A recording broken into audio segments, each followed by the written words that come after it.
video is proudly sponsored by DigimonCard.io for all your Digimon card, deck building, deck list, card pricing, and discussion needs.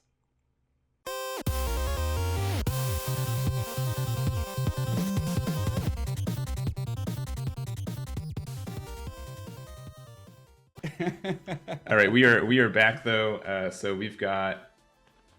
It looks like the camera. Okay, camera on the bottom has fixed. Let me just get these names for you guys.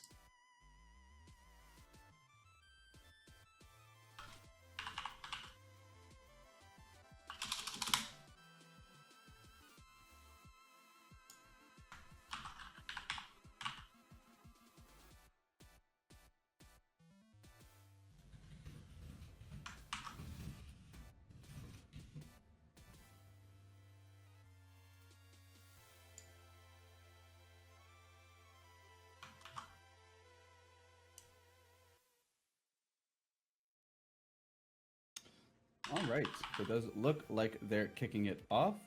And all right, we got a red raise and then just playing a Sistermon, draw and pass.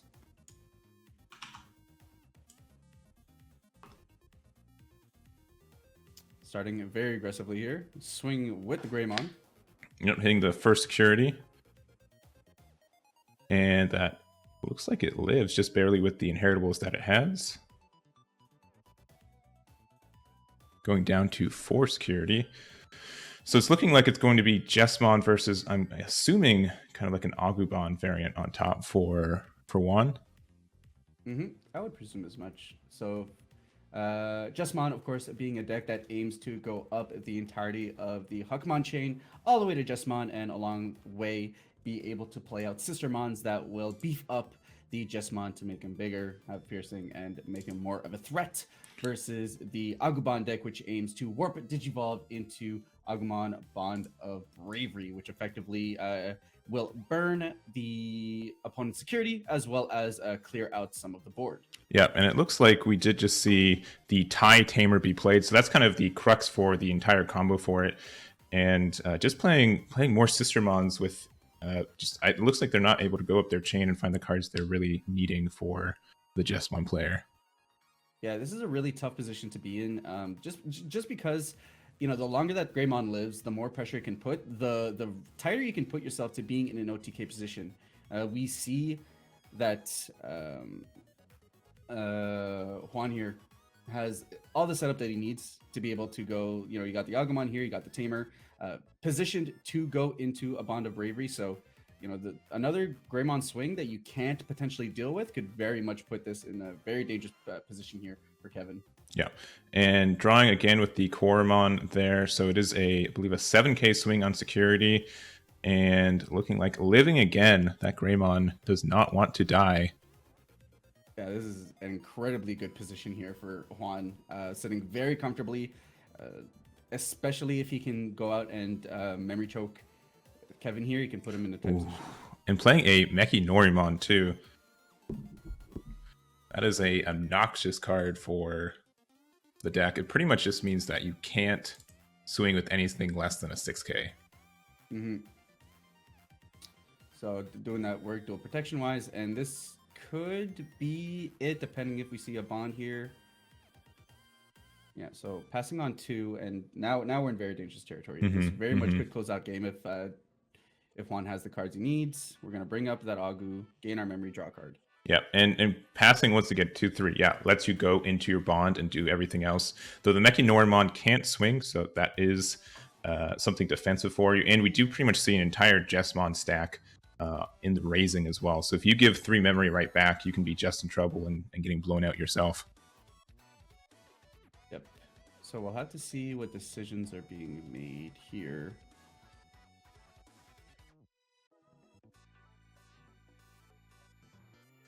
Now, even though you do go into your Bond, it's not free. You do have to take 2 of your security off, which more or less against the board you're seeing right now means I'm going to finish the game right now, and if I don't, then...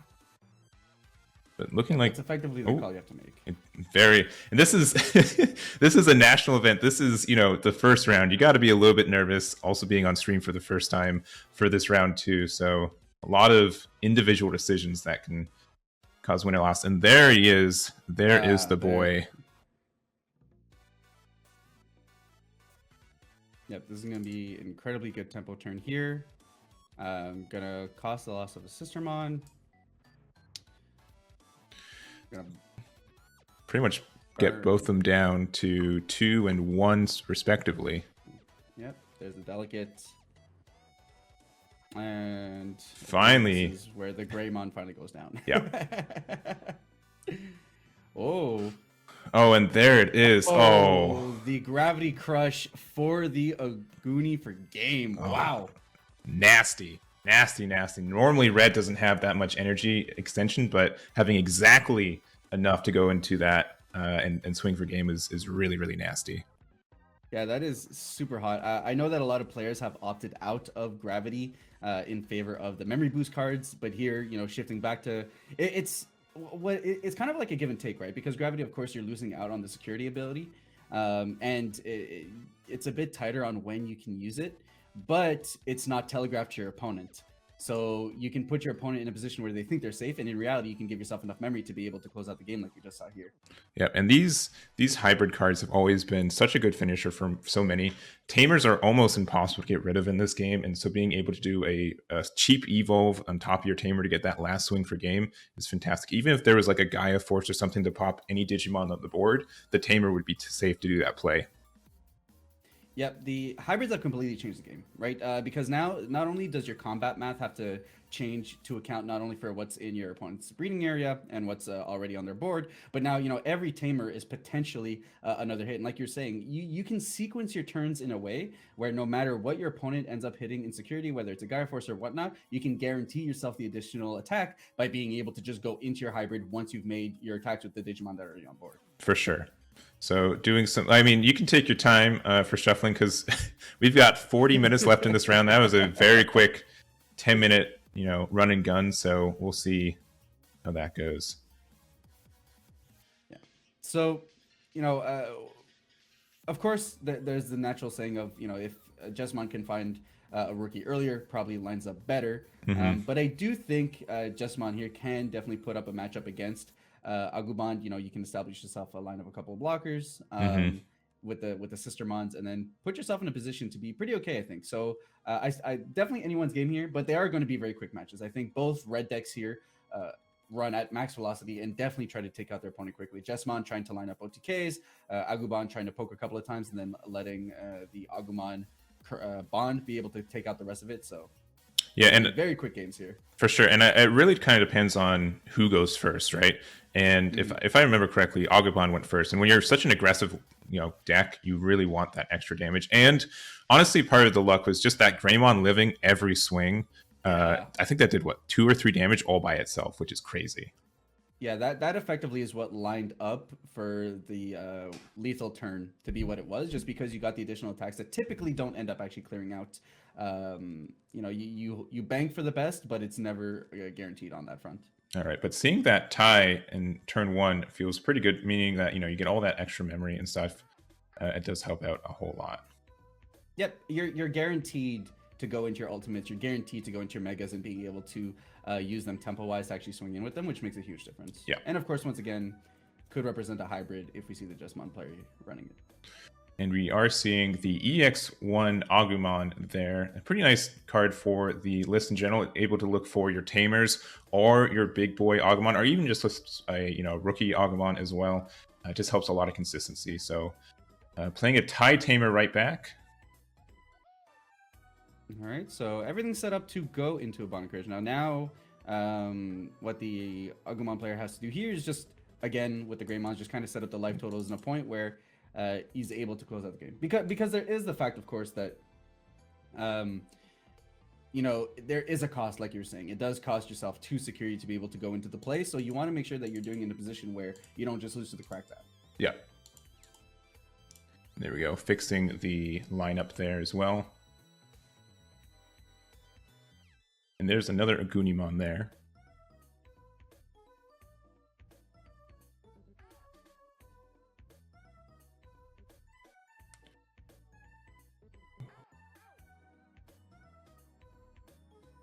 And just the hard cast. Okay, so I think telegraphing here No ultimates in hand currently, and that is one of the shortcomings of red, is that consistency, right? You pale in the terms of card draw versus other colors, and what you gain for that is incredibly strong boss monsters and tempo plays. So yeah. Especially in Jesmon, the ability to not be able to find your pieces to go up that chain, because you do run a very linear chain when it comes to this deck. Yeah, for sure. And but once you see your pieces, it just really goes off. It is really good. But yeah, just looking at what he had, it just means that you did not have your level 5, which can make or break this deck. And oh my gosh, going for the very early, I would say, there. But this does 2 damage to yourself, hitting a Gaia Force, which would have been super good to hit, going down to 3. But it will disrupt a lot of plays. This will do 2 damage right back. Oh, giving the Lightning Joust though. Oh my goodness. Wow. Yeah, and that's just okay. Some nice tech here we're seeing. That it does 2 things, right? You are costing yourself 2 security, but at the same time, your opponent's already behind on tempo. You're in a position where they're not really lined up to be able to take you down, and if you can put them in a position to kind of feel uncomfortable security-wise, now they're stuck having to choose between defense and offense, which is kind of where Jesmon doesn't want to be, right? Especially if you're not going into Jesmon this turn, which, unless we got like a memory, Gravity Crush is coming on the Jesmon player side, it'll be very tough to be able to do so. Yeah, so already down to 1 security, being able to... Yeah, I don't know. It's going to be really tough. That Lightning Joust was huge. Being able to also get rid of the security that was the Greymon that would have come out to play to pop the Agumon, like that was huge as well. And yeah, seeing 2 of the level 5s in security just means that those are 2 that are not in your deck. He still if he plays an Analog Boy right now, oh, I'd be in love, because that would put 2, but then you get your memory back and you get to hatch another thing and go from there. That'd be amazing. Yep. And here, the Agumon player doesn't have to do anything too crazy, right? I mean, you just play a rookie. Yep. You play your rookie. You have, and now you're still threatening lethal because of the threat of a hybrid being able to clear you out. So yeah, and to confirm, yeah, it was Lightning Joust that was played, not Delicate Plan. But because you pop something with your Agubond, you're able to trash the top card of security, which meant that Greymon didn't come out and play. It was trash instead of hidden security. So we do see the Aguni come out and getting aggressive. All right, swinging it in here. Oh, man. And losing it for it as well. Playing a Huckmon. Man, if you give Juan any more than 1 memory, you can just see the hybrid for game again. Yep. So, once again, in a position, which, I mean, you have to play your outs, right? So this could just be, hope he doesn't have it. And you just kind of try and line up here if you can go into your champion, or maybe even just hard play. Yeah, all right, you can give him 1 and you hope for the best here. And I agree with this.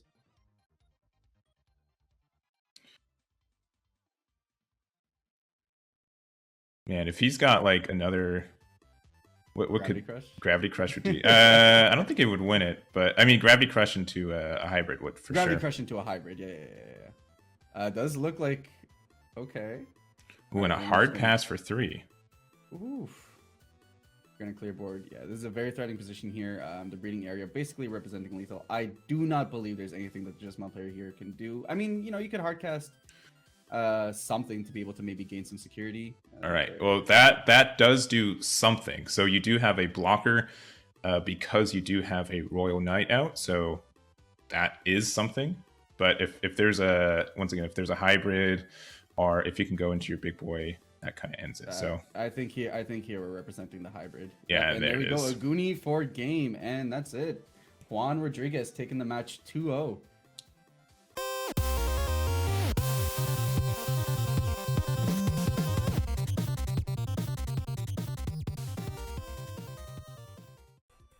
But it is a yellow deck, for sure. All right. And it's not a security control deck, right? Ooh, and it's Diaboromon. All right, cool. Ooh, Diaboromon, yo, let's go. Diaboromon against some yellow. That's what I'm talking about. All right, passing to with the new promo Kurisarimon, which is Decoy as an inheritable. It seems nice. drawing their first card and hatching an Upamon.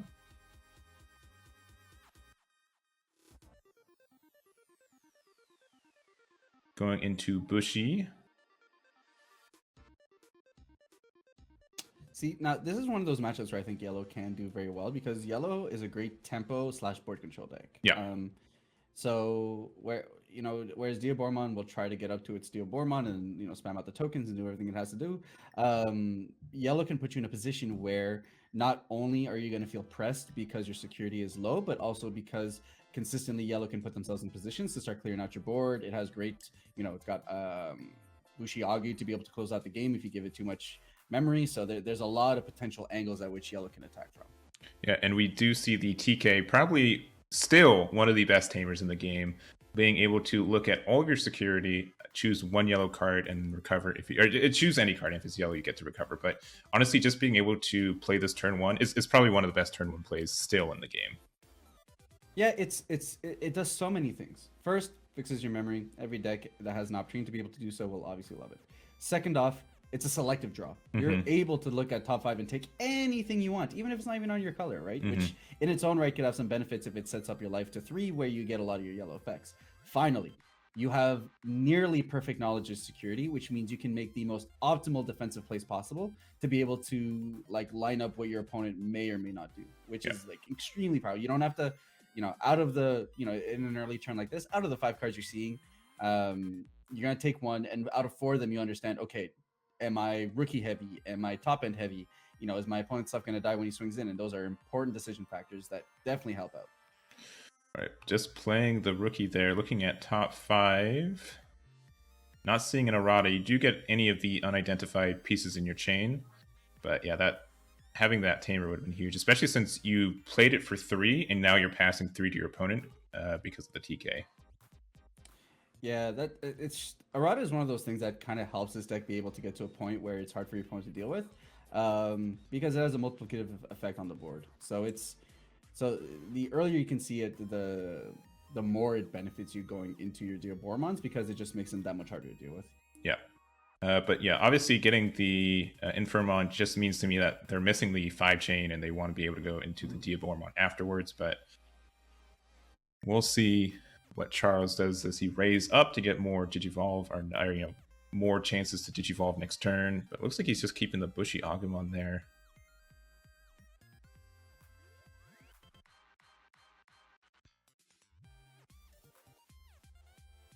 Going into the Wizardmon for 2. All right, maybe gives a little bit more of spoilers to what this deck is. And then the Growlmon for 2 more, passing 3.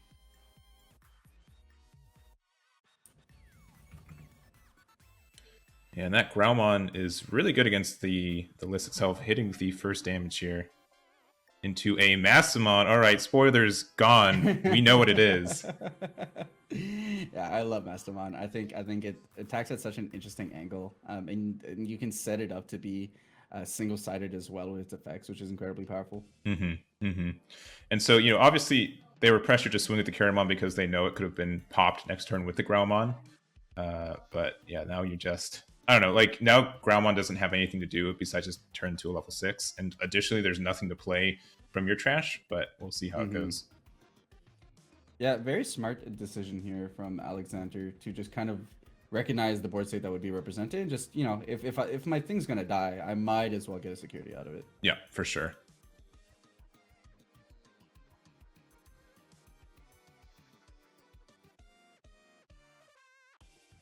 So yeah, now, and it's one of those weird positions where it's one of those weird positions you can put yellow in, where it's like, okay, I mean, I could go into my Mega here, but it actually does kind of so little. The most impactful turns are the turns you're able to bring up your Mega and be able to mitigate your opponent's board. So you are very much incentivized here to just hard play something to establish a second line that can maybe establish you some tempo and just force your opponent to make a play and then react beyond that. Well, just a quick back and forth. So playing the Salmon, passing 1, and then finally just assumedly top decking the errata and putting it down. So now there's also an unidentified in the drop area because of the Caramon dying to the swing. So now there's an additional 1 memory for Alexander, the Diaboromon player, every turn now. Yep, and looks like we're just gonna continue onwards. And I understand you kind of want value from your cards, but at this point you do not need to start putting tempo on your side. I think you swing in and you just start establishing from there. Yeah, no, I would say there's not a lot of pressure from the Diaboromon side. And something else is that those tokens for most decks are very difficult to get rid of because they are, I believe they're level 13, or they're, sorry, they play cost of 13, level 6s. So, yeah. But they do only have 3k DP, which means that Groundmon can easily pop it. And just doing the Pedomon there, passing 1 then 2 with the errata. So very passive lines here. I mean, which is fine, right? It's okay. Like, yellow can play this game and can grind out. It's not too much of a problem. And like you're saying, once the Diaboromon start getting out, you can see Groundmon putting in some work. So it's a balance here, especially since this is more of a Mastemon focused deck, and you kind of do want your value from your Mastemons. So yeah, I think I would say, yeah, Charles definitely has the advantage here just because they're able to build a kind of tricky board. Even like Ultimate Flare only kills Pedomon right now because Salmon is a 4-cost rookie. Mm-hmm.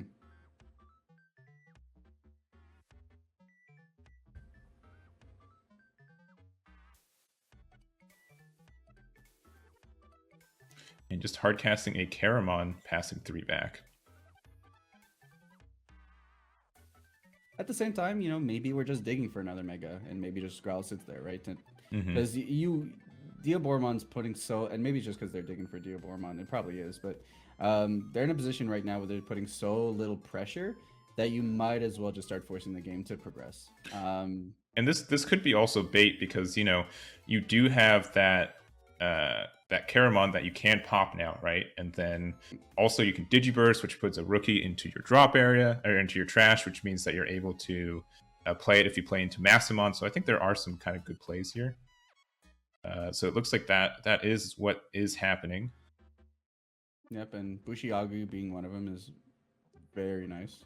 You still have the Wizardmon under there too, so if you do play Mastemon, you get that memory back. And yeah, that does look like that's what we're doing. So drawing a card, both losing a security, a Caramon and another Growlmon, and then gaining a memory back with Wizardmon, and then playing, assumedly, the Bushy Agumon with the Mastemon if they remember to. That's a big part of it. You can play your rookie. Okay. Yes? Yes? No? I mean, they're... Okay. That's, well, okay. That's unfortunate. Interesting, yeah. I can't think of a reason why you wouldn't want to push Agumon out there, but... I don't think there is. Interesting. Well, you did get rid of the errata, which means that there is less memory gain, and there's also, you know, you get 1 less token. And I really don't know what pieces that Alexander's really digging for. The fact that, you know, he did the Caramon top 5, and there was also a Diaboromon in there. So unless he was missing both a level 5 and a level 6, it's not really sure what he's looking for. But I think that might be the position we're in at the moment, right? Because you can see him not really committing to his breeding stack at all. But now, like... I think Charles is playing extremely passively here, right? So, like, at what point do you start actually doing something? Yes, it's hard to say. But he is able to go into the Caramon from the Infirmon from Caramon with that Infirmon effect. So he does have 2 level 5s out, which is nice, but still just a lot of nothing kind of going on.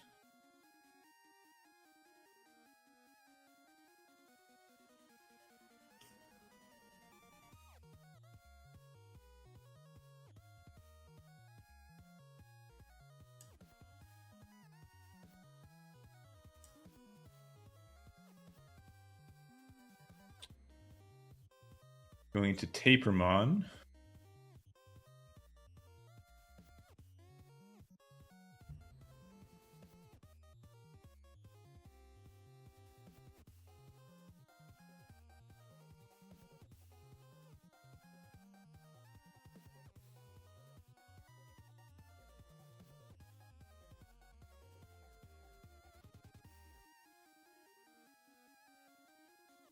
Swing in with the defeat. Yeah, I agree with the decision. I don't know what you're like too scared for. You're very clearly quite far ahead. I mean, hitting another errata is Not great. not great, but it's not the end of the world either, right? Like I think, especially now, you can swing at your Salamon and kind of feel fine about it. I don't think he has any of the rush tokens though, so it's not like I don't think he can just like straight up lose next turn. But we'll see. Once again, Zwart Defeat is such a nasty card to have on the board because it pretty much trades whenever it dies too. Yep.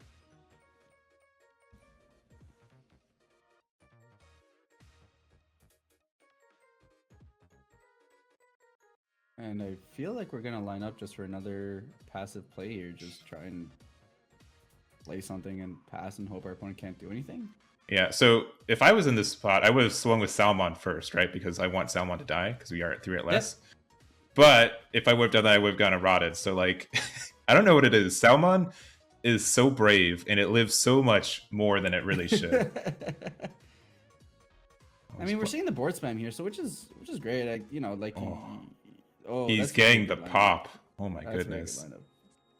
Though you could have done that for one last, if you remember the Bushy. But I digress. I'm not. I mean, with the Bushy, you also have like you could have cleared out your opponent's entire security stack also, but yeah. Either way, playing more passively than I think I would have, but nevertheless, clearly doing a very successful job of being able to mitigate what the Diaboromon player is doing here. So yeah, and there's just there's no good, I'd say, out that I see from Diaboromon unless. Like, all right, so, okay, going into the black Diaboromon, so that one can go into, like, an Omnimon Ultra-S. That's, like, the only thing I can think of that could do something really good. Yeah, that would be pretty gross here. So doing all the Diaboromon things, getting a token, getting some draws, getting some cycle. And so this is a security attack +2. So this does 3 checks by itself, but there is a blocker out on the board.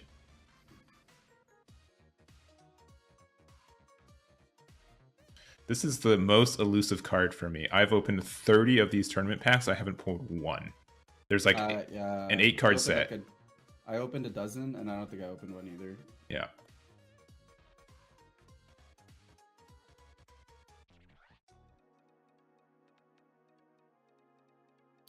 We're in the tank, which is fair, right? Yes. This is definitely Diaboromon's. Okay. Okay, all right. That does pop a lot of things. And that's what I was worried about, right? With this kind of like slow-paced play that that Charles has been playing here. Just you are letting yourself so much more opportunity to be able to lose so much tempo via plays like these, and like you're still okay, right? The 5 is a lot for y'all to work with and being able to kind of shift the tempo of the game, but now you've made it like you didn't swing with your Mastemon, which probably would have survived, so you kind of lost a check there. You didn't get the Bushiagi, which would have like, because had he played a little bit more progressively, the opponent kind of would have been in a very similar position anyways, and would have been at lethal at this point. Yeah, so. Yeah, they'd have 0 security instead of 3 right now. So, but I think there are still plays. Taper moving out probably is the start of some of them. I would probably swing maybe with Zwart, because if it hits something and dies, you can just pretty much kill their Diaboromon right back. Pitomon also helps you a whole lot. Yep, blockers here just doing a lot of work in terms of being able to prevent the big heavy swings that are coming down. Now, something that I would say Diaboromon got from EX1-2 is it got more of a security presence too. So there's a new Diaboromon that just plays a token whenever it's done. Most effects don't trigger off the token getting played because it is your opponent's turn. But having that one more body for either a blocker or a swing, if we do have the blocker Diaboromon out, is a huge difference. Oh yeah, 100%. It just adds like. It's all those little hedges that make combat math all that different, right? Because like how many times do you have to account for your opponent getting XYZ and being able to do something? And once again, we're not seeing a swing with the Zwart. I don't agree with this line. I would totally swing with the Zwart. Like worst case, it dies, and then what? You get to pop their Diaboromon. Right? Like what does it living here do for you at the moment? Yeah, you don't even have lethal on board either. So, and I think this is much too passive at the moment. where I would have said maybe 3 turns ago that this was a pretty locked in game for yellow, now I see it creeping away just because you're playing much too slowly.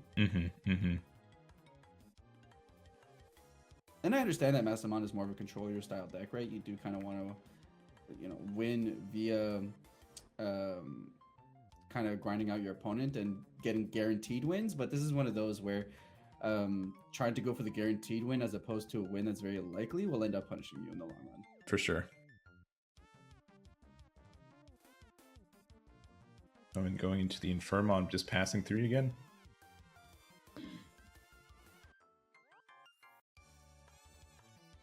Especially with a blocker and sitting at 4 security. Like, you're very much safe at the moment. Yeah. Because now, I'm not exactly sure what's underneath that other stack. It doesn't look like there's the memory boosting Kurisarimon underneath it, but having a chance to go into another Diaboromon this next turn, I think, is huge. And playing another token, if not 2, like a lot of reach for this next turn for Diaboromon now. Mm-hmm.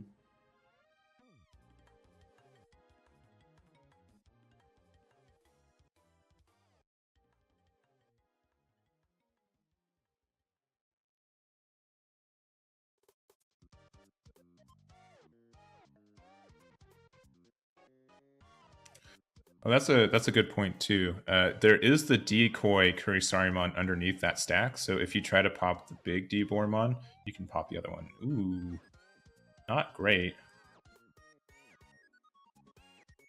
Getting rid of the blocker chain, because you do have, yeah, the taper. Yep.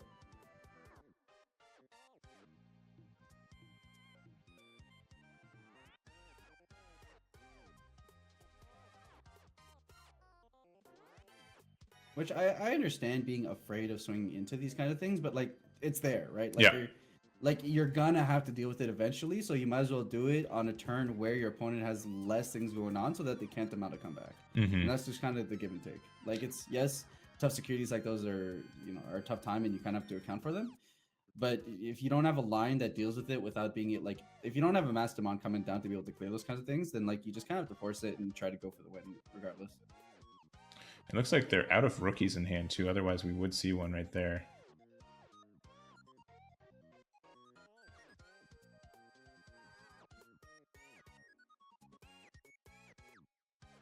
And just hard casting a Pedomon.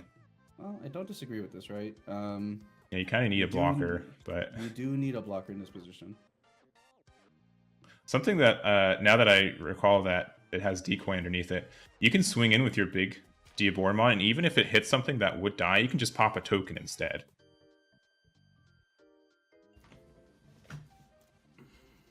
True. Kind of that neat kind of backup. No, I don't know. I think you still lose a security check from it because it keeps checking how many Diaboromons you have on field. That would definitely be a judge question, not a caster question, but we'll see if that pops up.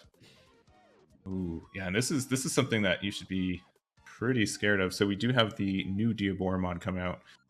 This gives all of your other Diaboromon, including itself, sorry, it gives all Diaboromons let's see, decoy only works for deleting effects, not battle or DP reduction. Okay, never mind. Then I'm just wrong. Once again, caster logic, not judge logic. But there's that new Diaboromon swinging in, and there are honestly a bunch of inheritable effects that I don't know how they stack up based on there, but swinging in with the other Diaboromon.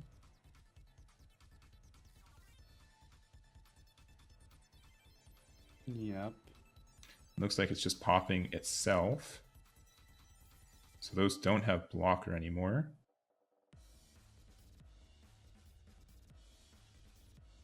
Oh, he tried to trade. Oh, I see. It was trading, and then he used that to protect his Diaboromon. Okay. And okay. And a Mechinori.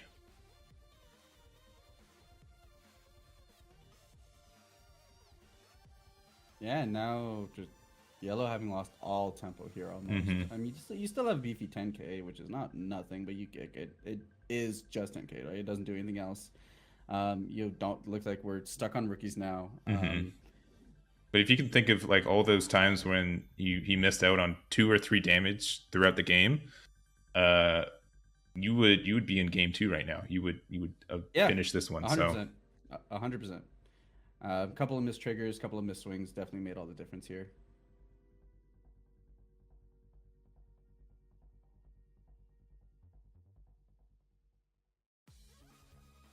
And he's my goodness, that is a large boy. I mean, yeah. If your security is not terrible, you can kind of just close that game with it, right? So it's like actually, still swing with Lucien at least, right? Like that seems. Yeah, 100%. Like force the blocker off the board. Yeah, 100%. I mean, like I don't. It's so tricky. It's so tricky.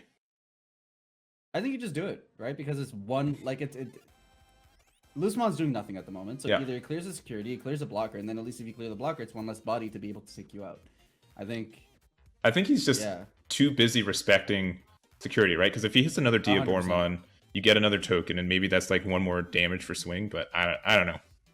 Yeah, and that's one of those positions where it's like, I understand you need to respect. Oh no, of course you need to respect security, right? The hallmarks of a good player is being able to gauge the ins and outs that your opponent may have in security and be able to play around that. But at the same time, the longer you start being scared of security, you just kind of play into these decks that have security options because you've effectively, quote unquote, used removal on yourself by not opting to use the body to actually close out the game. So yeah, this is so that is scary. Yeah, so these Diaboromons both have security attack +4, so they each do 5 damage. So that is a lot of damage for these 2 swings. I'm hovering my button over the security minus. Gonna rapid fire, I think, a lot of these. And I'm not sure how much his attack is. So 1, 2, 3, 4, 5. Yeah, and that is that's geez. And that is incredibly unfortunate. I think that's tough. Yeah. I think this was Yellow's game to lose, and unfortunately playing too passively, I think here punished them. Yeah, missing the Bushi Agumon from Trash from Mastemon, and then also, just not being as aggressive as I think they could afford to be. Mm-hmm.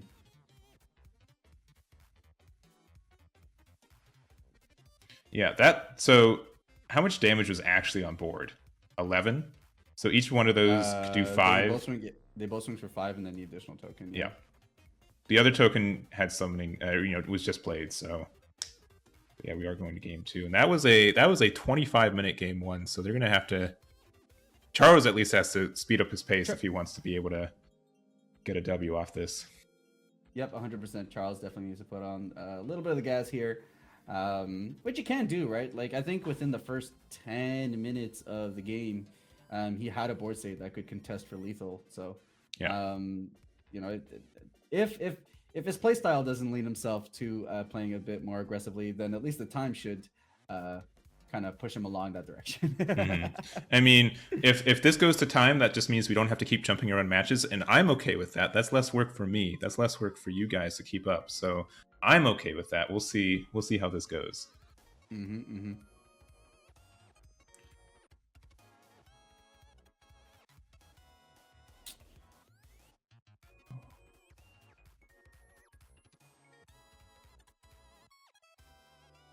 What is your when you play webcam? Do you just say half, or do you have like some sort of like magic number that you have to? I just do half. Okay. I just do half, and that's probably from like.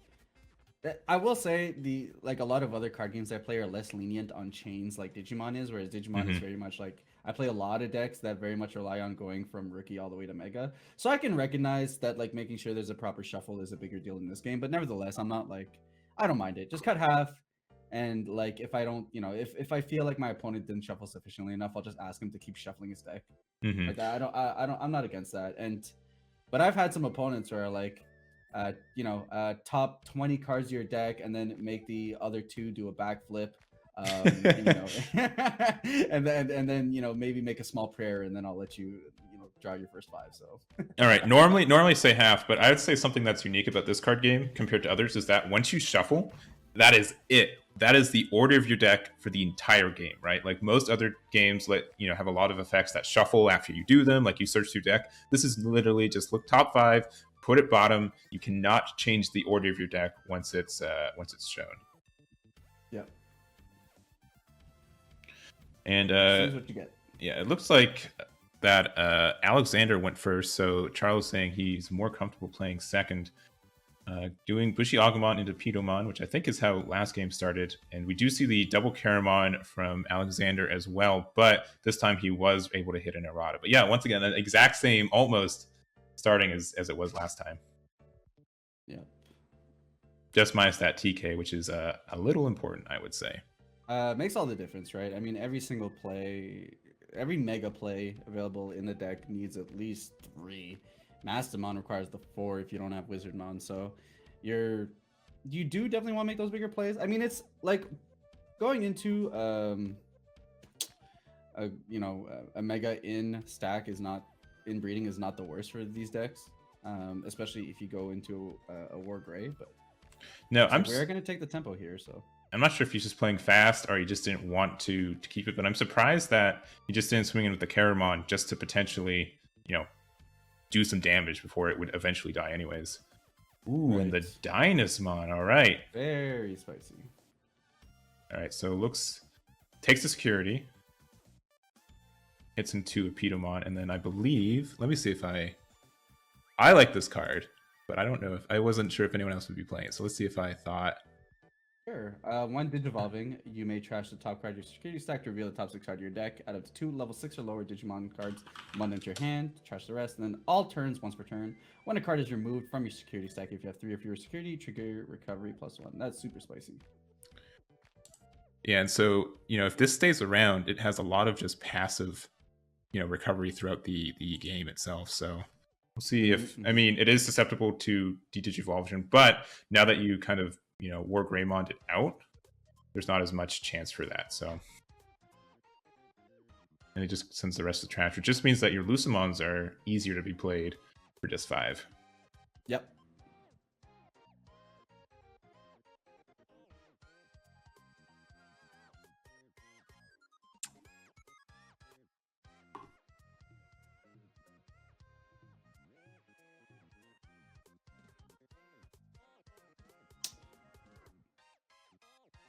All right, looks like we will get the errata on board. Will help with those bigger plays. I mean, preferably here, I guess you would want to go into an ultimate in breeding and then go from there. But ooh, looks like we're maybe setting up a hard cast. No, okay, that's it. We're gonna go into an ultimate, pass over the turn.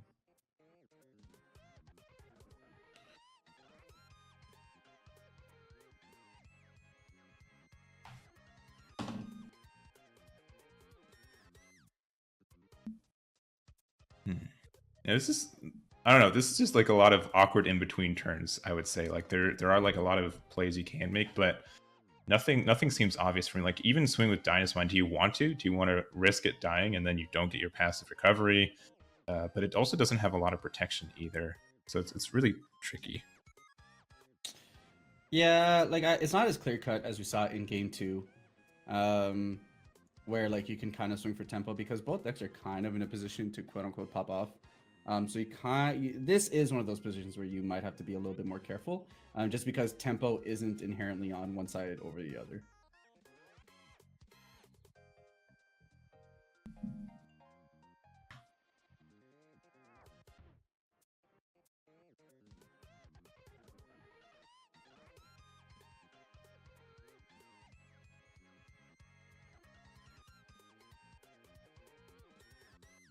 Now I'm in the think tank too. Like I'm not good playing, but I'm like thinking like, what could they play? Like what's in hand? Like what? It looks like they're both just kind of just in awkward numbers territory, especially with how they're doing. But Wizardmon for 2, all right. Wizardmon's probably one of your best champions to have as an inheritable. Helps your future plays. Yeah, effectively turns your 4 memory play into a 3 memory play when we're talking about going into Mastemon specifically.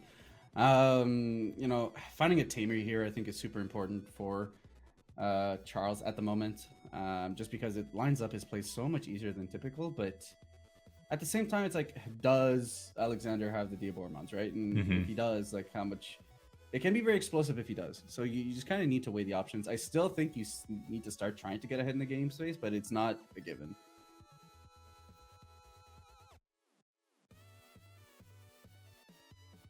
And going into the Rise Greymon, that if you do get a TK, that is a fantastic hit. So I think he's got some good plays next turn if he has the cards he needs. Also, this always screws me up. So if I'm wrong, I'm sorry. But even if they swing in with it, you go down to 4 and 3. Then Dynamon looks and says, "Oh, you have 3 security, so go back up to 4." I'm pretty sure that's how it's ruled because Diaboromon says 3 or less, and so that happens after that. Mm-hmm. All right, playing back the big old Diaboromon. Getting memory back because of the Kurisaramon. Getting a draw from the Karamon.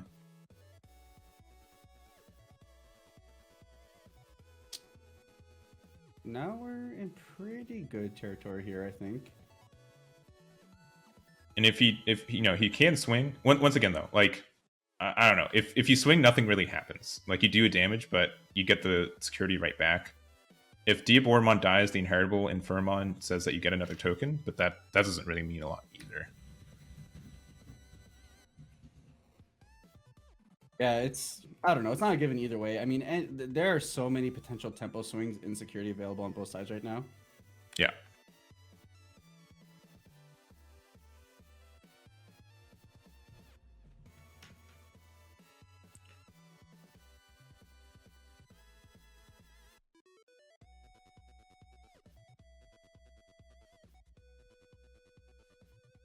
And I don't know. I think he's just a 12k body.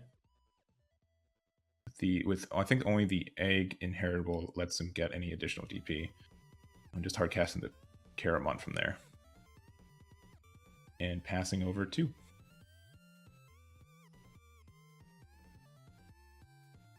So I guess the question always is just like, what do you do here, right? Well, if you have a TK, I would almost... I would request... That's how hard I would hard request that you push that up, play the TK, and then TK into Mastemon with not only the Wizardmon to pass the memory back, but the Dinosmon to also recover the own security you hit. Like, both these bodies out on board is a big ask, but once you get there, they have so much synergy. It is fantastic.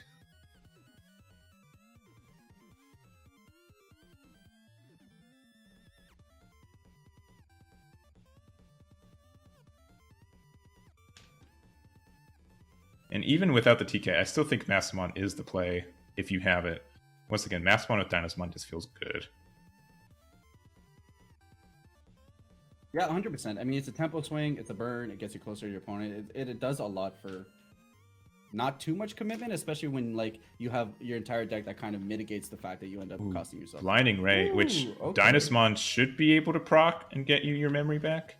Yep, okay, cool. But it's a once per turn though, because otherwise it would break the game. So, and also Wizardmon lets you do that, and Tapermon lets you draw a card whenever you take when you lose security in your own turn too. So, Blinding Ray gained you 3 memory and let you draw a card for essentially free.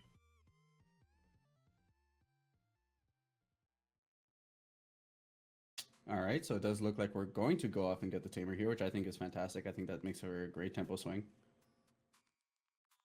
Does a lot of things, right? Yeah. There's the TK. We're setting up. We're able to draw into something that we're going to need. There's a lot going on here.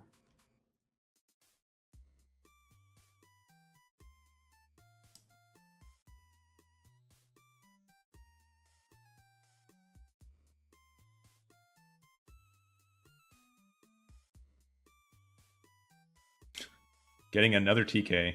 Once again, like having another TK in your security can be really tricky when you're playing a deck like this, which has purple cards, it has white cards, it has red cards. It can actually end up dealing a damage to you. Yeah, I have 100% been in positions where I run the TK where I just actually end up having to take something, and it's just like, well, I have no yellow options here. Yeah.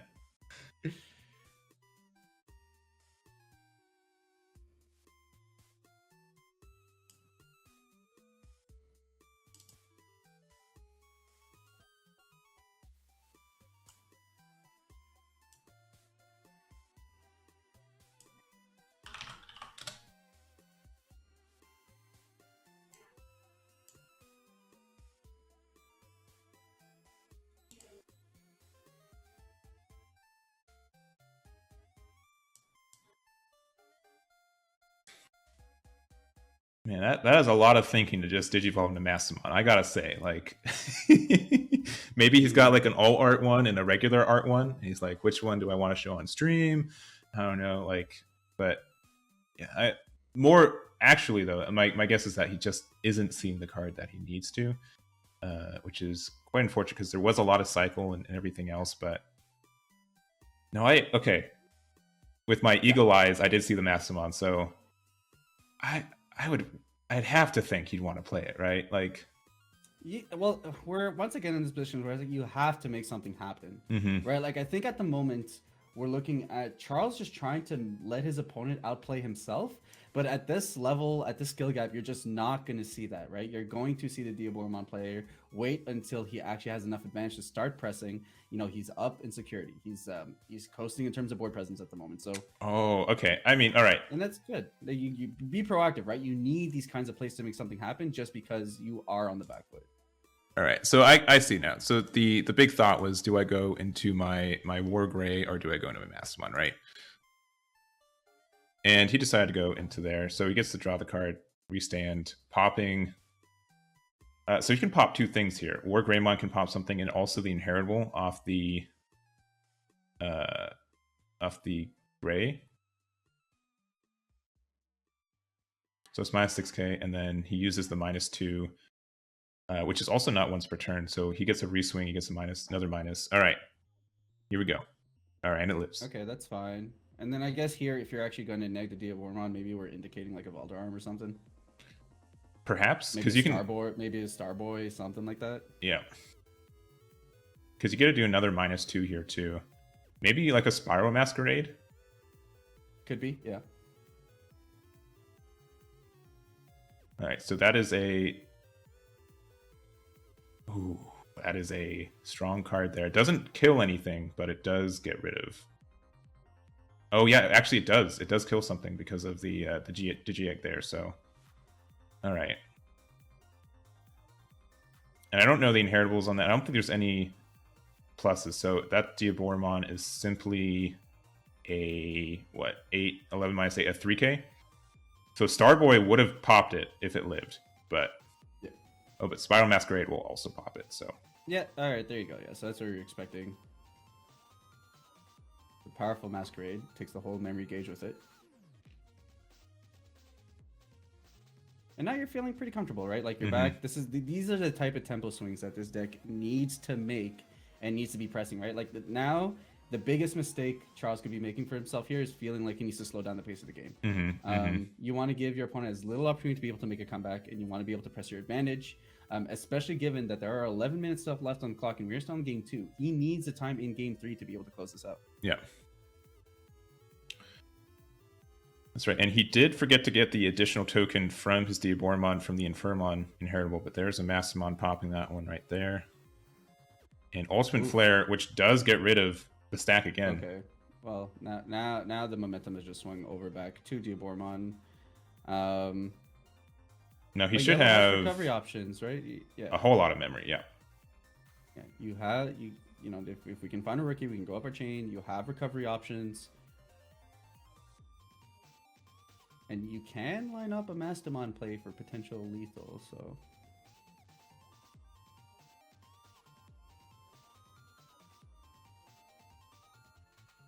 All right, taper.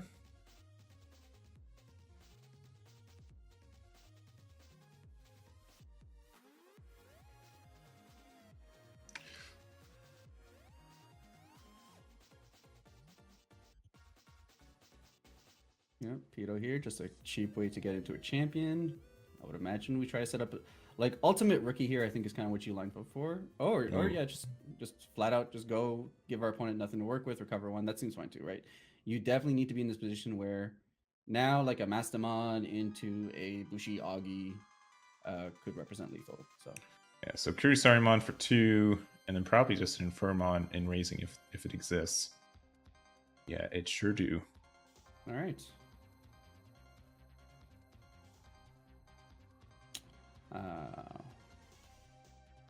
Any raising? Looks like we might just be keeping it there, which is fine. You're not at lethal range at the moment.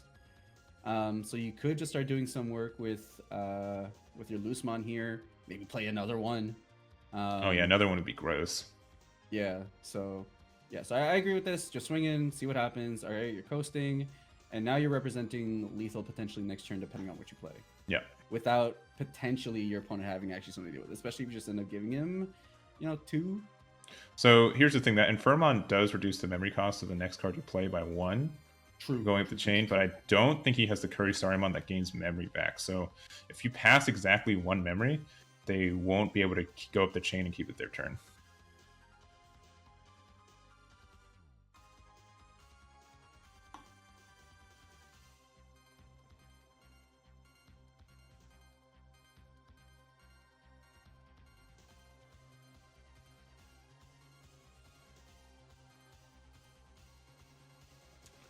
Going into Aandroidd for 3. Okay. Aandroidd could be super gross on the next turn. Yeah, if there are bushy Agumons in hand, you're feeling great. Yeah. And pulse for 2, draw a card since you are at the magic 3.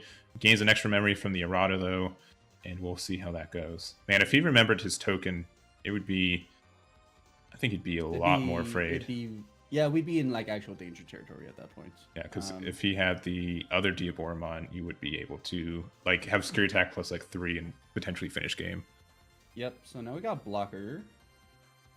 So not threatening here, playing defensively depends, right? And this is where this mega coming up, if it's in hand, is able to basically close out the game, right? We've seen it time and time again in previous formats. WarGreymon tempo swings to effectively do so much for the game.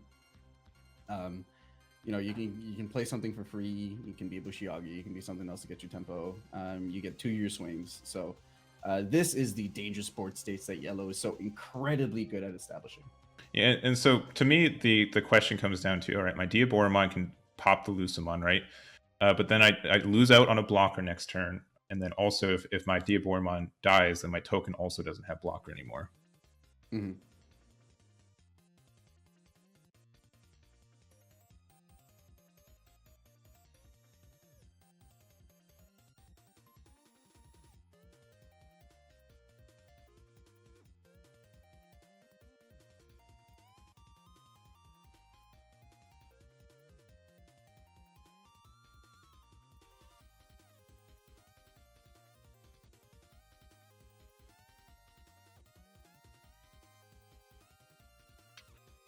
Just the big think yet once again, and we don't have big think kind of time left on the clock. No, for either player, right? Because it definitely looks like this is now Diaboromon's game to lose, and if he needs that game 3, 5 minutes with the way that these players have been playing is not going to be sufficient to finish out this game.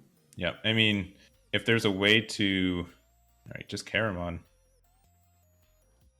Yeah, I think like the only like the 3, 4, and 5. So. Not great. I mean, you can go into the Infirmon. No, keeping the Curry Saruman. Curry. Okay. The only thing that I mean, there's 2 blockers on board, right? So it's not like it's immediate lethal based on what we see. And obviously, once again, Black does have some fantastic options in their security. Ultimate Flare would do something. The Iron Fisted Onslaught would do something. Even another Diaboromon that plays a token just means 1 more blocker out on the board. We'll have to see what kind of stays out there.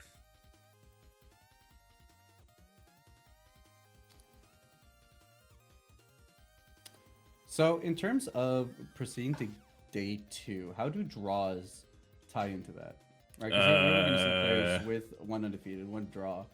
We know X2s make it over. Is it the type of situation where a draw counts as a loss in regards to making it over to day 2? I don't know. I surely don't know if an X02 won or X2 1 makes it. I strictly do not know. That's because I would assume like a next one, like X11 will obviously make it, but I guess the decision really just is X21 good enough to get there. All right. All right, we do see the WarGreymon here. There's going to be an amazing tempo turn depending on the rookies that there's available in hand. Yeah, don't forget to get your Aandroidd proc. Yeah, so drawing another card because you lost security, drawing another card for Upamon, Aandroidd proc to play Bushy. Okay, nice. That's what you want to see. And I think you're still only 11k. So this big Diaboromon can block it, but he's choosing not to. So it does die anyways. Okay. That's tough. But you still have two swings. You still have two swings. Still have lethal on board. And there we go. Yep. All right. So we do have game 3 with like 3 minutes left. So I think that is going to be a draw. I mean, we'll see. Maybe we see the fastest game that we've ever seen. But this very much does look like we'll be going into a draw with the way that both players have been playing incredibly passively. It'll probably end up moving on to that. Yeah. So your question was, does a draw do you any better than a loss in this kind of day 1 format? And as far as I know, no. I don't think it gets any advantage because, like, if someone's 4-2-2. I don't think they're going to be making it to top. So I don't believe so either. Yeah. I think it's more of, let's say, so normally wins are 3 points, losses are 0 points, and draws are 1 point. My assumption is that anyone with what's 6-2? So 6-2 is 18 points, right? I think it's anyone with 18 points or more move on to the next day. I'll talk to the judges in between rounds to make sure. Right.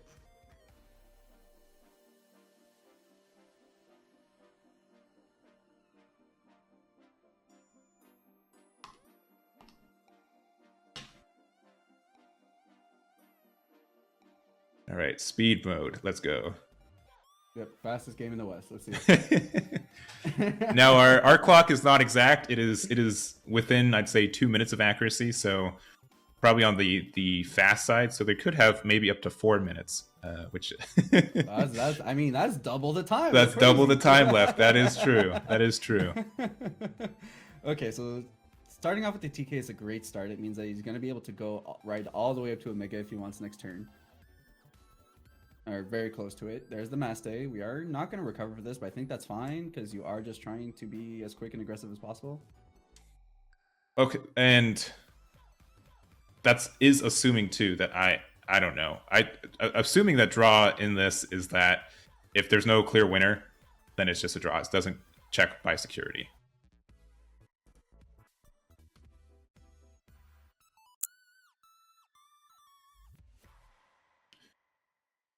All right, and just the hard cast of Infirmon. Ooh. Oh boy. I mean, I get it, right? Just spam out those Diaboromons, man. Mm-hmm. Swiss doesn't check security? Okay. Well, chat's never lied to me before, so not once. I will I will say that for the rest of the tournament without checking. Just blindly accept that.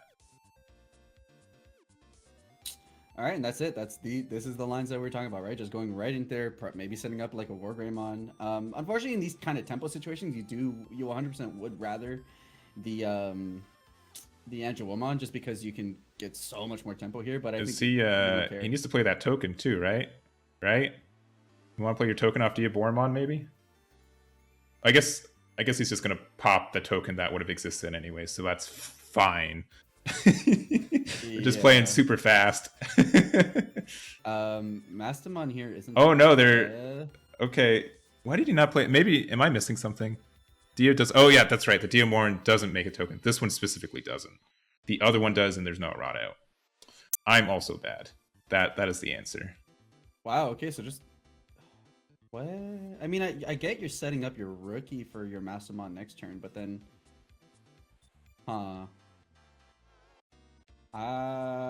okay, well, I guess you got your Salamon. I don't know. I don't know. I think this might have been a weird line a little bit. You brought out your ultimate to do nothing. All right, and I believe the judge just stepped in. This is turn 0 left in time. So playing Caramon.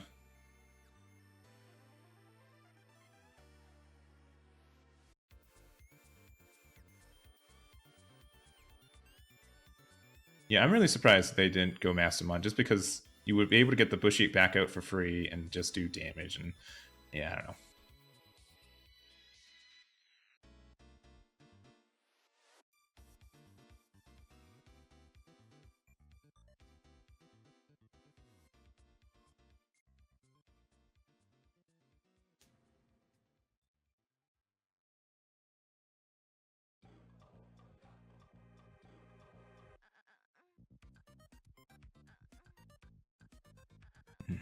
I'm just trying, like, unless you have like 3 blinding rays in hand and you can go the distance, it's going to be very tricky. Yep.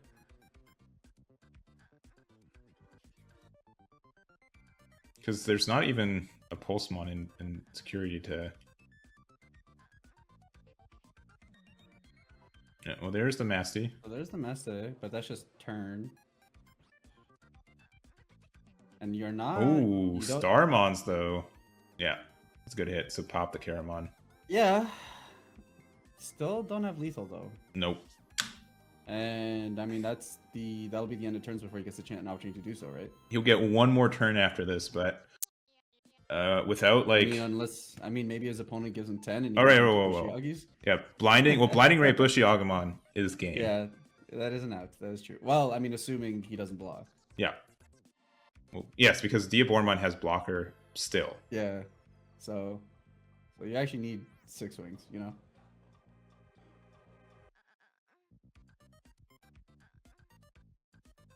So when the timer is done, ladies and gentlemen, both players get an opportunity to get 2 turns. And then if no winners decide from there and it's game 3, it is a draw. Yeah, we are currently on turn 2. So, sorry, the third turn 2, because it goes 0, 1, 2, 3. So this is essentially Alexander's last turn, and unless Charles can do 4 damage and then swing for game, this is going to be a hard draw. Yeah, I mean at the moment, which like I guess it doesn't matter too much, right? I think a draw basically equates to a loss as far as getting to day 2 at this point. So yeah.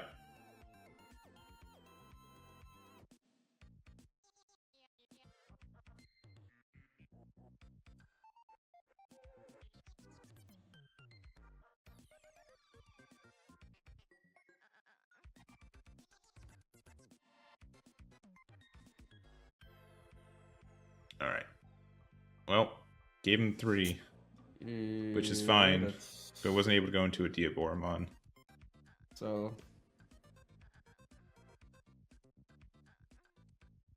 I don't.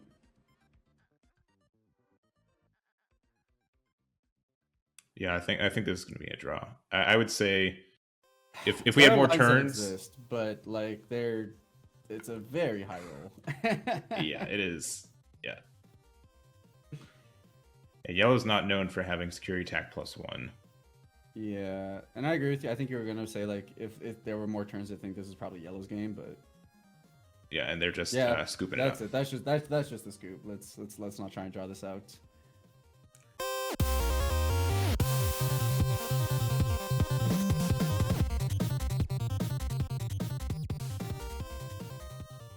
Chat, I know you guys said watching Icebear. Does that mean he's actually streaming? We tried to see if he was streaming because we don't want to take away from his stream. But if that's the case, then like 100%, guys, don't forget to go check out. A lot of great players are currently streaming their runs. So don't forget to go support them and go see, you know, how they're doing and support your favorite players, guys. All right, so it looks like top is almost definitely Gabubond. So we made it to 3 tables, but he's here to stay. But we do have the Sorajo and Modoki Betamon being played for Nathan as well. Mm-hmm.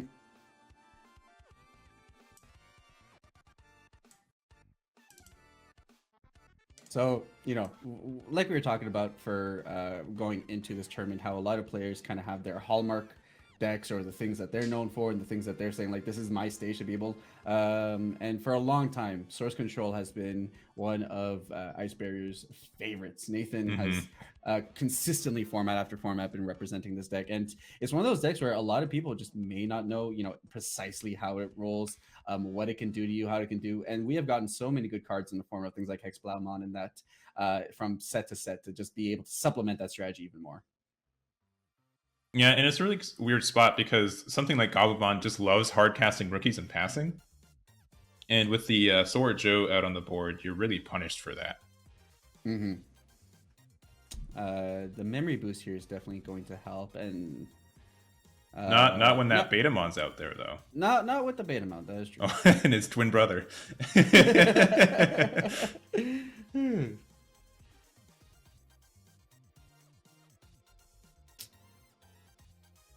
But yeah, so we did see an Agubond in round 1, and if you do not know what Gabubond does, well, I take pity because, man, I wish I did not know what this deck does. It is horrifying sometimes. But essentially, it does the same thing where you're able to go from your rookie all the way to a powerful level 7 at just the cost of having the Tamer out and getting rid of 2 of your security for it. And hope it looks like, oh, there's that Ice Wall. And it can play Ice Wall, which is just fantastic for it. Oh, there's the other one. So there's... you know you're at least faded 2. Yes. You're not going to see 2 this game. Mm-hmm, mm-hmm. And you did get another Matt Tamer as well in hand. Put the Ice Wall as closest to the top. I mean, I think it's very optimistic to think we're ever going to see those cards again, but yeah, we will definitely see. All right, and you gain 2 more memory because of the Sword Joe as well. Going into the Lucomon. That also means you can swing with your Betamon and get a draw from the Upamon as well. Probably worth. You got the other one. You know, one brother will support the other, even if the other goes. Yeah.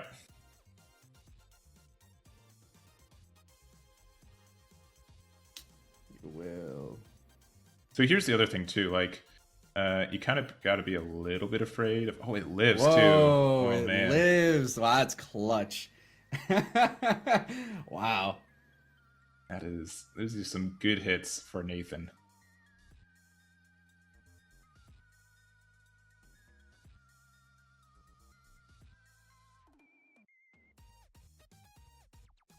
And if you pass only 1 memory back over, that means that they aren't able to play. They can't just go up into their boy. So their own Howling memory boost right back. Yeah, and that memory boost could do a lot of work here for Nathan. This is where if I had like a soundboard, I'd just do like a wolf howling or something like that. But maybe in a year from now. Maybe. So we will get the 1 from bringing up the Gabumon, but 2 is not enough to go all out. So, I mean, you can trade, but the brother's still there, so not really doing much. They are. Oh, you do get the plus because that is the normally one of Demi Vmon, and since you have more than 8 cards in hand, you do become a 3K. It's not bad. It's pretty good, but you know. A board control turn is not where this deck wants to be. No. And just playing another tie kind of helps, but it helps 2 turns from now. So it just means that with that extra mat, you're able to confidently go into a Gabubond play, even with the Betamon out. But yeah, there's that memory boost available to Nathan at any point. Whoa. I mean, okay. I mean, okay, I see it. Oh, so he's going to remove a source too to get a memory back and get a draw. Okay. That's not bad. All right, cool. I mean, I don't hate this at all. I think this is pretty okay. Pop in the boost. It will memory boost, and yeah, go into another blocker. and then give him 1. All right, very nice. The thing is, like, these blockers don't do a lot against Gabubond, unfortunately. That's like the big minus for him. And yeah, I think here more so is just the choke opportunity, right? Like it does 2 things. First off, it slows down the rookie brush potential that Gabumon kind of just leans on, right? Like you do need to get that chip damage in to be able to close out the game. So yeah, and just the fact that, but you do now have the I guess Bond version of Gabumon, the one that gives the great inheritable for the top level. So that is pretty scary coming. It just means 1 more swing, 1 more card to bottom deck, and everything else. All right, we're going to dig a little bit here. Oh, you got Robbie into a Lobomon. Yeah, and then that's the danger zone for these decks, right? Like we are in colors that have access to some great utility hybrids. So combat math is going to be dangerous. You do need to account for every single one of those tamers potentially being an additional attack. And now you're just like, what do you your opponent will eventually be able to next turn, if they have the bond, pop your Betamon. So do you even swing with it just to do that 1 damage maybe? Or like a lot of quick decisions? Ish. Yeah, it's tough, right? Like it's yes and no, because you kind of need to deal with the blockers too, and it's sitting there just kind of means that like, no, your memory boost isn't going to do anything turn after turn after turn. So you probably force the removal on the Bond Gabu to go where you actually would rather it not. So Yeah, I can just see next turn, you push up, you still get the 2 extra memory from the mat, you go into your bond, swing, and then you can pop the Betamon, and then you can play your Howling Memory Boost for the 2 memory again. Yeah, that's the thing, right? But then you're not getting clearing a blocker, so... Well, you can clear up to 3 blockers, because you're swinging... Oh, true. Because it's not once per turn, yeah. So swing in, going... Oh, another... Yikes. Wow. Okay.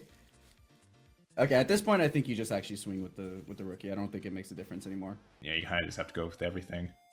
Yeah, because like no matter what you're doing, he's gaining additional 3 once that Gabumon comes up. So, and then that also puts him down to 0, which means it lives, which is not great. But it also means that you have the potential to just hold Ice Wall. Ice Yeah, Wall. yeah, Okay, yeah. That's what I was thinking. The Ice Wall. that's fair. Because we do know that Gunnar lost 2 of them to his top search at the beginning of the game, but Nathan does have, as far as we understand, he still has 3 available to him. So. Yeah, but if he does go into Bond, that means he only gets 1 swing still. Yep. See, this is why Ice Wall needs to keep at 4, so Source Control decks can be good. To keep, yeah, of course. That's why we need to keep it around. It's the price we have to pay. Yeah, of course. 1 memory, I get another turn. Seems good. But yeah, drawing 3 looks like he's got like half his deck in hand. That is probably almost 12 cards. That's absurd. You think he drew into the bond? You were laughing about earlier not seeing those ice walls, but you were half a deck away from them now. Like, I guess. I mean, that's true. It's still in his bottom 4, but true. Could be.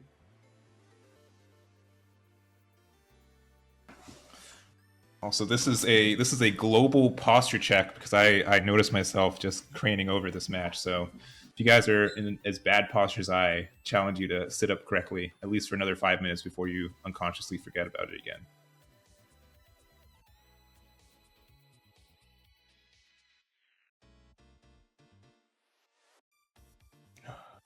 Yeah, it's just, I don't know. Yeah, Ice Wall is dumb. I don't know how many times I'm gonna. I'm glad I got those words out of you. I need like a counter on the side of the screen or something. Like every time I say something like that, like donate to charity or something. I don't know. That would be. I only have so much money though, so I got to be careful. We place tested the format with me once. Yeah. And I didn't know this was a card, and then you did it. And I was like, wait, what? Yeah. And then and the thing with Ice Wall is it includes Digimon that aren't even on the board yet. That's what makes it go from great to broken in my mind. That's the crazy part. That is honestly the crazy part to me. Whoa, okay. All right, I like this. I do like this. So you do get the swing, but this also lets you pop the Modeki Betamon, even though it goes right back to hand instead of going. I think it goes to hand, right? Yeah. But like, do you block with the Grizzly here? You might as well, right? You might as well force the trade. Yeah, because it's either the trade or the... You just lose something. You just lose... Yeah. So instead of like guaranteed losing a body, at least you're gonna... Because he can't do anything after this, right? Yeah. So I... No, okay. He really must want that inheritable then. I guess, because I think you just force the trade here, to be honest. Because I don't think it's a 7k, right? It's still just a 6k? I think so, yeah.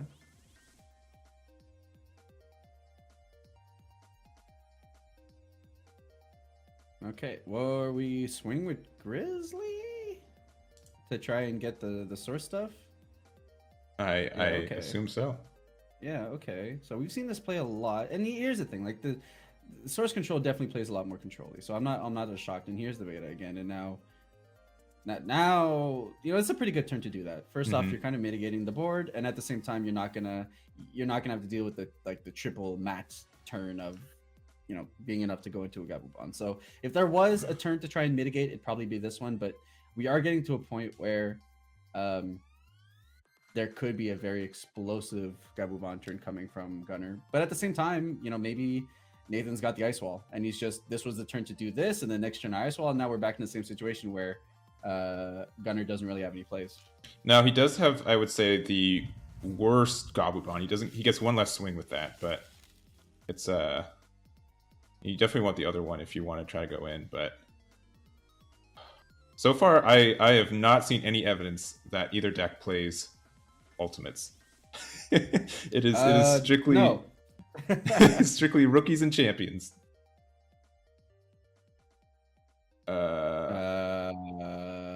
Bait? Must be. No, just wanting to get into security. oh, but that also. Oh, and it lives too. Oh, that is so frustrating. Oh, that is unfortunate. This is a huge momentum swing here. I could definitely see like the idea. You know what? I've been giving him like 8 memory because of these Sorajos. Let's just get rid of these, and now you just get an additional 2 memory. That is tough. That is like, oh yeah. I mean, make your next turn as explosive as you can make it. I respect that. That is off. These Joe and Mimis are putting in so much work. It is absurd. Yeah, an extra 4 memory, please. And now it's like, yeah, you could set up your Gabubond turn, but I can just Ice Wall after I'm done doing everything I want to do. So. It is so funny seeing like those 4 mats. It's just like my mats versus your mats. Like, all right, swinging in. Security attack +1. It has piercing or jamming, not piercing. Jamming is a good keyword. Right. Lethal? Yeah, just lethal. Just yeah, Unless it's Ice Wall. Yeah, Ice Wall could have. That's good. Yeah, that's good. All right. Woo! Nathan taking it down. Oh, and he just flexing the Omni. Just like, I got this too. Joe and Sora. That's right. That is Sora. That's not Mimi. That is correct. Man, I should have had more faith in Nathan. I don't even have Hexblow in my cheat sheet of cards to show off.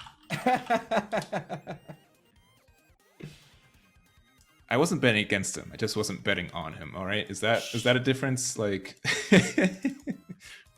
I think depending on who you ask, it might end up being the same thing. I'm betting on him now. All right, better late than never. But yeah, probably Hexblow is probably the card that's, I would say, finally put source control into some people's mind to check out. It is a very oppressive boss monster, and probably one of like the most control heavy card that is printed once it gets off. Like, if you're not playing a deck that can easily go up your Digimon chains, you're just stuck. Like, you can't do anything. Right. Oh yeah, definitely one of my favorite boss monsters. Also, even Ice Wall wouldn't have done it because Modeki Betamon. Man, that was just the bane of Gunnar's existence. Maybe I'm misreading, right? But Modeki prevents memory gain. Yeah, but Ice Wall in security though gains 2 memory. Ah, I see what you're saying. Okay, yeah.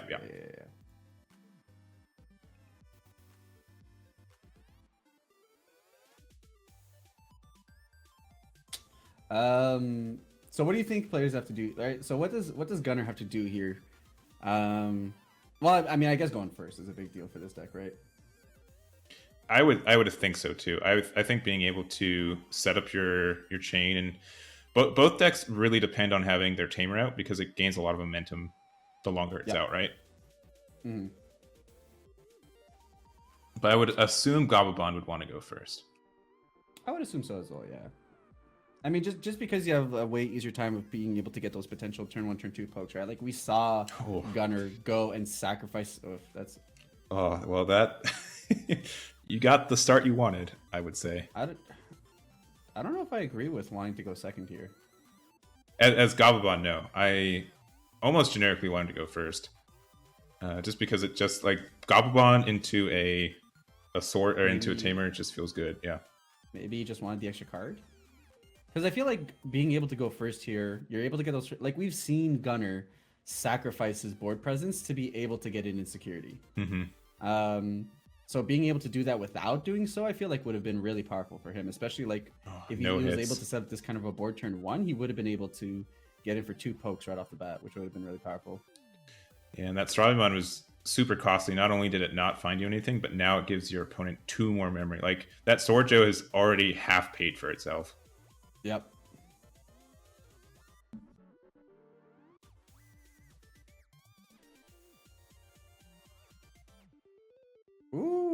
okay. Very nice. Ooh, the alt art one. I pulled 2 of those Zoodlemons, and so at least let's go Nathan. I still have him. I want to trade him off. So on your turn, this Digimon can also attack your opponent's unsuspended Digimon with no sources, and on Digivolve, it also trashes the source. So.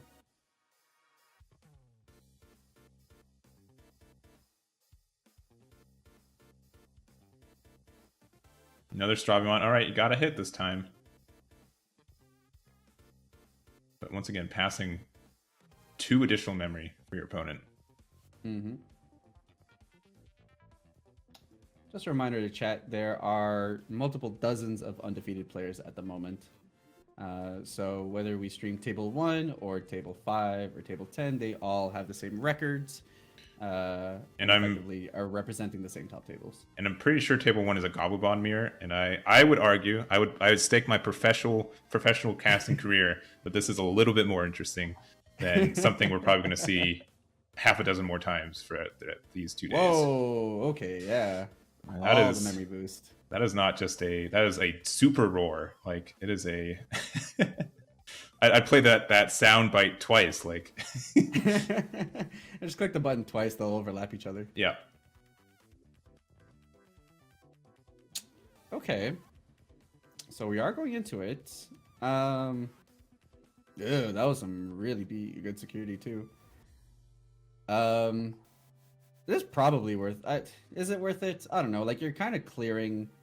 Well, it pops it itself. It's any level 5 or lower, so I would 100% swing into the security because it still pops it.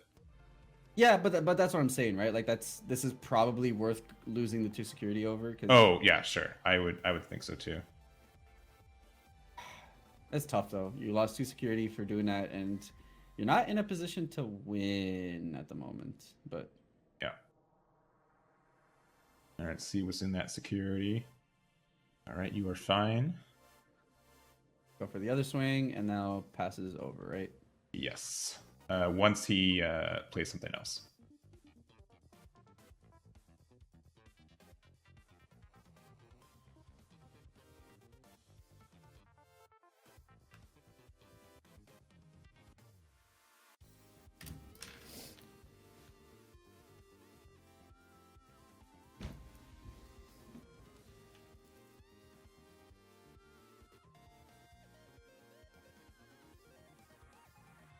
Now his own. Look at that.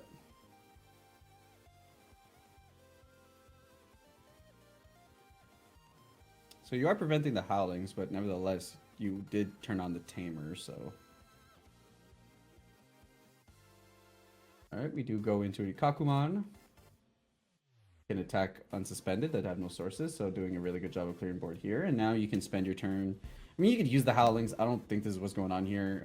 Nathan's probably going to take a turn just to establish his turn because Gabu isn't really doing anything next turn. And that's one of the things that you can take advantage of against your Bond player opponents is their turns kind of alternate, right? They have their big power turn where they have something in breeding, but if that's not the case, then you kind of have one turn of reprieve, and you kind of go back and forth on having an on turn and off turn, an on turn and off turn. So you can kind of play around that kind of linearity and take advantage of it. Which is why you play the analog youth version, because it's always the on turn. That is the tech to play. But analog definitely helps on that. I'm just kidding. I'm joking. Man, another howling roar. So Nathan getting a taste of his own medicine, losing his own sources.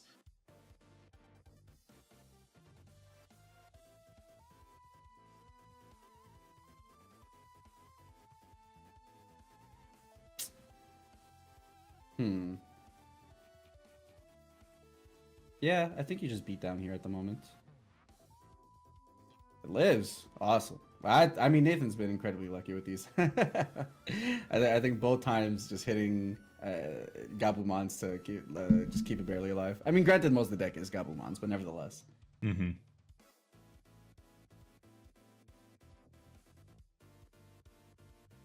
Going for the memory boosts. Are we going to aim to go into an ultimate here? Is that why?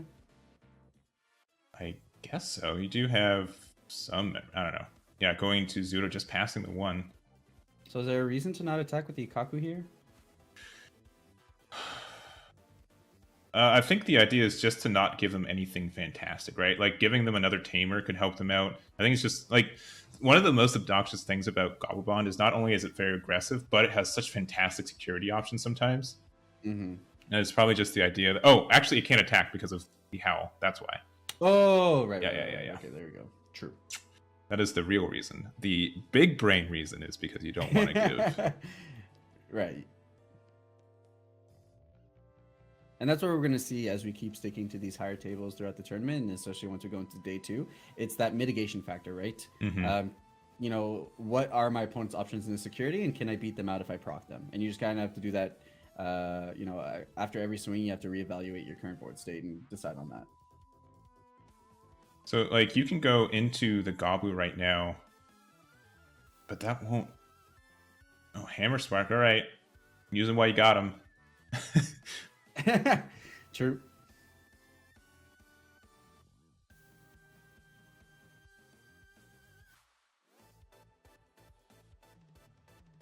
Okay, Kendo. So that will prevent a... That will pop the Blue Command while also doing pressure. Yep, and the you need those pokes. Yeah. Because now we are in range. And it does die, but look, top 5. And it is a Gabubond. Gabubond surrounded by his gang of Octomons, so keep him safe. Yeah, and that does die. That does die, yeah. Along. So I think, like, what's the play? Doing a Gabumon, just hard cast, and hope you have 3 memory next turn to be able to go off with it? I think that's your only option, right? I don't... Because, like, you don't have a Gabubond coming up. Like, even I think... double Ice Wall doesn't do, like, a lot. But then, like, if you play something, you're actually just giving in the extra 2 for the Joe Sora, and then he has the Howling available as well. Oh boy. Okay, yeah, this is correct. Yeah, this is correct. Yeah. I thought he was hard casting the Bond. I'm like, oh man. I mean, I've done it before. Yes. It's not actually the wrong play depending on the situation, but this is tough. Like, this is still like a lot of stuff that can be done here now. But I agree with this. I think this is probably was your best chance of making something happen. But yeah, once again, giving your opponent 10 memory with a deck like this that has so many flexible plays, you okay, just immediately go into that Lobomon. Why now though? Why not? I guess. I mean, depending on what you're trying to do. I think he wants to go up his chain, probably. Maybe see more draws, because it's just safer back there. It's kind of just my take. Oh, that is a great hit as well. Ooh, well, no Ice Wall next turn. That's tough. that's multiple times now that Ice Walls have evaded Gunnar's hand because he's had to bottom deck them.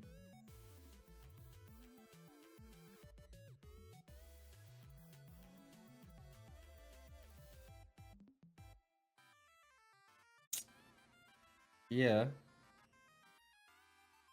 Get your draws. He still has the Howling if he wants to extend even further, so... Lobomon of their own. We find... Ooh. Okay, so we're going to go into Nazu.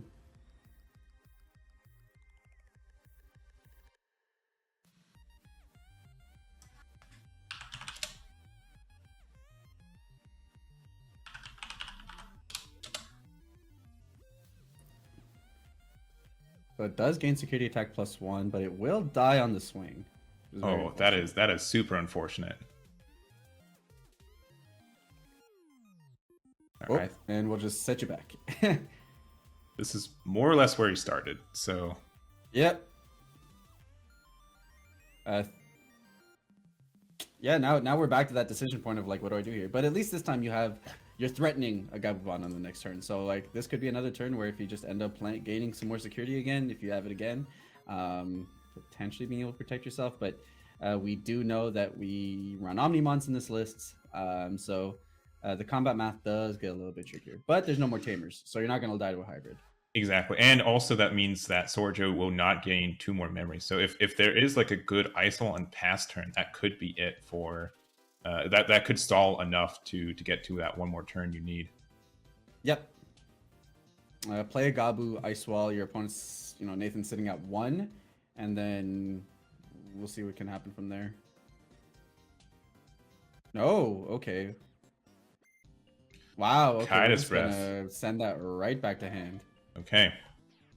I like this still though. I think unless he can like go all the way up to like an Omnimon, it's going to do what he needs to do. I think the only other way is the Machinedramon that restands. Can that work? Maybe. This is a really good play from Gunnar here. Costly, but just enough to be able to basically threaten lethal at this point. Boy. All right. This is what a terrible swing.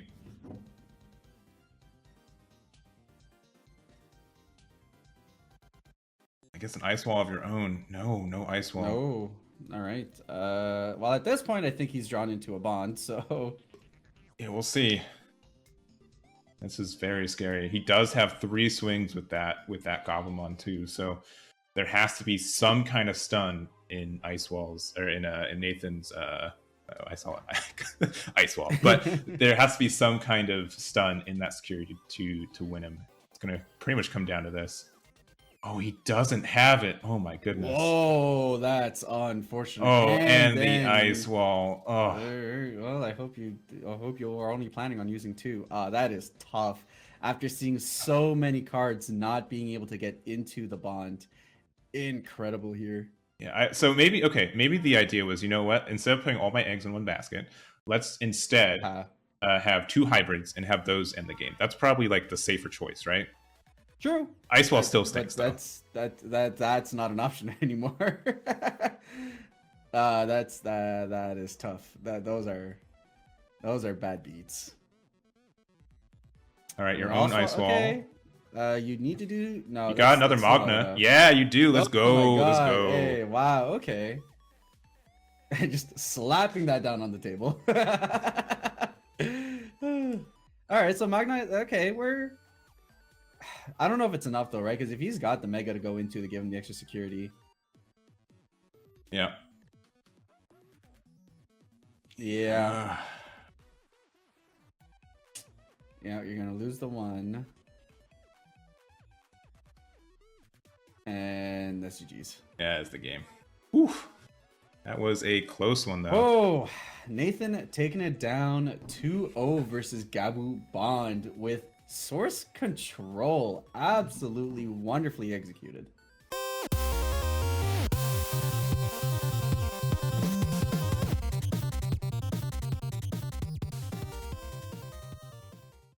We're going first. All right. No, you just start first. I don't think you actually get to choose. Yeah. Okay, going to the Tinkermon.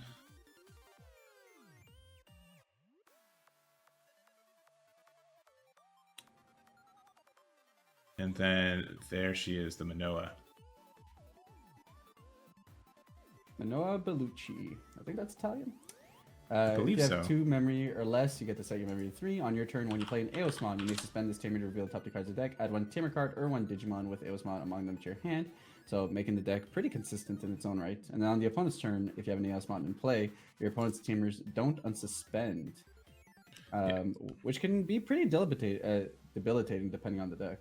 Yeah, luckily, if that could stop like a bond deck, could be in a really good spot just because you wouldn't be able to go your things. But for whatever reason, those tamers don't even tap, which I think is wild. But yeah, there are a lot of cards that tamers that would love to get that tap.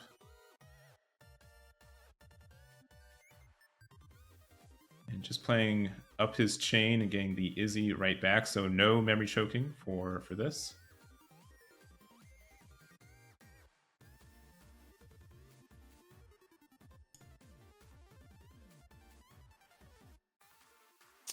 And hard casting the Eosmon. Yep. So we know we're gonna say Eosmon a lot, guys. So bear with us. This is the ultimate Eosmon, the one where you can include a multitude of copies in your deck. Getting the Tamer again with the Manoa. Passing.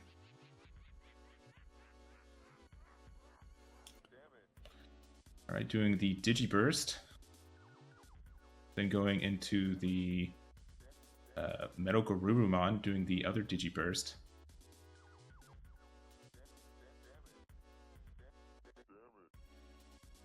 Popping the Eosmon. The thing that makes it the worst about so many Eosmons or Eosmon is that I don't know which one people prefer more. Like, I know there's a right way, but like, it's Eosmon or Eosmon. I always feel like I get corrected when I say one or the other. It's whichever one you feel is right. I'll just be inconsistent about it and make sure everyone's uncomfortable and upset. So yeah, of course. I think that's the play. All right, pushing up the Tinkermon. There is the reboot on the Metal Garurumon.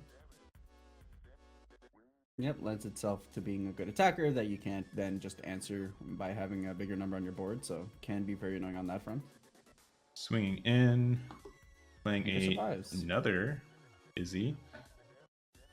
And, oh, just missing out on that memory gain.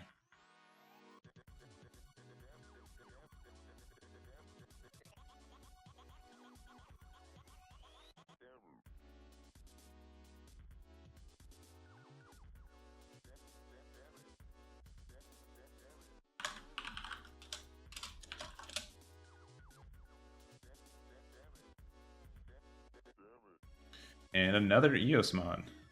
Yeah, I think that's a name we're going to be saying a lot. I respect the commitment of that memory gauge too. So it looks like it's a magnet that he's just flipping upside down every time it's not his turn. Yeah. I mean, I do like that it sticks to the gauge. I think that's pretty cool. Yeah, but if I'm playing like Lilith Loop, I'd just be like sliding it back and forth a lot. Like,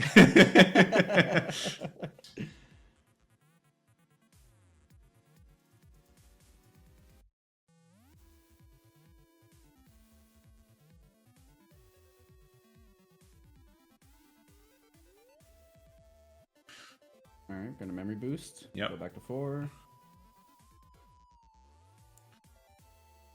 Now, where do you swing? I guess, do you swing to the Tinkermon?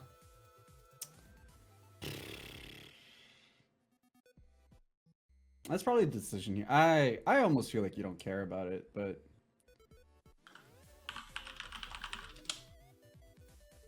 your Eosmon opponent's going to go to 3. He can go right into the Mega. I don't know. When in doubt, I say lean on board control. That's always like safe. So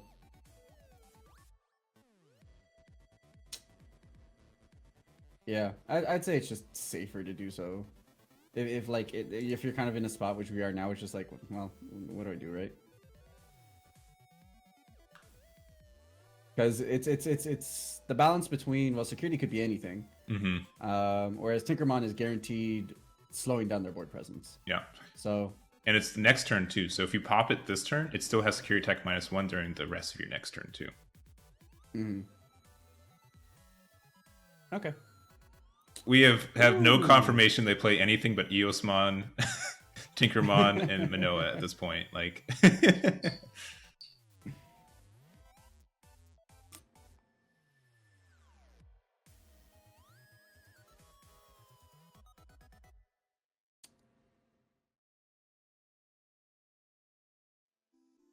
yeah. And a reminder: both these players are 3-0 right now. Yep, so big prop up to Eosmon for being undefeated throughout this tourney. Very well done. And that will be the It lives. end of Tinker? No, it's a 1K. Oh yeah, that's a 1. That's a 1. And you can't Digivolve a 3 either. Man, these 2Ks are so brave today. They're getting so much damage in. They are just opting to not die. And there's another one. And just resolving all of their effects before you can't. Yeah. I mean, there's another Eosmon. Yeah, sure. Yeah, I mean, the deck do be running that card. All right, but that one is dying. And yeah, I think like the black does have a lot of ways to do board clears, which is kind of scary. So you do. That's the thing, right? Yeah. Like, it's just board clears. Like, black is one of those colors that has, you know, those incredibly swingy one cards. So, when going into the large Digivolsion, let's see if I have that card. I've been playing. That's the game I'm playing. A lot of people are playing Digimon. I'm playing. Did I remember to, or did I have the foresight to see Eosmon 3-0 right now? I did. Look at that. Oh man, I'm good. I'm good at games. There it is. There is the large Eosmon right there. So able to add sources, also has secure attack +1, and has the potential to pop things, which it sure did. Oh, but here is okay, that card I didn't have foresight for. All right, that's my bad. Whoa, I would have not expected the promo BlackWarGreymon.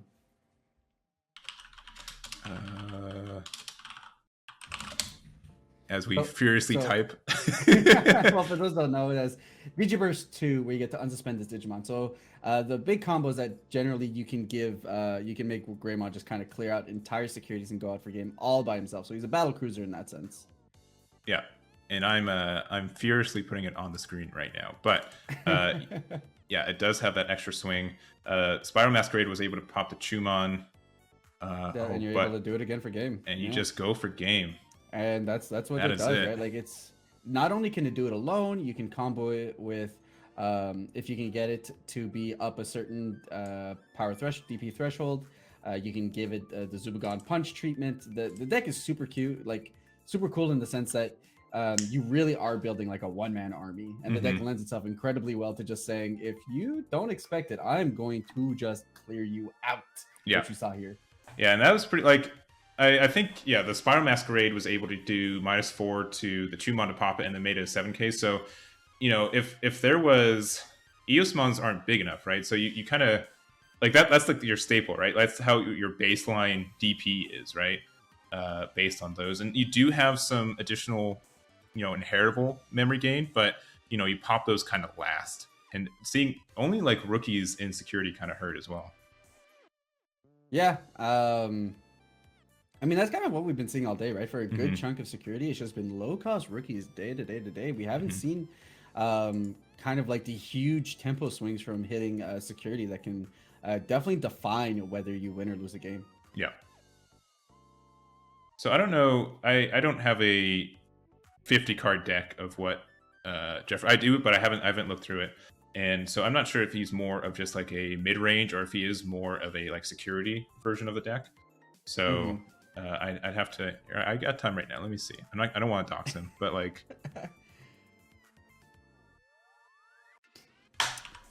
Yeah, and on Leechy's side, the big thing is like, you know, how committed is he to the BlackWarGreymon line, or is it just an extra tool in a kind of toolkitty kind of black deck? So it does seem that he's leaning on that game plan pretty well. And it's like we were talking about, those rogue style decks that if you're not expecting them, can take you by surprise, and you know, they attack you on such a weird axis that sometimes you do actually kind of just need very specific answers to them. So if you're not mean decking to account for them, they can take the entire tournament by surprise, and that's what we're seeing here. Yeah, and I would say, yeah, neither of these lists are what people would expect to be undefeated for your rounds end. Oh yeah, for sure not. Like, they're not your metagame staples at all. And don't worry, we will. I assure you, we'll see more Gabubonds, we'll see more Agubonds, and more Jesmon as the day grows older. But to be able to see 2 non-meta decks being undefeated 3 rounds in is definitely a sight to see. Yeah, I mean, it's not impossible, right? Like, meta decks just represent what people typically play, what's the most popular, and that kind of, and people gravitate to those based on like, you know, generally how powerful something is. But that doesn't prevent the game from having other extremely powerful archetypes that or strategies that people lean on. So they can definitely get there. So. All right, looks like they did their very specific top deck to bottom decks.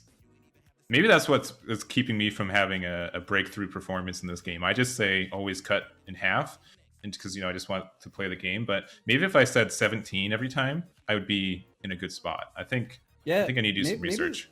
Yeah, maybe that's doing me in, right? Like maybe I do need to tell my opponent that his deck needs to do a 360 backflip. Yeah. You know, 180 ollie, and then maybe it'll be good enough. Maybe I should just ask them to take out their level 5s. And who knows? Like, who knows? Yeah, maybe that will work. yeah.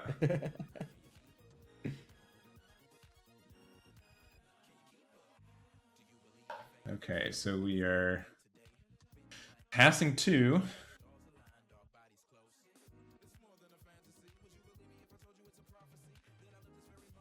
You know what I like to see in card games, and what I think both these players are showing are just like very meticulous how they move their cards around, and like it's really like quite calming to see people like specifically put cards down, or just like how they draw it like exactingly. Like it's very calming. I do like intent. Yes. Which, you know, I mean, everyone's got their own style, don't get me wrong, but I do like, because I'm someone who tries to keep an extremely clean board, right? Yes. And I'm very intentional with everything I do. Just because it also doesn't leave any questions between me and my opponent about what's going on. So, but I mean, I see some players who just literally slap their cards on the table and just toss them. I'm like, okay, yeah, I mean, that's a strat for sure. Looks like they are keeping. They're making a 10k and they're going to swing in. Oh, surprise! It's an Eosmon. Yeah, shocker. And then going into the big boy, which I think I have that guy too. You did talk about it when we were setting up. Agubond. When Digivolving, you delete all your opponent's Digimon with the lowest play cost, and then on your turn, while your opponent has an unsuspended Digimon, against Sec +1.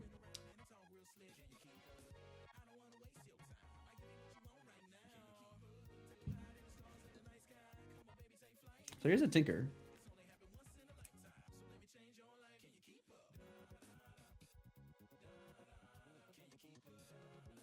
I'm feeling bold. Okay. Tinker will go. You do get the -1, which will turn back into a nothing with if you have an unsuspended. Nothing crazy bad. And then playing the Petermon to get the Tinkermon back out. Yeah, not good, not bad actually. Pretty good tempo.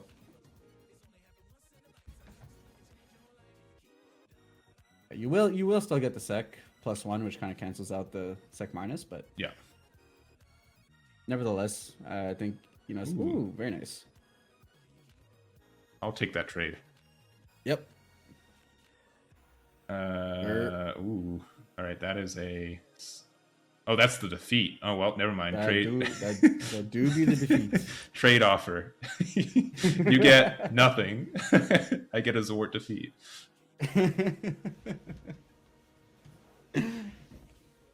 And that is such brutal timing. Yeah, that is just unfortunate.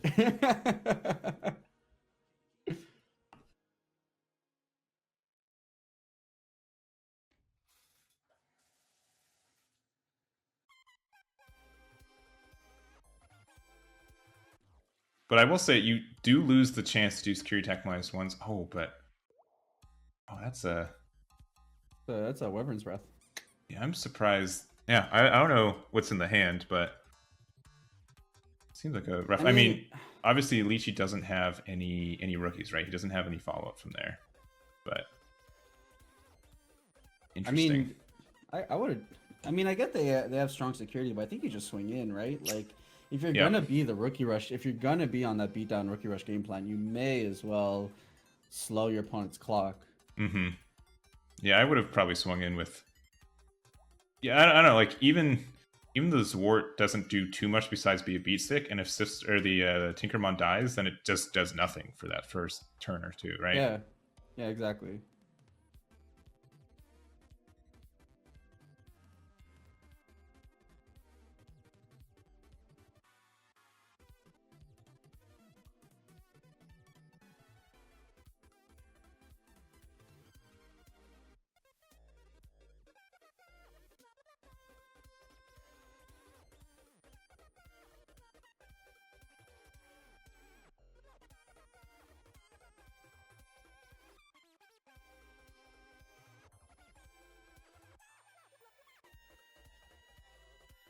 Yeah, okay, there we go. There's a swing. Yep, should be good. And there's an Eosmon. All right, so both players can play a tamer if they want. Oh, if they play is an Izzy Joe. Okay, just another Izzy, I guess. I don't know, maybe. I mean, is there a reason not to?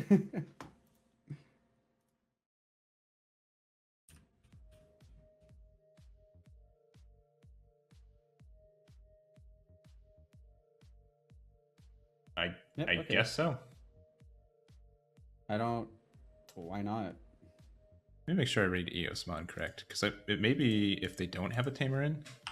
Oh, No, you know what? just- I know why. Because they want to prevent them from going up the chain. Because the big Eosmon prevents them from, like, for every tamer that's on the board, you get the additional the additional inherit underneath it. True. Yeah. So, and another Izzy does nothing but gains you maybe another memory, which I think you're going to be set to 3 anyways. So Makes sense. that's probably it. Just give yourself less of a chance of being OTK'd. Yeah.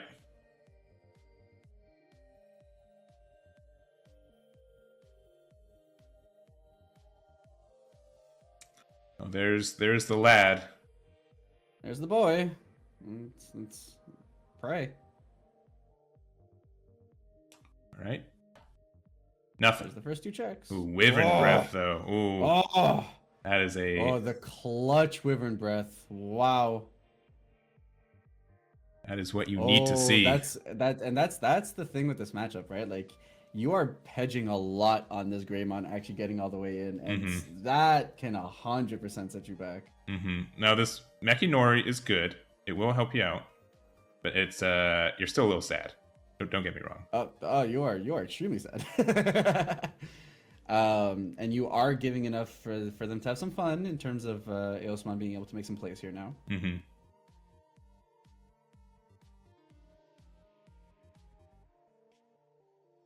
I'll put Wyvern's breath back up there.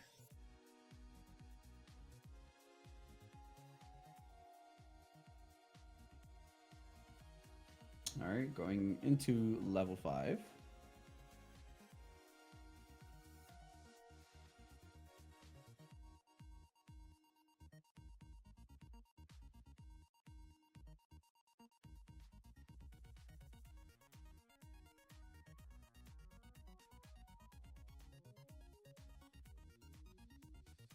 All right, swinging in. All right, thinking. Yeah, swinging in. So it is a 6K. Yeah. Play another one. Pretty good. And I think you could play a tamer if you wanted to also, but it looks like they're just passing. For the Tyrannomon.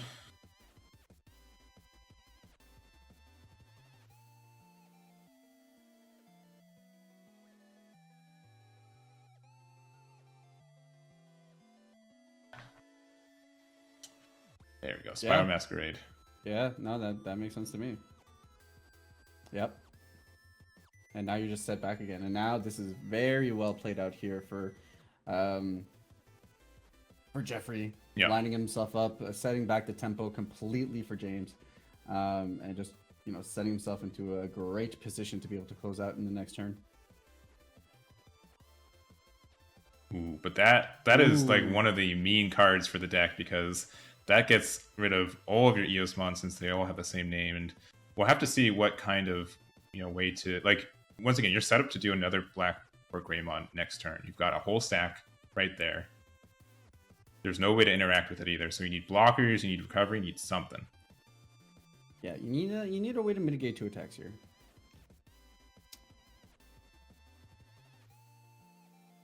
Okay. Ooh, okay, That so we're will gonna draw a couple cards. Draw some cards. See if we can find it out. I mean, or another Wyvern's Breath in security, I guess. Those do help.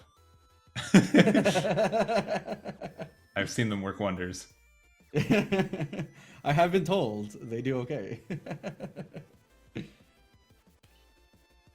Swinging in. I mean, obviously there's also a chance that... Okay, that does nothing.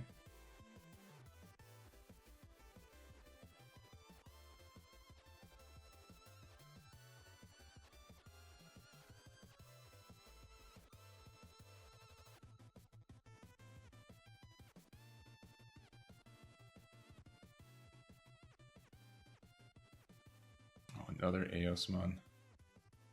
All right. Gotta have faith. Yep. Pray. I mean, or maybe it doesn't have the Greymon. You know, like that's a possibility too.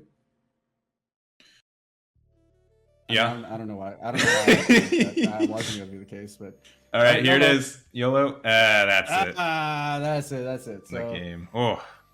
So back to back, BlackWarGreymon's here to snipe up the game, and that's 2-0 for James versus Eosmon, which is unfortunate. That will end the undefeated run for Eosmon, but it's not the end of the day. X2 still gets you into day 2, and both players are very well positioned to still be able to do that.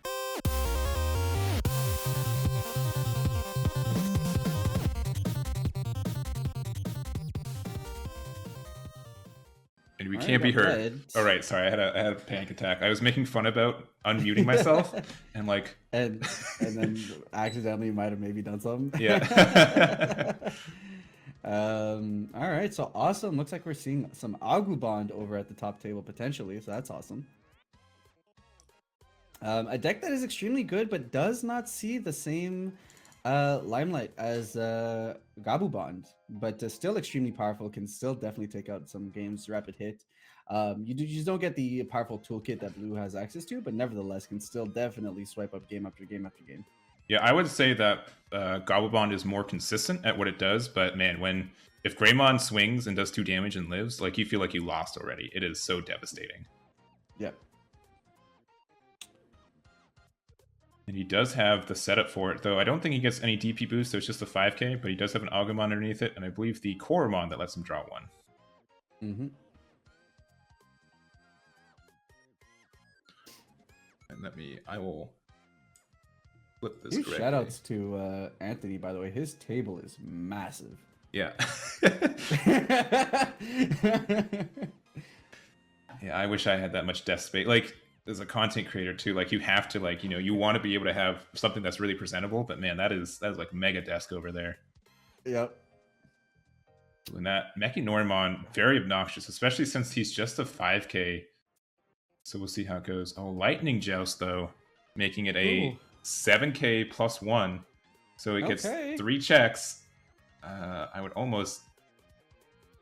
How much faith did they have in security? This is a big question.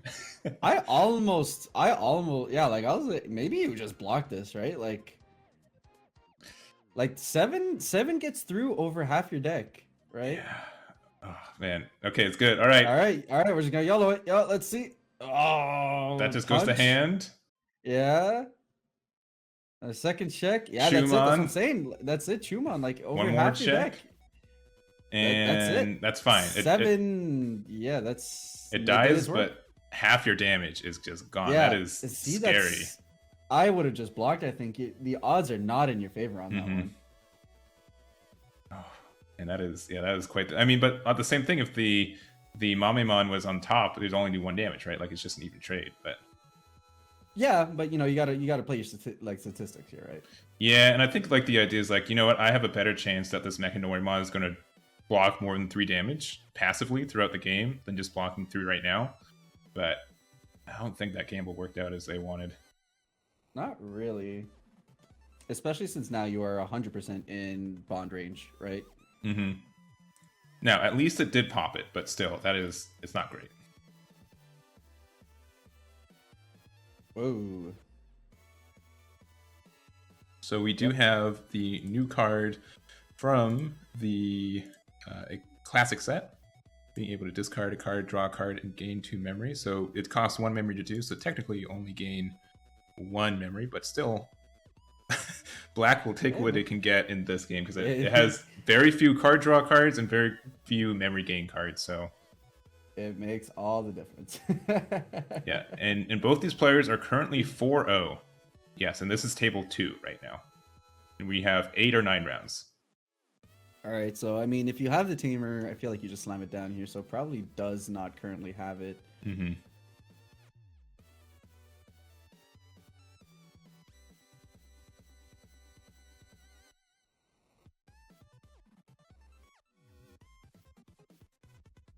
Yep. Oh, another one. And not enough. It does get a 7k with the boost from the Agumon, because Yeah, that just when swinging on a player. Yep. Oh, but with the tie, it trades. Yeah, Oof. Yeah, there we go. that's tough. I mean, You still do this it. is actually you still do it, right? Like especially, I mean, it depends if you have the tamer in hand, because now it's one less blocker to deal with. Like it or not, you are kind of a spam deck. So, ooh, okay. And we're just gonna get rid of the other one. Yeah. I don't think he had enough DP. Yeah, he couldn't pop both, but yeah, there we go. You get the card draw from Agubond, and just passing from there.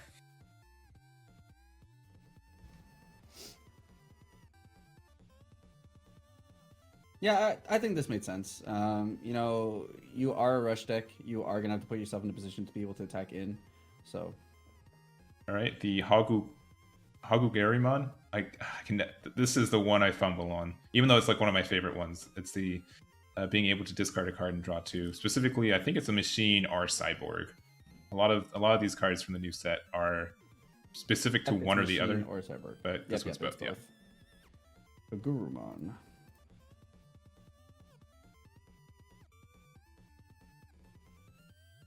Going into the blocker.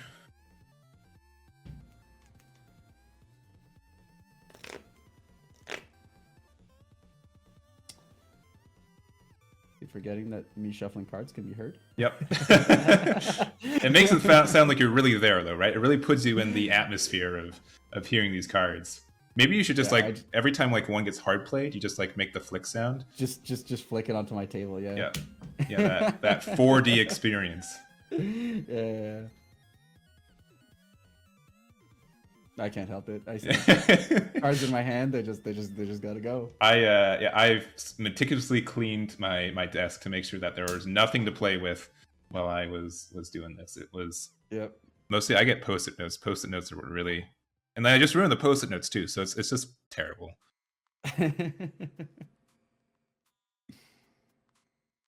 All right, so this is another 7K swing, which both those blockers are 7Ks right now as well.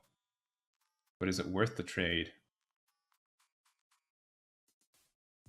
Anthony having a hard time not seeing any tamers, or at least not playing any tamers.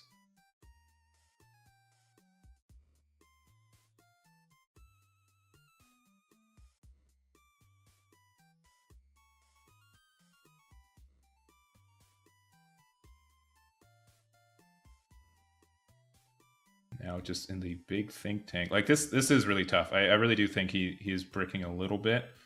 And the weird thing too about Agubond is that you can normally make your games last really long, but I feel that puts you more in a detriment than anything good, because you kind of need some time to get those 2 wins back.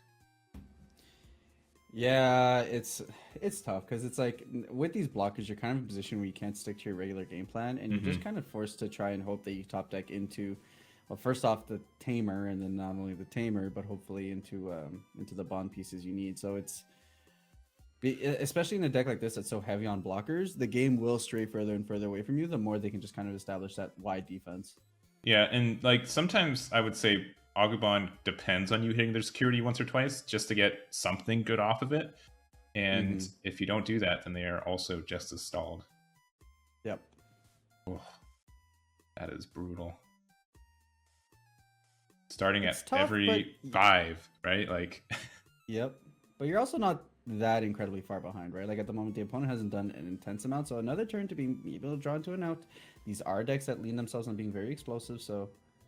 But again, like you're saying, if you just, you know, if our black player here just kind of lines it up where they play incredibly defensive and then just OTK you out, you won't have the opportunity to be able to make that comeback. Yeah, and taking the block there, creating the trade, drawing the card, and another one to pop the Mechinori. Yeah, oh, can it be both? Is it based on DP or play cost? Let's see, because they do have the boost from the tamer. True.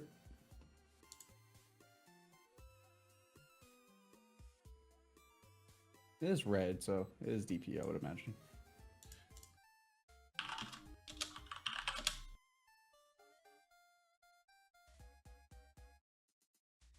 Yeah, it looks like did he take it back? Is that right? Yeah, because it's Yeah, so we got rid of the champion, but okay. the rookie remains. Yeah, that's right. So choose any number of your opponent's Digimon that total up to 8k, and since the tie, they both had 2k and 7k respectively.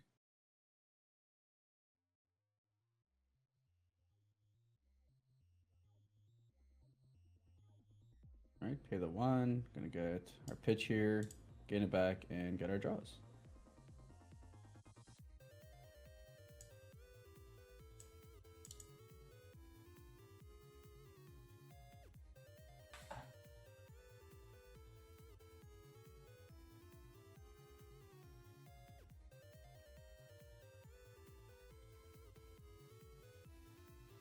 And another Machinedramon. Yep, doing a very good job of just stalling it out here, taking their time, waiting until they can get to their big Machinedramon turns. And the tie tamer would do so much for Anthony right now. They would make all the difference. It would open up play lines. It would force Taylor to have to play differently, knowing that now you're at threat of just a bond at any point in time. Damon's a start. Yeah. And then we'll go to 5. If they remember.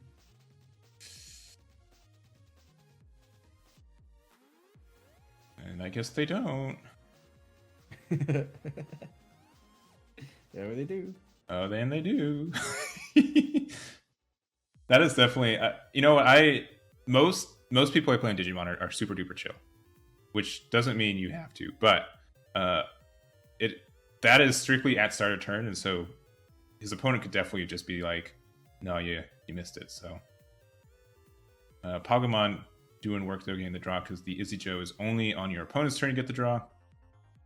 Man, if that was all turns, that card would be so busted. That'd be broken. Yeah, that'd be busted card. Just throw your Digimon into security and then start drawing for it. Oh, hard casting. Hard play. Oi. Yeah, I mean, by board. Yeah. Great setback.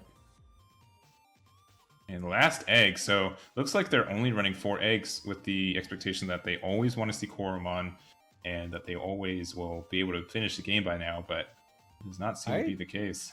I don't know. I mean, here's the thing. They're currently undefeated, so they know their deck better. Oh, yeah, for sure. I would. But I think that's a wrong decision, right? Like, you're, especially in the deck that thrives off of being able to get your bonds right out of breeding, like being able to make your bond plays off of breed. I think you are severely hampering your longevity if you expect every single game to go to a point where you only need the 4. Yeah.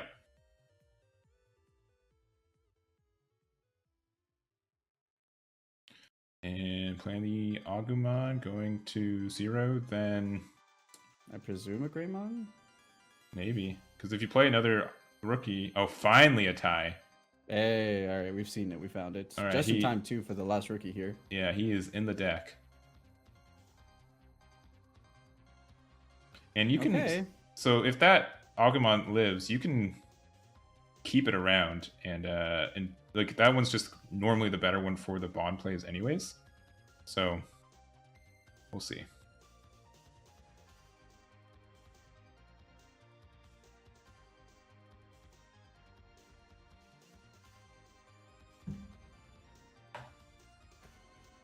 So in terms of security, what? Like, I guess Gaia Forces and the like could do a decent amount of work here, get rid of a blocker, and then potentially open up for lethal.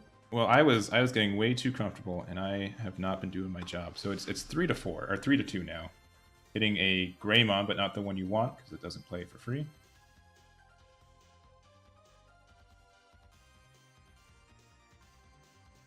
Yeah, hitting a Geo here would be extremely gross as well, for sure. Mm-hmm.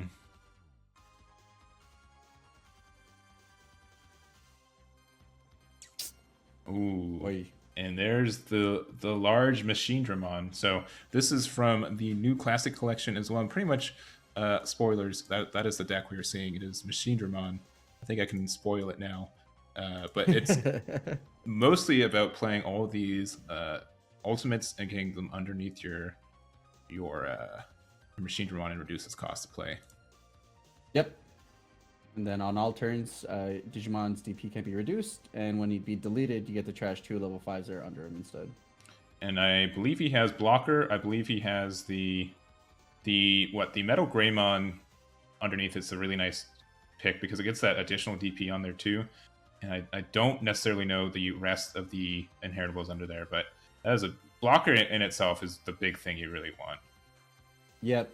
It's just the fact that you kind of can, this game very much relies on the idea that you can build your own Digimon, just through the inheritables, and this is the ultimate form of that, where you just kind of get to establish an incredibly strong monster and just like set up its sources to be extremely powerful, and then have the additional protection that if you would be deleted, you get to have the bonus stuff as well, just by being able to clear out sources to protect them. Yeah, and I think it's crazy. Like at the beginning of this game, 3 damage was done from that Greymon, and it was such a push, and now 20 minutes later almost it's the same. You still only have you have 2 security left, right? No damage has been done. Little board state out of Digitama is just not looking great. Mm-hmm.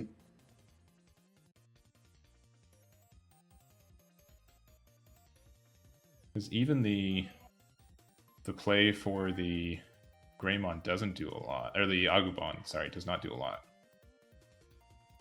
Not really in this position. Like the most impactful time to get it off would have been before this Machinedramon hit the board. Now that Machinedramon hit the board, you are. I'm not even entirely sure what you do now, especially since you're out of eggs to hatch also.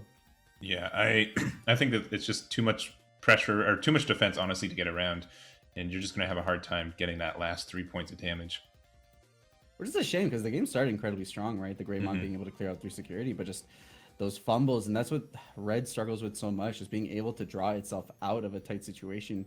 You just don't have the consistency or draw power that other decks have to be able to find your game plan. And for like 4 or 5 turns, Agubond just trying to find the tamer to be able to go into these plays and not being able to find it until now. Yeah, I wholeheartedly agree. And that's, the Gabu version also has some of the same weaknesses, but it has just more cycle and energy manipulation or memory manipulation to get that off, and it feels very good. It's just hard to counterplay that like you can with Red. Yep. So you can kind of try to go wide, like. So there are 3 swings on board, since 2 of them are blockers that can't swing. But I don't know if there's Curie Attack +1 underneath that Machinedramon.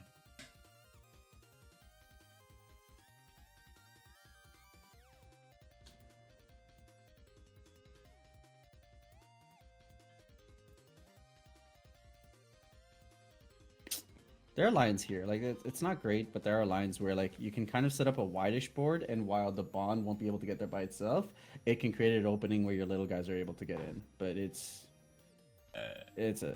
tough. All right, is that just Gaia Force outright? I believe that's. New. I believe. Oh, that's like the starter deck Gaia Force from the new one, I believe. Oh right, the new art one, yeah. Yeah, the alternate art. But like, what's the good hit? Machinedramon will live. It's probably. Oh, is he actually? I would not hit Machinedramon. You just hit one of the other blockers. Yeah, because it sticks around. I don't know about that one.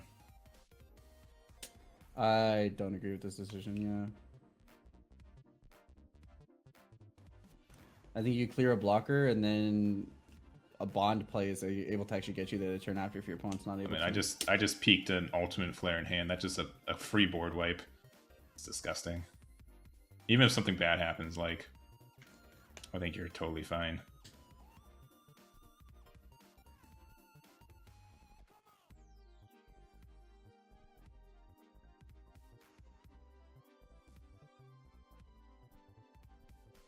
Okay. Paying 1 to discard 1 to gain 2, draw 1. Pretty good.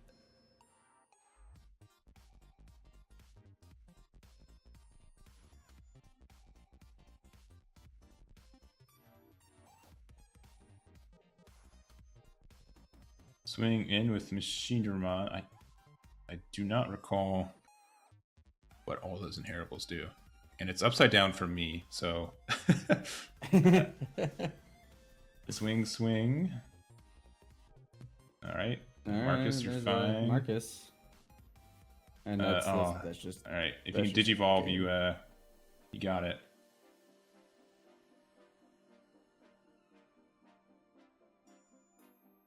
Can you not digivolve? I guess not. Oh, I mean, guess not. I mean, it's the same difference. Like it doesn't. Yeah, and it looks like they're scooping. Yeah, for let's game 2. let's just go to game 2. We got 30 minutes of game. Let's try and push this out. I mean, you know, without a fumble, Agumon can close out a game within 5 minutes. So there's still plenty of time here to get out through both games. Yeah, shoutouts to round 1. We saw the whole match in like I think under 15. Yep. Yep. What is it like? What AGDQ or AGDQ? Agumon goes deck quick. I don't know. Maybe beginning of the day I could have found something witty to say, but I'll leave it out there for someone else.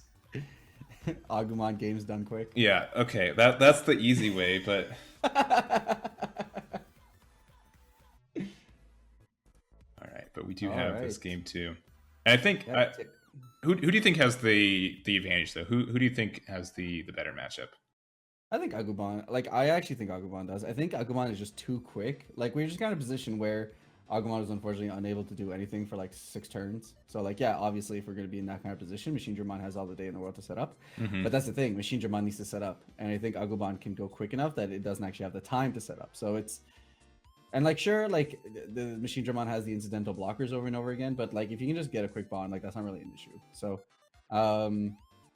so I do actually think Bond probably like if Bond can have a solid turn 2, it's probably Bond, but otherwise, probably just if there's a fumble, then it's very much centered towards Machinedramon taking it all. Yeah, I think that's pretty astute. I think.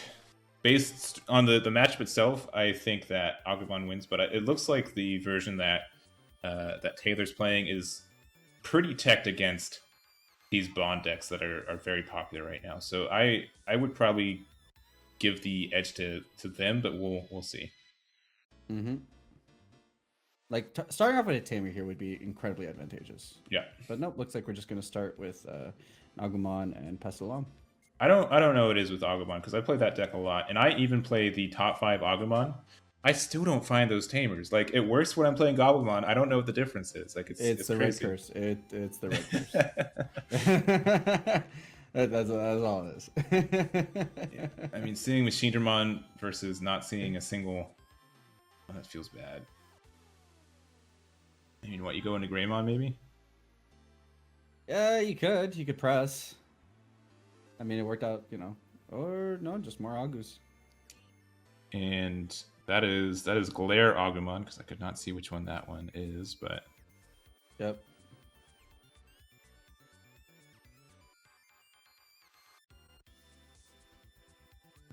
Right, playing the blocker. Now we're almost getting to a position where I feel like once again we're straying away from Agu being able to get there. Mm-hmm. Now those are both 7k blockers. Agumon there.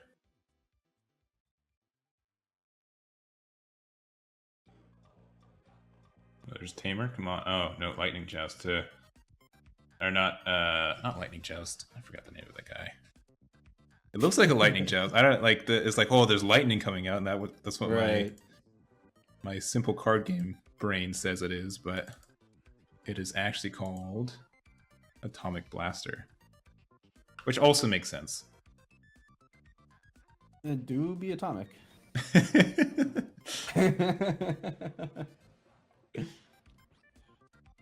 Yeah, so this is just that tough position of Agubond just not being able to find what it needs.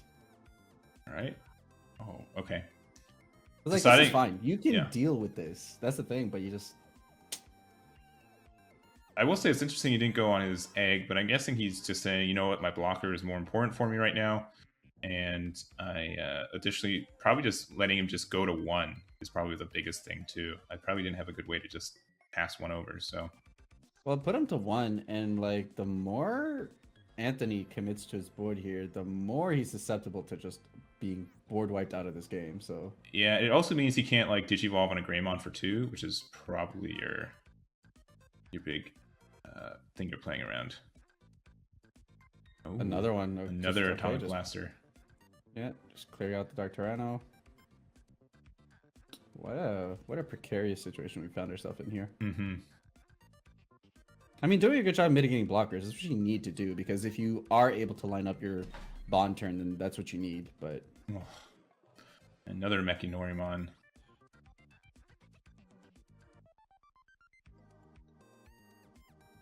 3 cards in hands for Anthony. I think roughly, but yeah, so it looks like 5 cards for Taylor.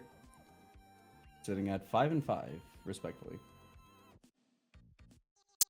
Yeah, but yeah, just looking at a 7k blocker that just keeps restanding is so gross. Yep. The BlackWarGreymon. The alternate art from the new Classic Collection looking very pretty. We've seen a lot of alternate arts in this tournament. I mean, a lot of people have very fancy decks. it's the time to do it, right? It is the biggest event for North America they've ever run, so do it. All right, so we've got our Greymon, we got our draw. Looks like we don't have another rookie to draw. And that is a 7k swing, so you'd have to trade with Mechinori, which you probably don't want to do with 4 other rookies there. And you do live, so that is some good news. What did we draw into? Anything that helps us here? A Gaia Force. Jeez, all right. Gaia Force. All right. Bye Metal Gray. Yeah, that is a gone boy. You do get the top look for Chumon. Okay. That's fine. And I remember to update the security like I have for the entire day, and you guys don't have proof otherwise? Yeah, mods don't exist. Yeah, no way. You think I'd want to re-upload this to my YouTube channel or something? No way.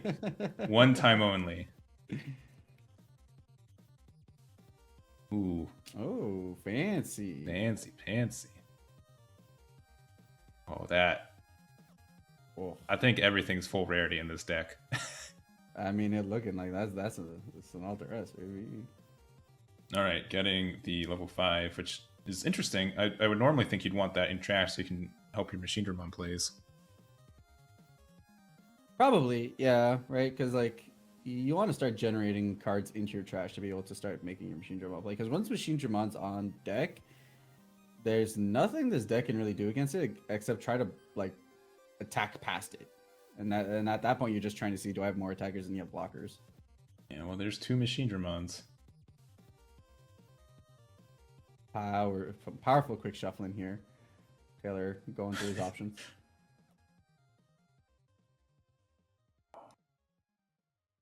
And just the punch to pass. Just the punch, yeah, just to pass. And it doesn't gain anything that I believe lasts into the turn because it has to be, I believe at. Let me make sure. 13. 13, I believe, is the threshold for.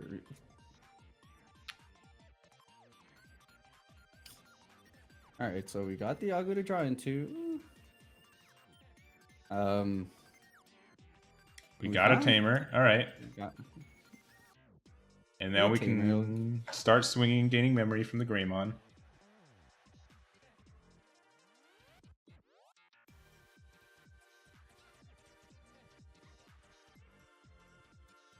I think I see another Analog Boy potentially in hand.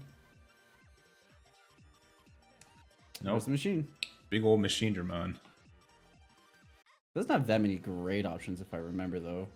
Yeah, you're still paying a ton for this dude. I mean, if they're all in hand though. Oh, that's right. It's from hand as well. All right, never mind. Fair enough. Okay. A pretty beefy boy. It's not the most terrifying Machinedramon, but still pretty good. Let me see all he gets in there. Let me consult my perfect memory. Yeah. In another internet tab. So he gets. Machinedramon is a very cool deck. If any of you guys ever want to pick it up, they got some very cool stuff in this newest expansion set, and plays in a very interesting manner to be able to slow down your opponent. So I believe it has blocker, and it pops something 4k less when it swings, and plus 3k DP and something else, and I think plus 1 more DP. So having blocker in general is very strong. Blocker is the one you're looking for sure. Like a swing here, you're just kind of baiting the machine. I mean, I don't know what you're baiting here if you're trying to swing. I mean, you get a card draw, you gain a memory from your tamer, so that could give you enough to go into tie into the big boy. Well, no, because you have Chumon on board. No, but it's the Chumon doesn't do tamers. Yeah. You're right. So there's the Machinedramon block. Yeah, I think that's fair. Yes, that goes. So now what? Right, because you couldn't have done that for nothing. Well, I guess you do for the draw. You do it for the draw. Yeah, I don't know, like, something that kind of helps this deck is, like, the Agubonds that look top 3 for tamers and the other Agubonds, but I haven't seen any of those in this list either. Yeah, I feel like the tamer Agumons are almost mandatory given how, like, you need to find those tamers to actually be able to like, win with this deck. Yeah. And, like, both games, back-to-back, that's just kind of been the issue here for Anthony, where he has just not seen his mats, or his ties. Yeah, he strictly is not.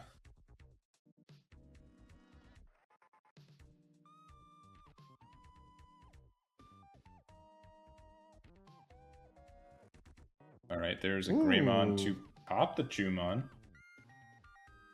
Sure. And he gets that to hand with the Pogumon underneath it.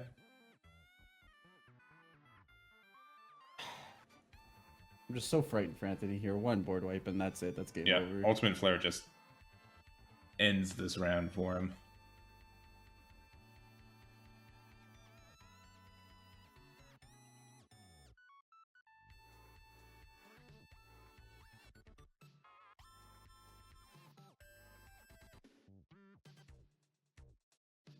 Okay, how tempted would you be just to hard cast the Bond?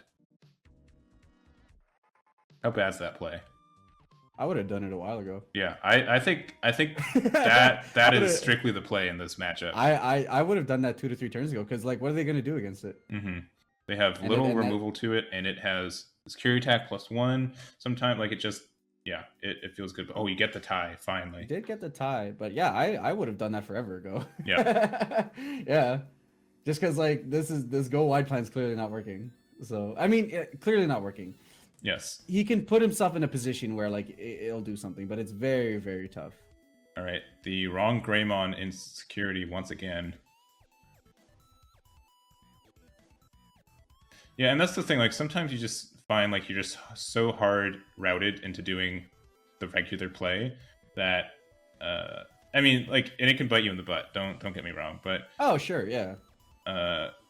Doing the abnormal play will catch your opponent off guard, and we'll see. Well, especially with a deck like this, it's like, how does this deck deal against that, right? Yeah. And, like, for the most part, it doesn't. It has, like, answer potentially, but otherwise, like, you're not really getting there against Bond. So. There's the Classic Collection Agumon as well. Ooh. And that's it. That's gonna be a hard. I'm surprised he swung. Like, I mean, actually, never mind, because he can just, even if it would die, he can just get rid of 2 sources. Yeah. Yeah, that is very rough. I mean, I don't.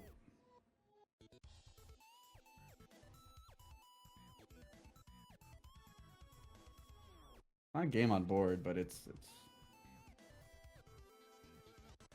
But is it lame on board? Hey. Are we already there? We're 5 hours deep. I'd say we're getting there.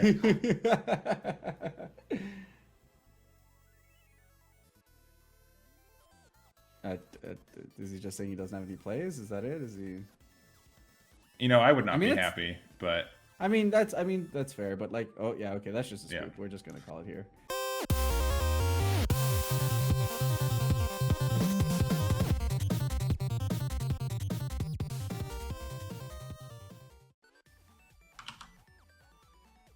And show names. Magic. All right, it worked. So here we go, going into the first turn. We've got Gabumon into a Strabumon, looking at the top 3. We have a Bond, we have a Gabumon, and an Ice Wall. So no hits. Do you think this is a Gabubond deck? I don't read books by covers, so we'll find out. This could just be a very this could be like a quick switch to source control. I've seen sillier things today. True. All right, so that's turn for Gabubond there, and let's see how it rolls out for Jesmon. Well, let me get that actual timer up too, right? There we go. Probably a little bit behind, but that is fine. That's okay. I would be surprised if this game went to time. I would be as well. Both decks are just really looking to pop off here. Yeah, and with the baby Dramon, it just kind of shows that it's Jesmon. Spoilers, all right. I'm not. You really tried to hold on to that one. Yeah, I sure did. I was hoping that would be Huckmon, so I could just be like, aha, but it was Piomon. So you guys have to act surprised when you see your first Huckmon. Oh, Greymon. Okay. Uh-oh. I mean, Uh-oh. I'm still holding on to being surprised here, Egman. What happened?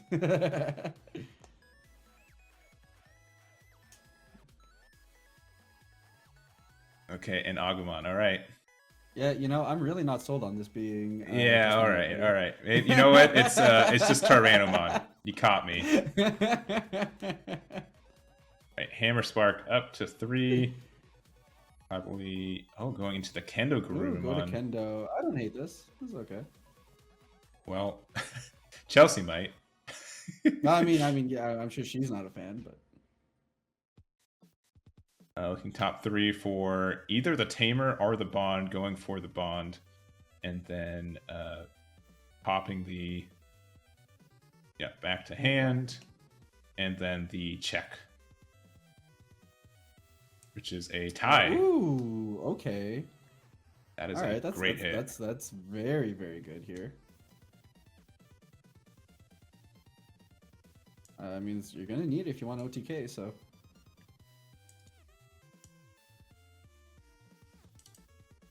All right, and there's the Gallant. It's probably that's the tech mega of the deck. Mm-hmm. Going down to 3.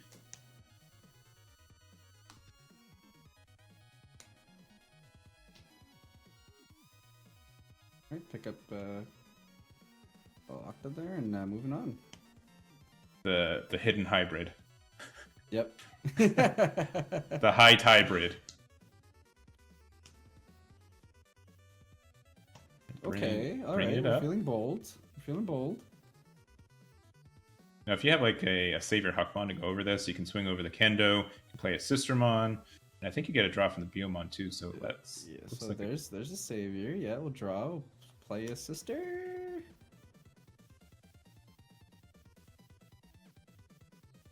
Yes. No. Maybe Toaster. Yeah. There's a Sister. All right. So we'll go ahead and get another draw.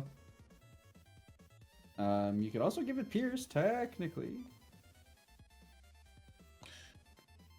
I mean, I wouldn't, but you, if you use the extra card or the option card. Yeah, if you use the if you use the option card. I think you definitely need to swing over the Kendo. You get your card draw. I mean, this is a security attack +1, but I think you're pretty safe to say. You clear the board. Yeah, you clear the board here, right? Like you're sitting on Huck, which will be hard for your opponent to deal with. Like you definitely just do this, and then if you have another Sister, you go to it. You could even argue just going right into Jess here. We'll be fine. Yeah. They missed the Biomon draw as well. Because I thought it drew on. Oh, it's when it's attacking a player. Never mind. I'm looking at the wrong Biomon. Yeah. Yeah, so here we go. We do see a Cocytus setting back. And that's tough, right? Because there's only so many chains that Jesmon is going to be able to establish here. So yeah, having to find another level 5 can sometimes be a really hard task to ask for. Yeah, another level 5. Like even, an additional Jess or something like that. We've already seen losing 2 megas here between the Gallant that's gone. So it's not, we'll see. I mean, if we can get a Huckmon here early for Chelsea, being able to look at the top, be able to clean out our draws, but it's a tight spot at the moment.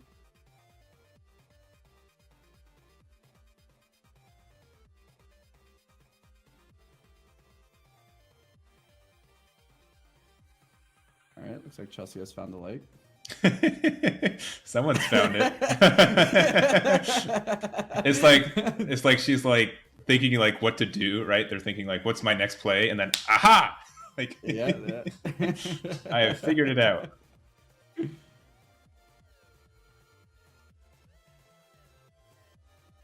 Okay. Got another Savior Huckmon. That is the good that is my good idea. Yeah. Yeah, I agree. This is fine. Oh. This is also probably okay. Yep. I don't think this changes your plays all that much, TBH. You keep the Sistermon alive.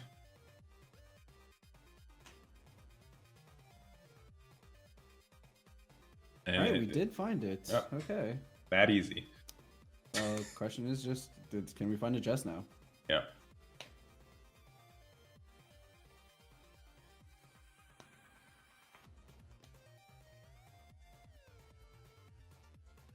Octomon for 2. Take out the sister here. Do we just chill? Nope. Swing it on in. Okay. Oh, maybe. Wait.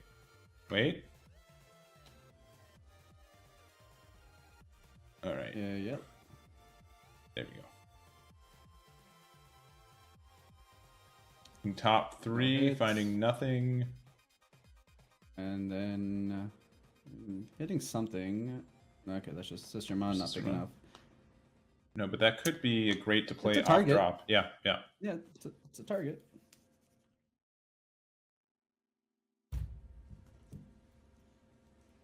Oh, true. The Grakatis Breath put it back in hand. That's true. I forgot about that. Yeah.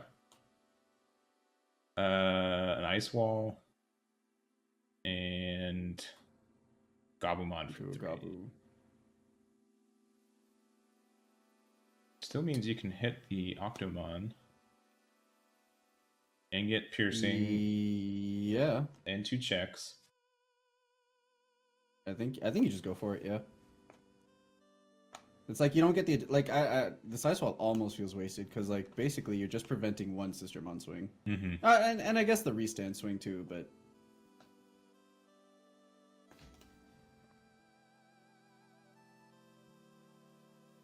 yeah, I think it's just one. You just like your board presence just gets really good at that point, because like you're able to get another sister.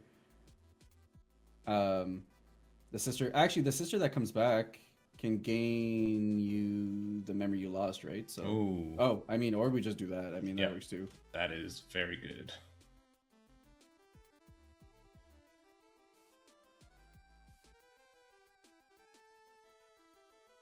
This could be lethal now, right? It is no. potentially lethal, yeah. Well, I guess you have to play 2 blocks, right? That's the caveat. Well, I mean,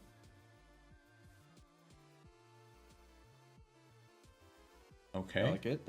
Okay, that's good. So, yeah, swing into the Octo. Play that, then lose 2. 2 checks. Restand. Check. Oh, and get the pop of the Gabumon too. Oh, that's spicy, yeah. Was that wait? piercing? I guess not. That definitely should be piercing. No, am I dumb? Does the piercing come from the Joust card? No, it's when you play the Sistermon.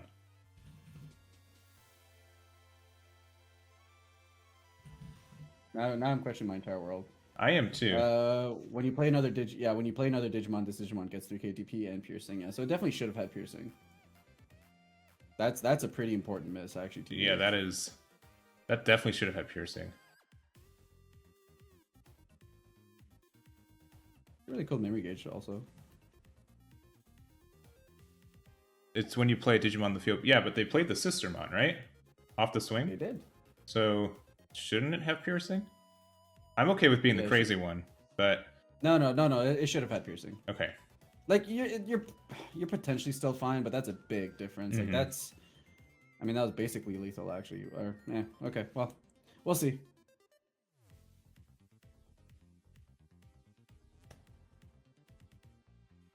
Like, you're still okay here. Yeah, and that's kind of the thing you were worried about, right? Just being able to do that again. Double Ice Wall doesn't save you, though, because you have Security Attack plus No. 1. Sec +1 still gets there.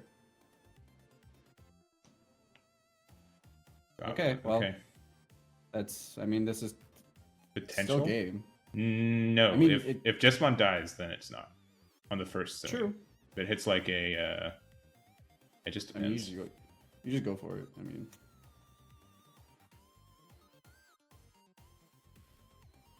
mean, Jesmon's pretty big here. Like, I think you're okay. Like, I guess. I'm not. Was already used. I'm not putting that curse. I'm not saying nothing. Because if this is like an ice wall, there's a lot. Ice wall. There's a lot. Don't get me wrong. There is a lot. Is there a sister to play here? Gain yourself some mem. Okay, 2 nope, checks. like that's 1, so... 2. Okay, we still. All right, we still okay, fine. so, Okay. So we recovered from the misplay. So at least there's that. Okay. Yeah, there you go. Swing for game. Yeah. All right. Man, I was. So game 1 going to Chelsea. That's that. I mean, if she would have lost off the back of not getting that piercing, that would have been tough. I was feeling uncomfortable. Like. But okay, this is a long day. So like this is what, 6 hours deep of playing Digimon. So like, I get it, but yeah, that's a huge misplay. I mean, this is also a pretty relevant game, right? Because like, at the end of the day, after this round, if you walk away undefeated, you can just coast the rest of the tournament. You will be X2. Actually, there's not if we have 9 rounds. rounds. Not if we have 9 rounds. That's true. Almost. You're almost to a point where you can kind of just coast the rest of the tournament. I mean, if you win 7 games in a row, you should be fine. Like that is what you're asking for. But not to be biased here, but I am a big Jesmon fan, so all my faith going into our red player here. Yeah, I think Jesmon is not as represented as Gabubond too, so that is nice. I don't think so. Yeah.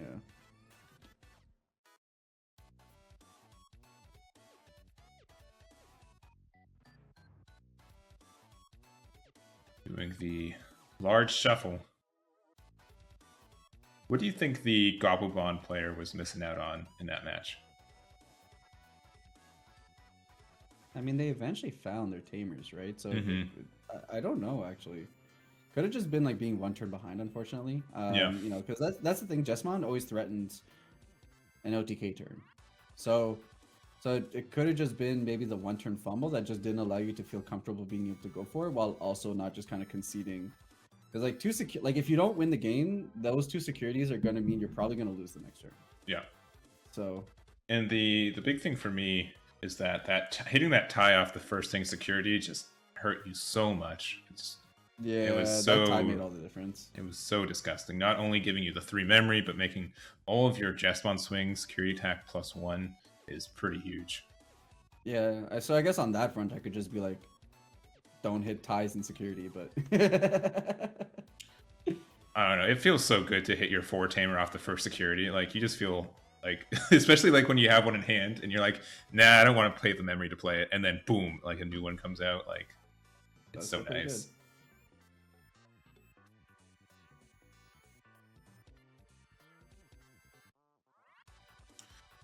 Good. Right, looks like... I never understood opting to go second. Mm-hmm. I understand you see an additional card, and these are decks that definitely want to draw into their pieces, but I don't necessarily agree with these lines. You want the tempo on your side. You are a rookie rush deck at heart. Yeah, I wholeheartedly agree. And like that's just like a free turn for Jesmon to be able to dig for more cards. True, but like if red bricks, it bricks so hard going first. Like it has such a bad time. I mean, by 1 card, right? Like let's not mince words here. Fair. And like this is a matchup where you can just like Jesmon and sit on it, and if they don't have the Kaitis breath, then you just kind of get free swings all day. Mm-hmm. But yeah, see, this would have been a fantastic turn 1 play Gabubond into the tamer, like, and then you pass 3, but then you're starting your memory with the mat, like you're getting the memory back, you're getting the draw. Feels a lot better. That is true.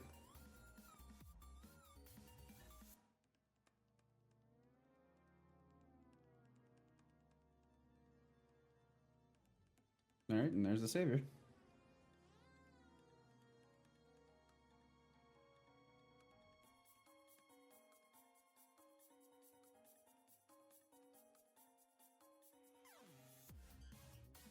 So if this hits a tie, that'd be super feels bad. Yeah, can you imagine? Can you imagine it hits another one? Like that'd be disgusting. I mean, we'll see.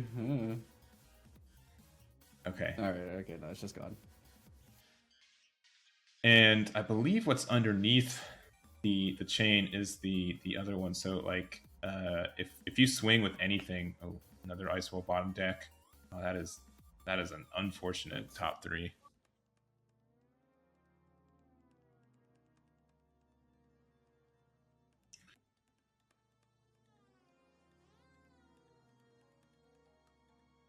Okay, bottom deck all those, and then what? Play another rookie, play another tamer.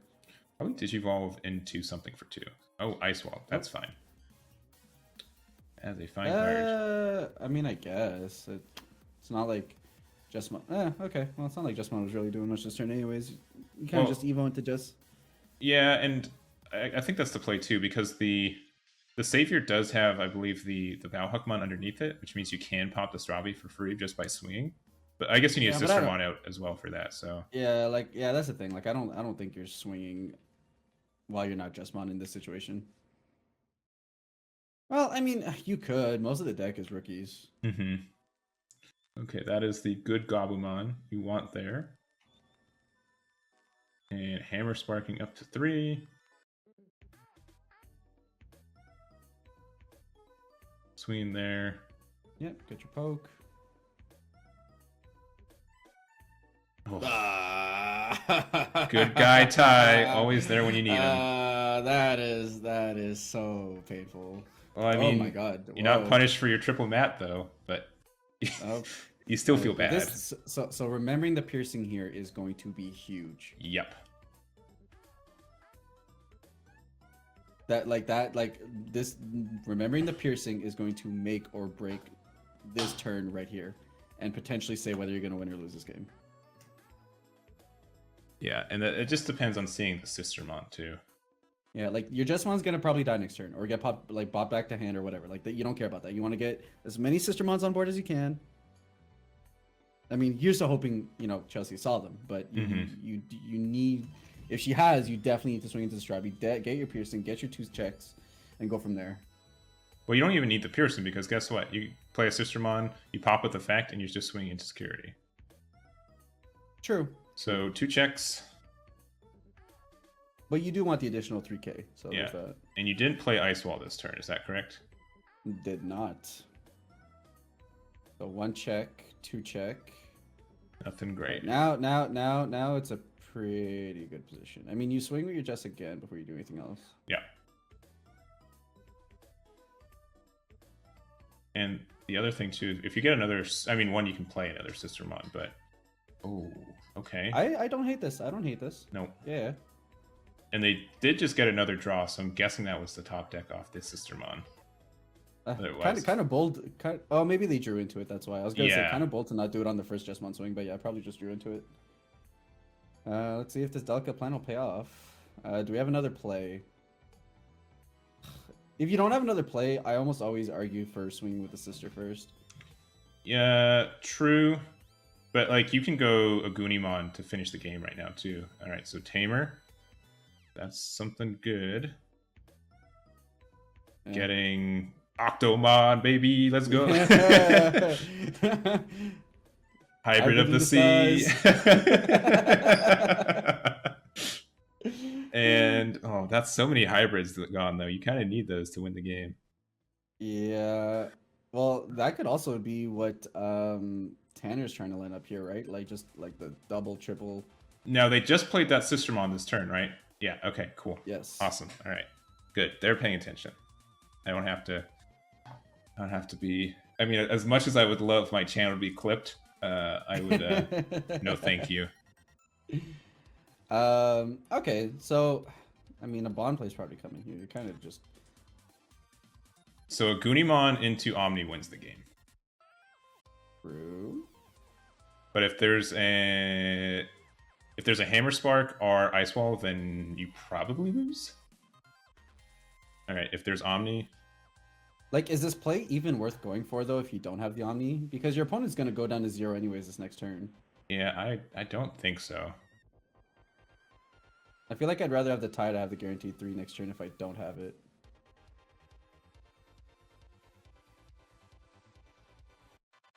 They're scooching. Yeah, you can Omni.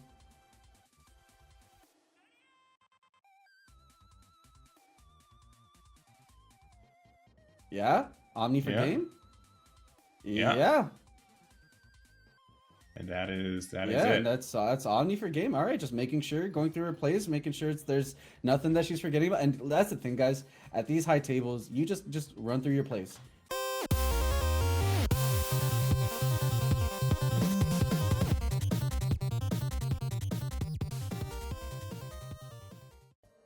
And we did already see table 1 has Chelsea, who is currently on Jesmon, and we've already seen her fantastic performance in the last round. So we'll try and spread it out, try and catch as many of the varying players as we can before jumping into tomorrow, which I'm sure we'll see a lot of returning players as we go from round to round, and especially once we get into the top cut moving forward.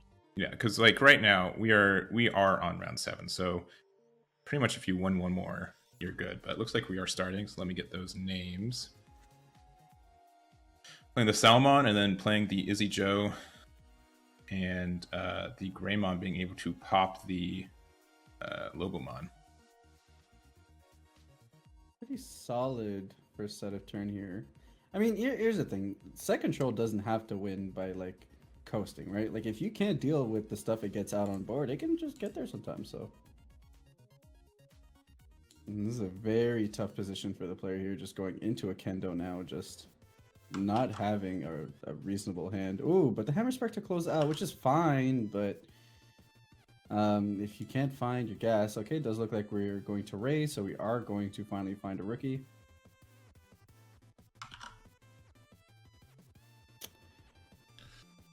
And then the choice is, do you clear? Yeah, you might as well clear the Geo, force him to use removal.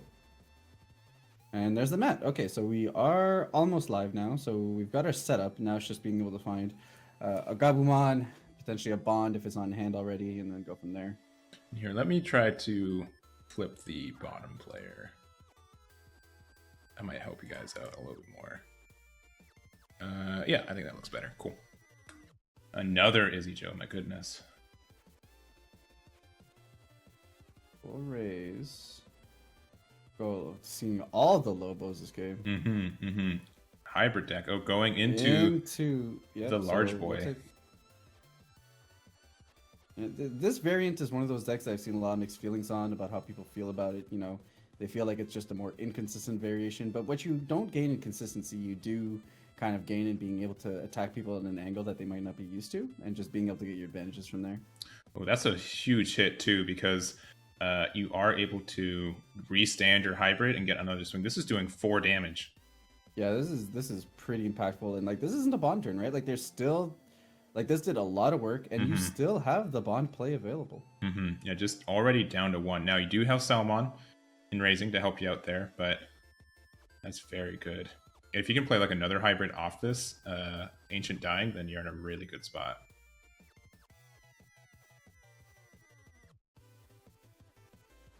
All right, Ancient goes, and do we have a play?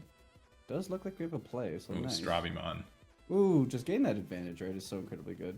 Oh, nope. But given all your big boys. The fact that the Ancients aren't hybrids still kind of blow my mind. Yeah, I don't know if that is a lore or a balance reason for it. Probably lore. If I'm being honest, I don't think they're officially hybrids, but yeah, this game's going way faster than I thought. My goodness, maybe we'll have to find another match. Well, it's also okay. It's also just kind of like, because both decks kind of just ignore board and just trying to, like, not really, right? Security control doesn't ignore board, but because Gabu can just like race so hard, who knows? It's just because Gabu just never really paid attention to the board. So, you know, security just has some incidental being able to do some things here.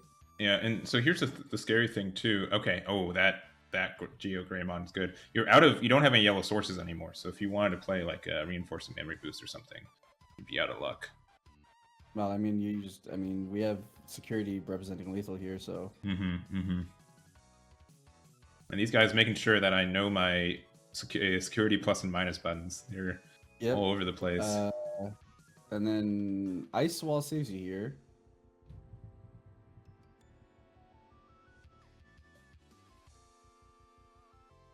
Yep. And so it does. Like, it's a good card, isn't it? People are playing it.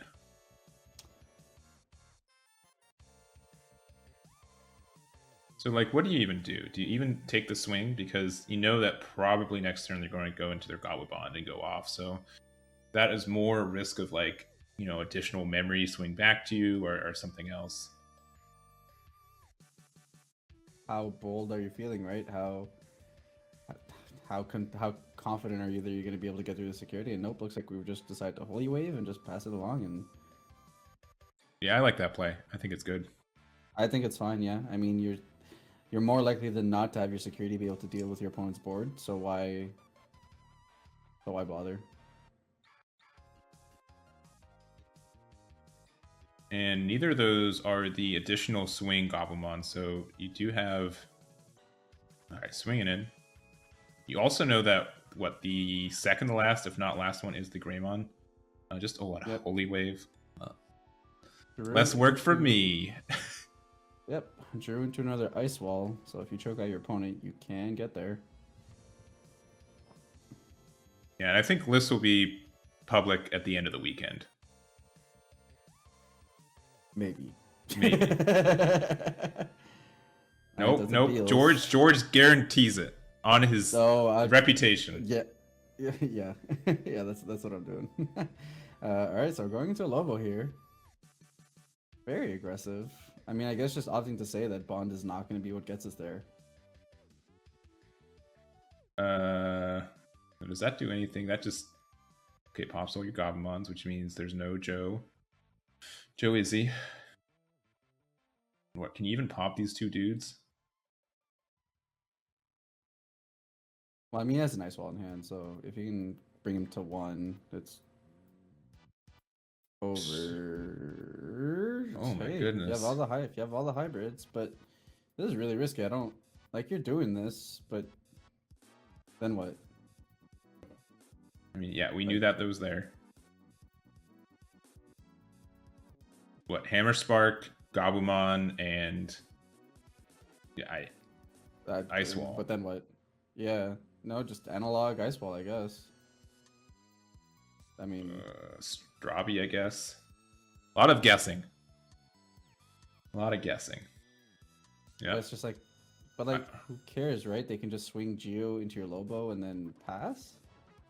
Yep. And then have a third Ice Wall.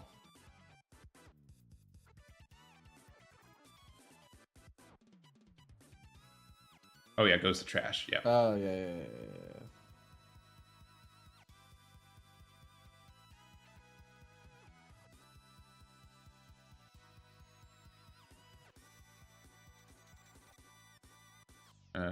Yeah, S and raise.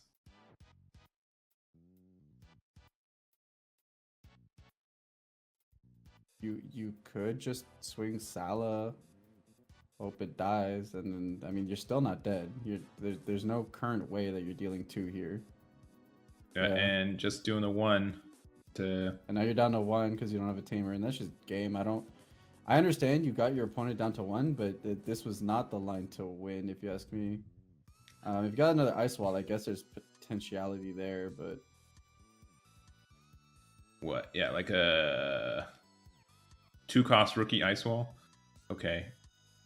So now he's just baiting on an Ice Wall and security, which I think is fair. I think that's a fair thing to bank on. Play your outs. Hey, play your outs, right? Play your outs, 100%.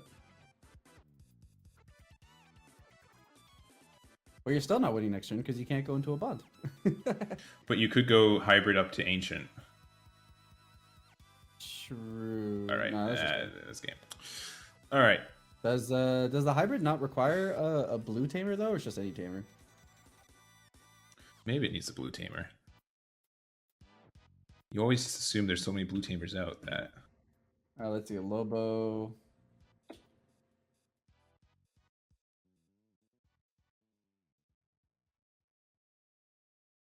You may digivolve this card in your hand on top of one of your blue tamers. Gotcha. No. Sorry, the Lobo that goes into the Ancient. That's what I'm saying. Like the promo Lobo. Oh, like go into. I see what you're saying. Yeah, and that gets 2 swings. Yeah. Okay. But like, it's rarely are there 2 of the same Digimon who are viable at the same time. So like saying the Lobomon, normally like the more common version is definitely just the tamer Digivolve, but right.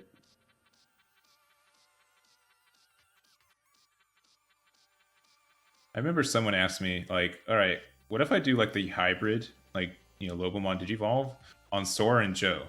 Which one becomes the Lobomon, and which one just kind of hangs out and like? This is really funny. Like, I mean, you just treat it like a fusion at that point. I guess so. I don't know if that's better or worse. Mind. I mean, I guess it depends on the combination.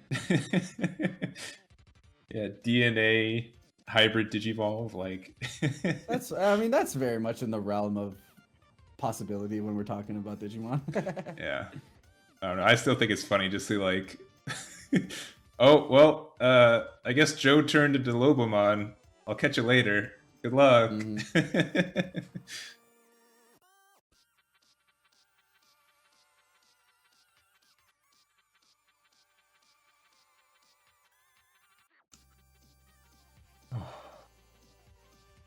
And we are starting our game 2. 10 minutes, which surprising for a security control list, but you are playing against Gabubond. Yeah, it was a very aggressive match, right? I mean, you're just kind of playing against a deck that doesn't, because like inherently, typically why security control matchups go long is because they don't play that many bodies, but typically when they do play bodies, they get dealt with. But because Gabumon is just a deck that sincerely does not care about your opponent's board most of the time, they just kind of stick around, and then they're just able to like poke until you get to a point where you can push for lethal. Another Izzy-Jo, I mean, it didn't necessarily do anything proactive. Like, it didn't do anything verbatim, but it did do a lot of proactive plays for the turn. So, ooh, Hammer sparking up. All right, wow. Let's go. That is, I mean, that could, you know, like, yeah, that could be the right play, but that is bold, because that's probably just gonna go. When the bricks are 12, like, all right, do you want the free recovery or do you want the cycle? Okay. Wow. Yeah, that is crazy. Oh, I mean, hey, up to 7. If he doesn't have a way to deal with it. No, that's true. Okay. Yeah, that does nothing. That does nothing. I mean, it does nothing, quote unquote. That, you know. It could do more. Yeah, and then there we go. Okay. I was there. Another Davis. Okay. Yeah. I mean, this is a game. Yeah. Oi. I mean, still no rookie. Lobo? Yeah, I mean Lobo, I guess. I don't know. Why not Gabubond? You can hardcast the next turn. See, you don't get punished. True. You're not wrong. I mean, hey, this could get there. Yikes. I mean, once upon a time. Oh, that's, you know what the craziest thing about that? He had to hit the BlackWarGreymon for that to even. Yeah, he needed the BlackWarGreymon. He would not have been able to otherwise. Well, you have to. It's another draw. I think, yeah, it has to be on Davis. You get so much memory in this already. Did he draw another Davis? I mean, he has another Matt in hand. If you drew another Davis also, that's just kind of miserable. All right. Oh my god. The second retreating Ice Wall into... Sure. Okay, we've seen a lot of Gabumon brickings. Like, I don't know if it's us, we're the cursed ones, but... It's a stream curse. It's a stream curse for sure. Yeah. Yeah, there's the javelin. And 1, 2, 3, 4. Yeah, exactly. Yeah, at least 5. Yeah, we got a rookie. All right, let's go. We got there. We got a game.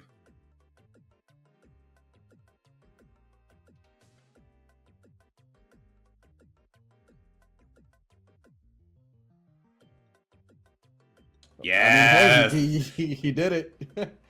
I mean, he wasn't able to deal with the ancient. So I mean, maybe he's not able to deal with it here. He's got like 2 or 3 more draws though now, so maybe. Yeah, but also it's a level 7. Yeah. All right, it's, of course, you know there's rookies in there because you haven't seen any. Like there's only been one, like the top 10 cards. Hard pass. Oh, oof.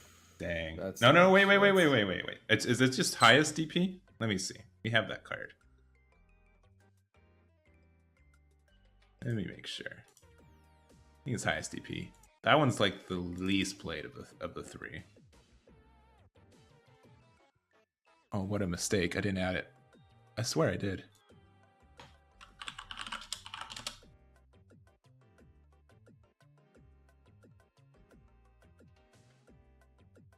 Oh, all with lowest DP. So when you only have one, it's that one. Okay, and we're gonna ice wall up. Which inherently doesn't really do anything, because you can just swing Beelstar into the hybrid and just coast. Yeah.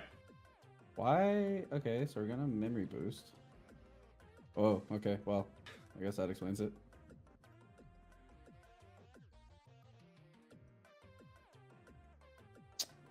Pretty good. Getting rid of a tamer. Yeah. Turn board.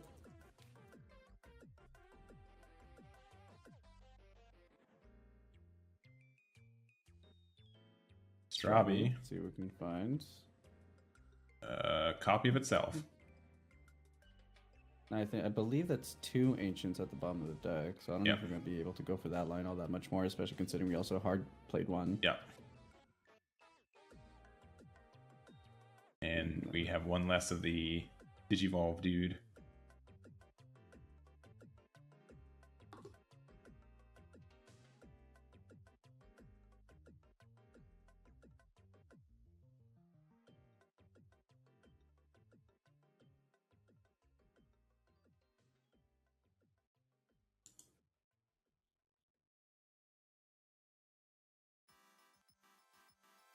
Yeah, and again, the winner of this round is guaranteed to go to game 2.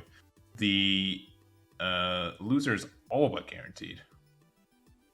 Yeah, I mean, they're in very comfortable positions. Both are undefeated. They just need to, if you lose this one, depending on if we go into the 9th round, and if we do, you just need one more win. So they're both in very, not guaranteed positions, but they're both in comfortable positions for sure.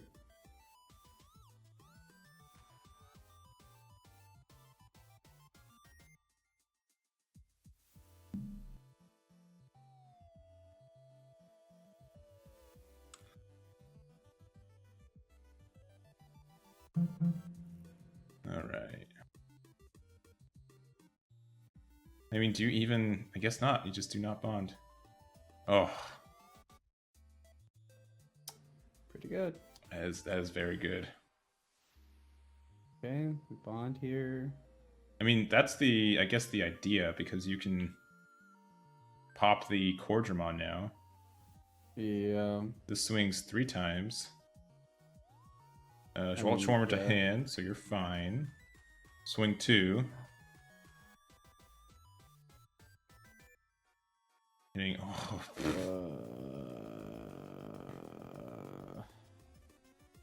well.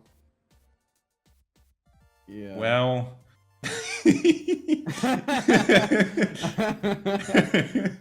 Yeah. That is a 1. Hammer Spark up to 1, Strabi for 3, and what saves you? Nothing. Like, I guess Kakaida's Breath. That is it. Like, yeah. Yeah. And that's it. That's the game. That's a 2 over security control in less than 20 minutes.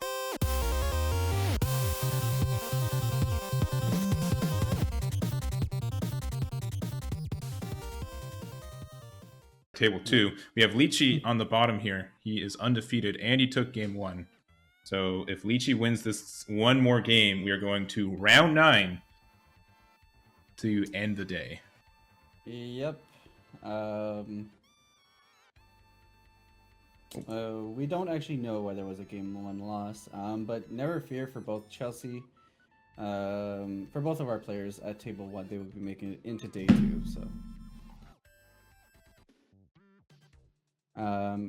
I will say though, I think our TO staff would prefer the 1 round extra now, and then that's less players for tomorrow for them to deal with.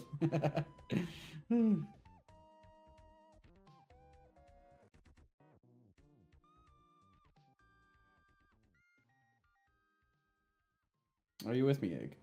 I am. Sorry, I'm just setting up everything. I'm just so busy, just all the time. Got so many things going on.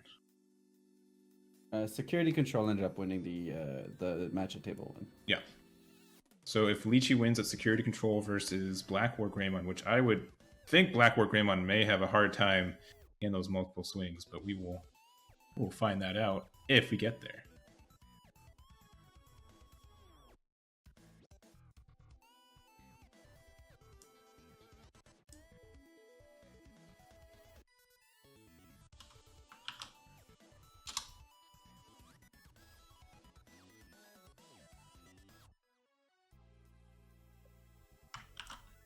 All right, we should be all set to go. If my computer was happy with me, you'd think with all the time and money I put into it, it'd be a little bit more appreciative, but not the case.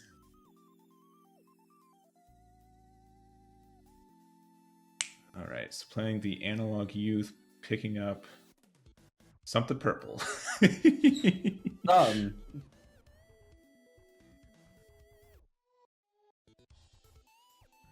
Yeah, so the Lilith player here is going to be have to be real careful, because if they don't deal with the board state every single turn, you have a potential OTK. Yeah. So you have to be very. I mean, of course, granted, unless there's a very unfortunate hit in security, but especially Trump Sword, you kind of get around it because you Digiburst to restand. It's not on attack declaration, so Trump Sword kind of does nothing to the combo either, so it can be very dangerous. Yeah, and that Rebellion, though, is fantastic. Having both blocker and retaliation just means that you can't go into... Like, you're going to have to either deal with this before you go into your Greymon. Yep, pretty saucy. And in general, I don't really think Black has a way to both... Oh, I mean, yeah. They're swinging into it. Interesting. That means you're going to force the block, and then... Like, just say, I hope you have the... I mean, you still can't swing into this with the dude, so... Interesting. You block this. I feel like you have to. No. Okay, well... You might, but he will not. No, it looks like... I mean, yeah, fair enough. I mean, you trade the most annoying thing on board, and nothing... You can just build another stack. You're not fully committed to that first one. Your opponent's already at 4... Sorry, like just the way you're talking about it, you're just like, oh yeah, it's really important, and then you're like, well, it wasn't that important. Like it's just, well, it's we just can like rebuild. In hindsight, right? Because you're an OTK deck, you can kind of just like keep establishing stacks that make your opponent scared, and then the Lilith Loop player here won't be able to really establish a game plan because you're constantly dealing with what you're doing. So, I think there is a point in that it's important to be able to get there before Lilith Loop can get like complete control. But yeah, so that was for 3 going to 1, but there is a Gunnar underneath, so you get to discard 2, gain a memory back, and also get 1 more draw of the Sunamon. 1 discard, Gunnar and Gazi. And draw with Sunamon. You also can pop the memory boost if you really want to. I don't know how many cards are in drop either. If you have a Jack Raid and you have 10 cards in drop, you are going off. Just another Analog Youth, which means you get 2 memory back if they end up popping your Lady Dev. Well, you get the 1 card you can. Take a labo. But yeah, Analog Youth not only being a card that Mega Digimon Fusion can, proc for its stuff, but also being able to put more cards into your trash really helps the deck. Yep. So we are going to Digiburst here. Getting a Ginkuamon, going down to 3. Is that what, a memory boost under those analog boys? Yes, yes, there is 1 purple memory boost.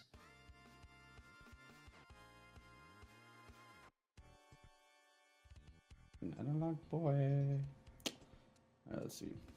Alright, we're gonna rush it. Yep, head into the Devilmon blocker. Top card is Chinkuamon, so it does go to hand. Going down to 2 though. Chumon, oh, what a nasty card. Good. That is Pretty good. I don't know how large that boy is though.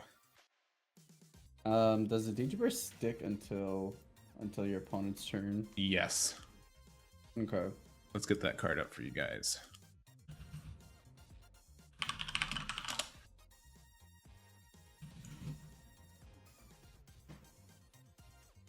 Let's see. Digiburst 1. One of your Digimon get 2k DP until the end of your opponent's next turn. Yeah, so he's sitting at a lofty 9. Yeah, so you can't even trade.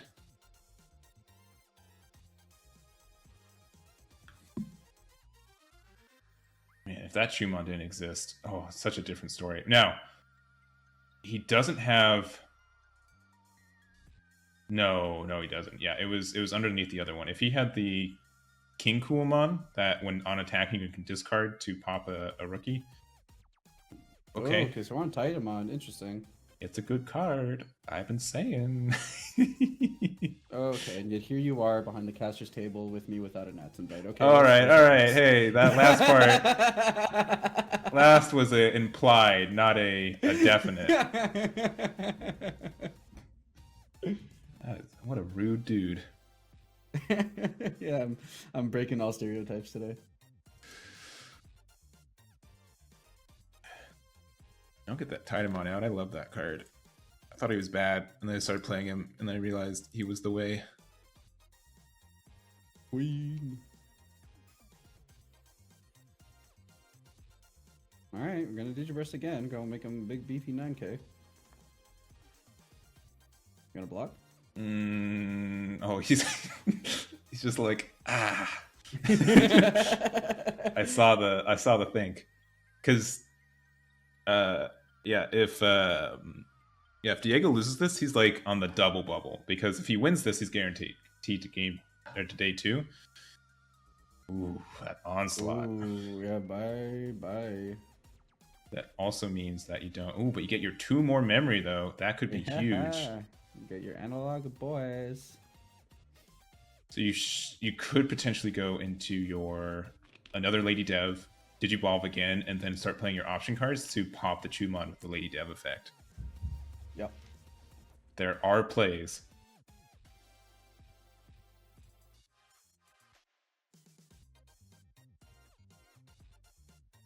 Yeah, 7's a lot to work with, so we'll see how you can bring it together. Ooh, that is... I mean, that can also work, because if you Digivolve on top of that, you're able to pop the dude by discarding 1.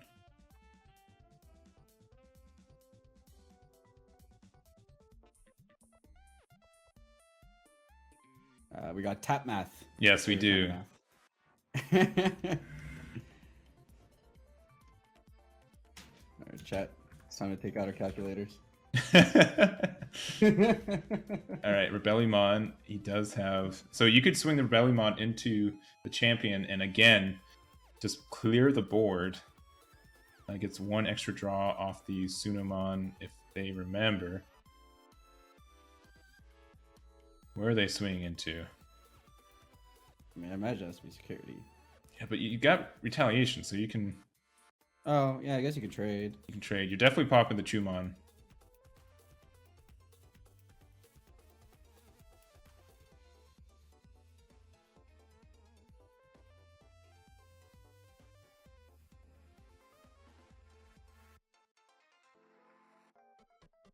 Did see a Lilith in hand.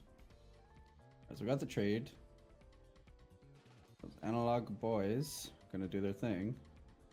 Last egg, and not a lot of cards in deck either. No. We got the hesitation there. You wouldn't be a Lilithmon player unless you hesitated just a little bit.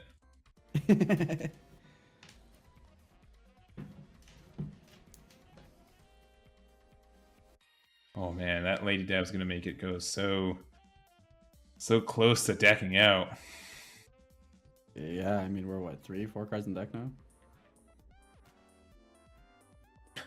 I mean, if you go into Lilith here. Well, Diego's on top and James is on bottom. That will hopefully help you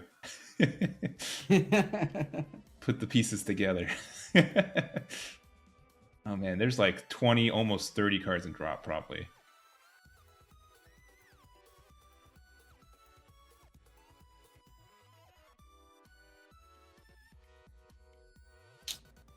Okay. All right, there are 30, so that's a large Jack raid.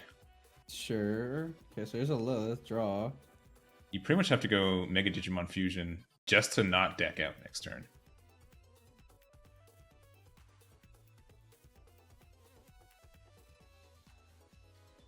I mean, Diego's going into this with confidence, so I mean, he must know something we don't. Yeah, He does have the fusion. He does have the banned card, so soon to be banned. That's not like a. I'm not trying to be like, oh, he's playing a legal deck, Judge. Okay, so 1 card left in deck. Yeah, but based on how the rules processing works, you don't lose until you draw for turn. Additionally, at the end of turn, he's going to the bottom of your deck, so you get 1 more turn. Wow. You do have your two cards there. All right, hear me out. Okay. High Tamer into Ice Wall. GG's. It's the tech! I heard you out. And they can discard a card to just get 1 more free memory. Is that Manoa too? Interesting. It does die. Yeah, there it goes. I mean, you can go into another Titamon, get it back. Okay, Jack Raid for 10. But why? Because you're going into Lilith again, obviously.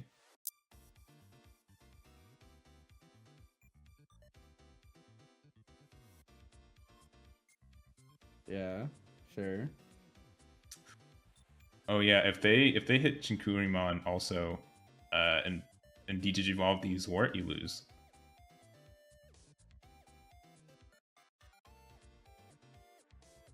Oh, because then it won't be there to Yeah.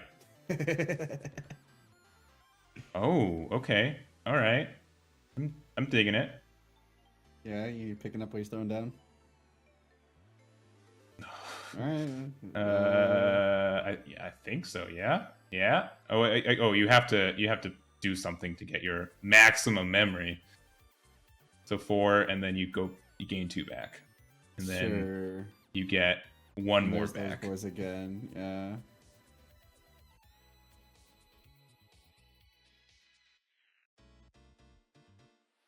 Is this Digimon the way Bandai intended it? It sure is. It's how I intend it. I'm having fun. There's stuff happening. All right. I mean,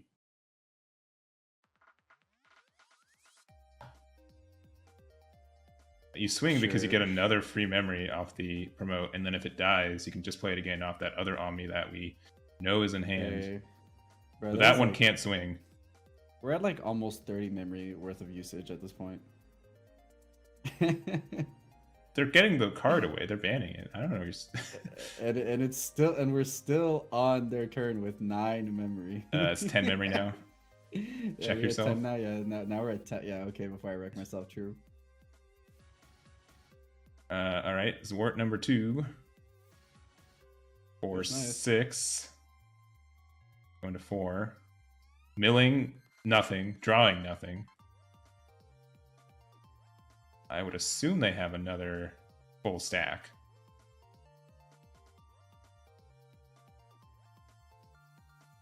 Maybe not. And it goes on and on and on and on. They still have their Omni Swing too. Another one. Yeah, so there's 2.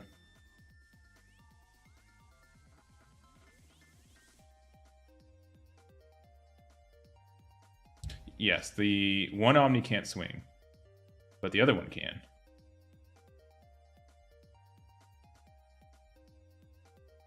And do you have a Ginkuamon and nothing? You don't have any Ginkuamons in there?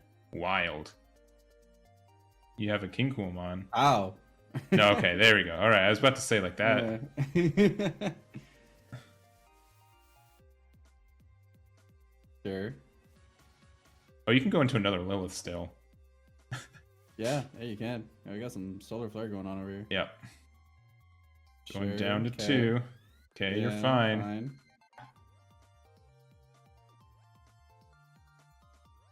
Jack Raid to 8.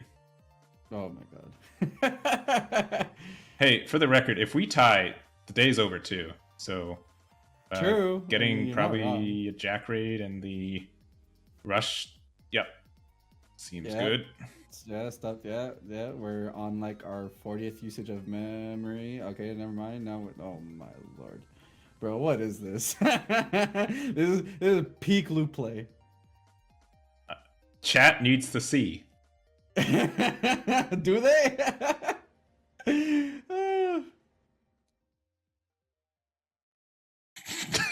Oh my god, bro. What is this? Get me out of here.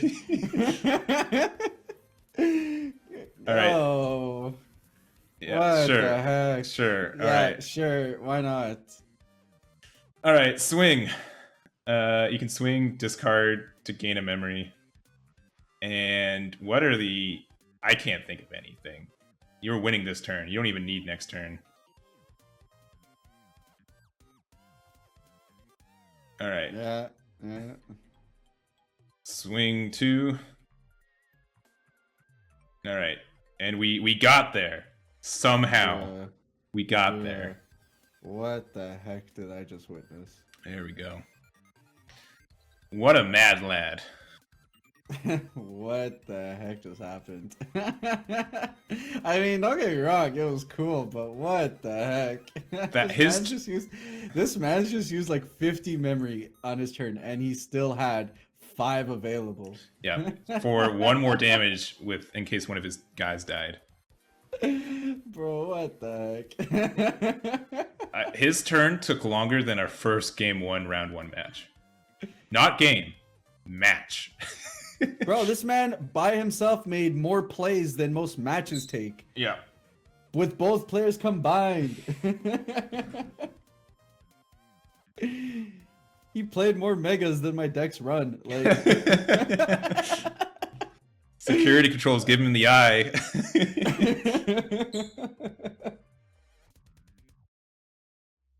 Just this is what Mega Digimon Fusion was meant to do.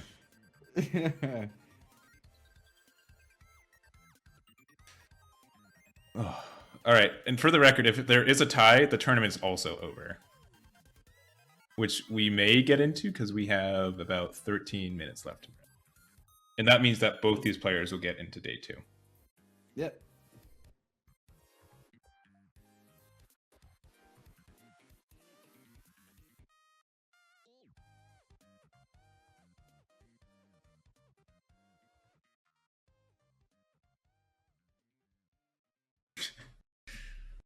Yeah, please tie. I'm hungry. I've got like half my dinner just getting colder by the second next to me. And I am also ready just to chow down on that. Wow, must have been nice to have half a dinner. You're talking to me like it's my fault for preparing. You're just like you what? You didn't just wake up today like, "Oh, I guess I'm doing a 12-hour tournament."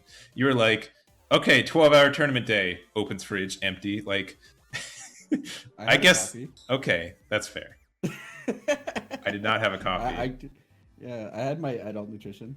I had a unsponsored caffeine drink. I'm not going to sell that out for free. You know where my email is. Right. Doesn't end if one pot. I don't even know anymore, guys. TBH. I don't. We'll see. Depends on the results in both pods. Yeah, okay, so maybe we are in a position where if the other pod actually may go another round, we might be forced to. That? I mean, it makes sense, right? If you're both qualifying for the same day 2, you should both be playing in the same amount of rounds.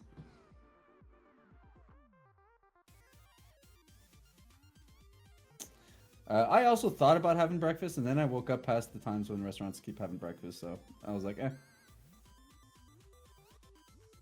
Alright, we're spinning right into it. Oh no, I'm unprepared. Okay, now I'm prepared. Whew, it's a close one. Pair down 1 in the other pod, so it's guaranteed 9. Oh, sick. You're welcome to interpret that sick however you want. I will. Alright, well, there's a Lady Devi. Woman after my own heart. Yeah, I mean, we are guaranteed. We get the same amount, whether it's 8 rounds or 9 rounds. So, I mean, take that as you will. Alright, pushing the jack raid. We'll just get that back later. Maybe.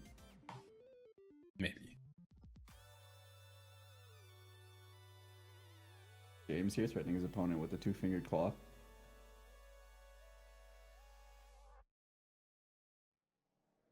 Crashing, getting rid of a Lilith, interesting. Man, you must have seen it, because I see nothing.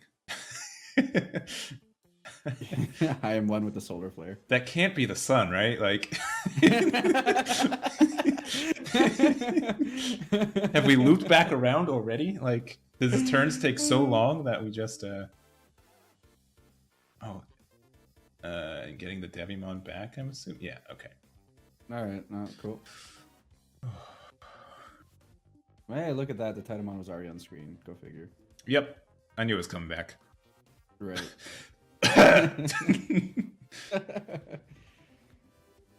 Don't blow it for me. Be cool, man. Be cool. It's like a kerfuffle, and then like George is going to go eat food for the rest of the day. I hope you guys are having as much fun as we are, chat. Yeah. It's been a day.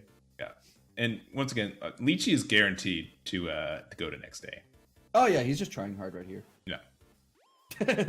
He's just like, I can wipe out like 16 people from going to day 2, so I'm still waiting on confirmation if we're dependent on the other pod. I don't know which, based on thinking on the fly, I don't know if what is fair or not. I think it's fair that both should do the same amount of rounds. Yeah. I think that's fair. One tournament shouldn't have it easier just because, right? Technically, this should have all just been one big tournament if it was IRL, so. Yeah, I get that. And I'm biased, so but we'll see. Okay, you have food in your system, my guy. You can last another round. But it's like I got like the taste of it, which means I'm even hungrier. You know what I mean? Like it just kickstarted stuff. It didn't sate me. Right. I see. Yeah, Diego's not guaranteed. If he loses this match and the next one, he's out. Yep. If we do have a 9th round, which from the speculations, I'm hearing all your gossip in chat, it does seem like it would be.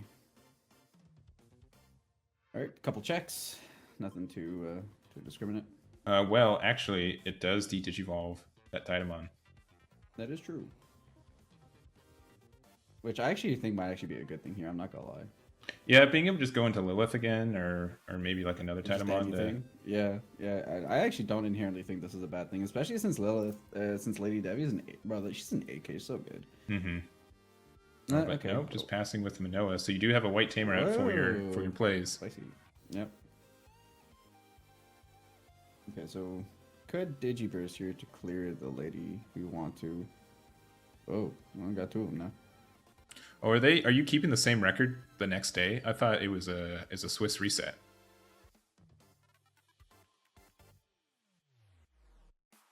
I mean, that would make sense. But I thought my understanding was a Swiss reset. I would assume so, given that we're like bringing both servers together. It feels kind of weird to compete 2 people. It feels weird, like putting two separate tournament brackets basically against each other. I don't know how I feel about that. Mm-hmm.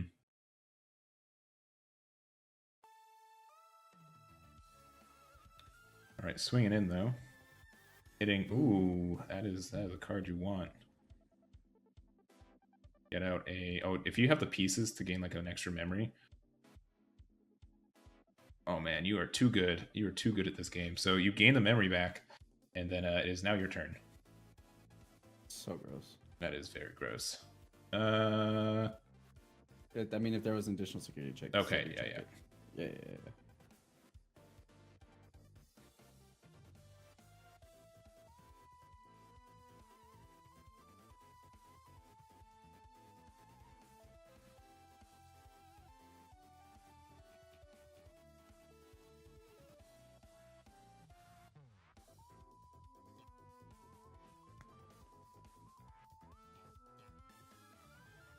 Yeah, clues in the final Swiss round of day 2. The overall top 8 players, including day 1 records, would advance to top 8 single win playoffs. So that's a little wonky. Yeah, because I don't know how they will merge the brackets like that. Most tournaments I've done like that, it just you get it like a forgiveness for day 2. All right, both pods will play the same number of rounds. Okay. So is the other pod guaranteed 9 rounds already, Ben? I heard they have. I heard the pair down one, so. Okay. So we are going to round 9, baby. Let's go. Ding, ding, ding, ding, ding, ding, ding. Cool. So 9 rounds over here. Well, it's not up to me to decide how I feel about the tournament structure, but I don't know. I don't know how I feel about game 1 records applying to day 2, but.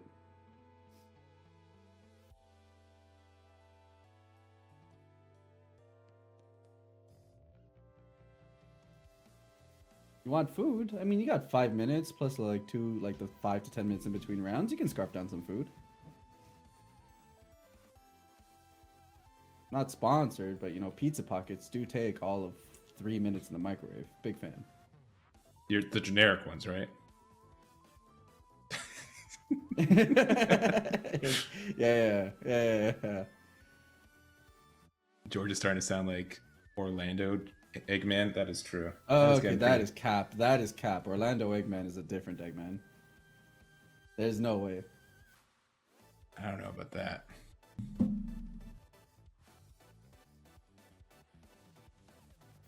So we got a lot of Zubas on board. We got some stuff happening.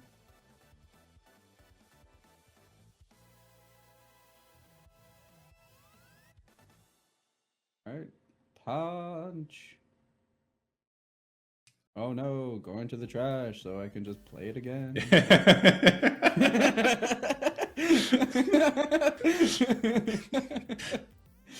Completely. I'm not sour. You're sour. that is base commentary.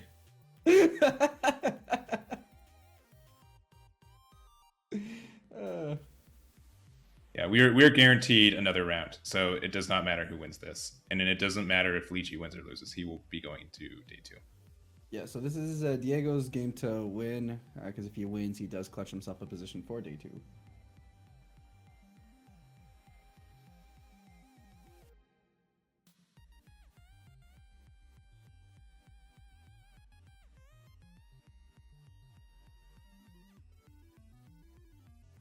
Ooh, that Zwart popping the Manoa. That is big. That is a big deal. That does take him off. His shenanigans, as you would say. Yeah. I mean, shenanigans. There's shenanigans, and then there's playing 50 memory worth of plays on your turn, but. I mean,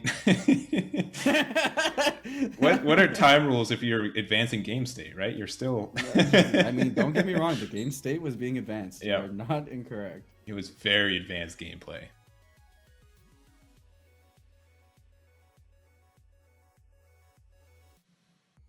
All right, Ghazi.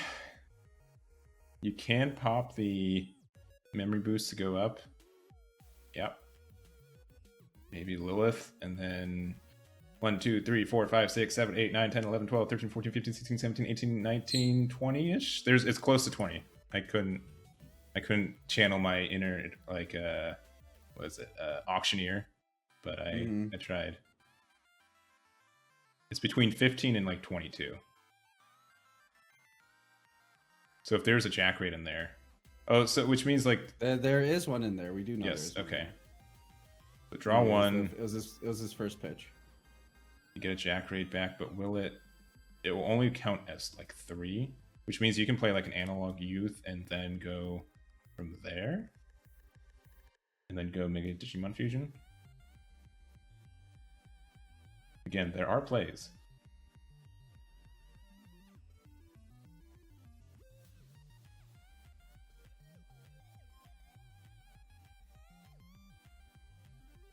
So Jack Raid will be getting you probably only 3. Only 3? Man, I need you to commentate all my games when I'm playing Lilith Loop. I would love that. I'd just be like, oh. Yeah, only 3. Pour one out. Sad days. All right, you got the Tamer into... Yeah. Jeez. My goodness. Okay, we about to see an analog boy. No, not actually. Wow. All right.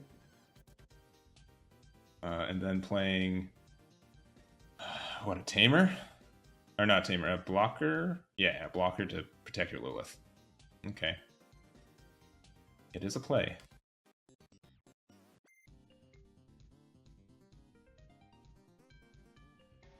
Heck, you don't even have to do your shenanigans to win, right? You just have to live this turn. Yeah. Because they are only down to 2.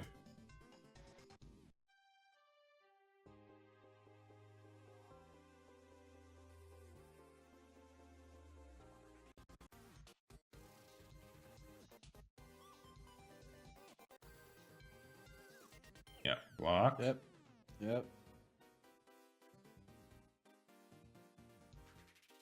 For 2. I think this is game. You got a case of the Grumblies? Really? You go when you're having these high quality. I won't say their brand because they don't support me, but I guess their brand are on my face when I'm using them. So maybe you guys already know. What's the play here, Lychee? What you got? Onslaught doesn't even do anything because you probably just lose to a rush.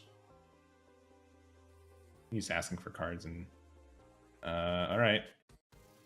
Sure. Do your worst.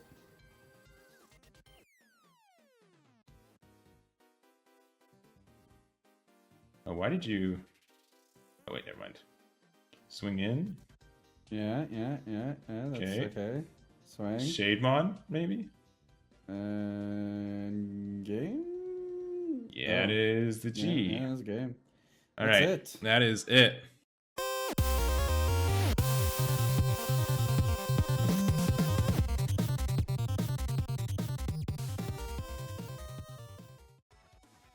All right, starting us off with the Upamon. And that Izzy Joe. Such a good card. All right. Yep, so black's live, yellow's live. The only thing we're missing is red.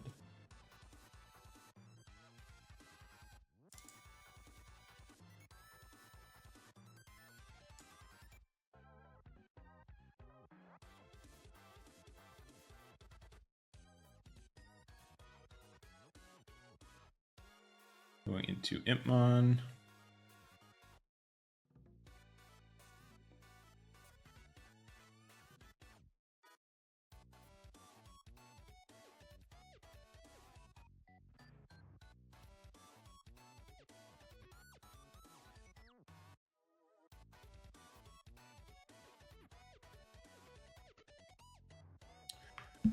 And the hard cast, interesting.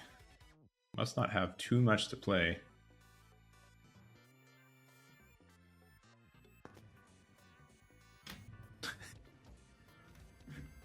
Man, I almost feel like I could hear them play their cards for a second. Almost.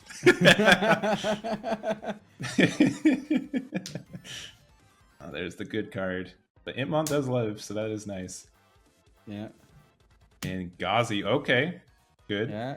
And Manoa from there.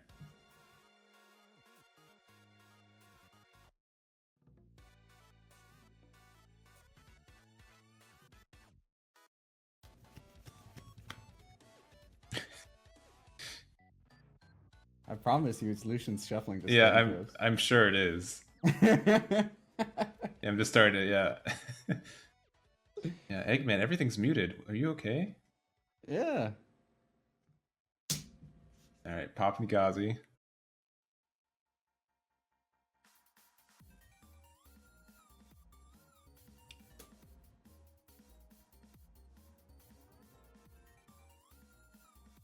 And oh, another Javelin. So something that is tricky with this Lilithmon list too is that you easily deck yourself out. Like you are so good to go on it. Like it's crazy. Oh, that's what I'm saying, right? That's why I think like you just kind of like security control can play the mill out game against you because you are doing a lot of work by yourself to mill yourself out. Oh, okay. I mean, fair, you know, like this is one of those where you just kind of like, do you have the ability to get rid of it? And if you don't, I can start getting my advantage right here. There's the core, which means that I guess Kakaida's breath is live.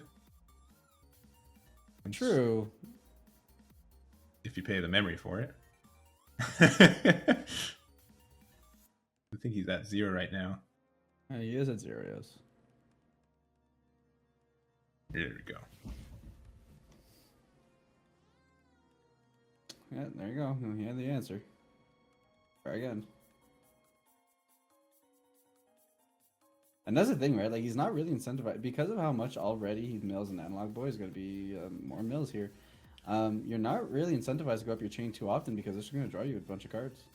But imagine the memory you're going to get. Oh my god, okay, yeah.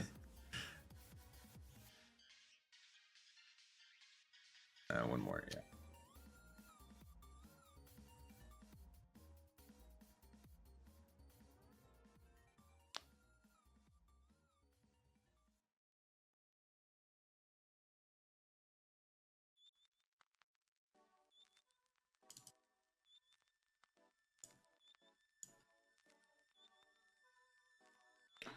And yep, there's the lady.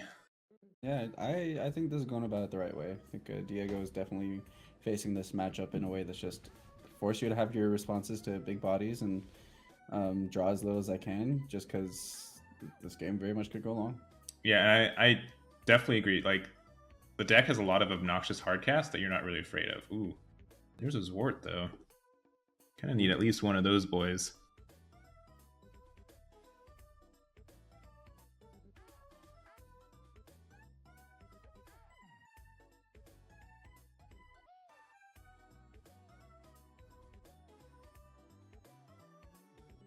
And oh boy, the battle of hardcasts, my goodness. Talking about Zords.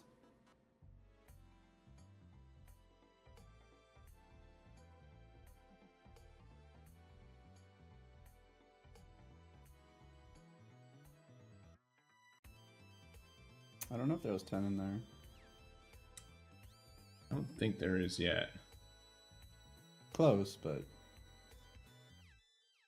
Okay, playing the imp. And this is the one that you can discard to add... Oh, a lady. All right, there you go. You can start... Pretty good. Interesting. 1, 2, 3, 4, 5, 6, 7, 8. So you are not quite there yet. But still, I mean, Lilith into Mega into... Oh. It's a Jack Raid. Jack Raid. It's it. First we found the hidden tech and Octo hybrid. Now we've got Jack Raid Mega, baby. Let's go. Yeah. Dang. It's Mega Jackmon.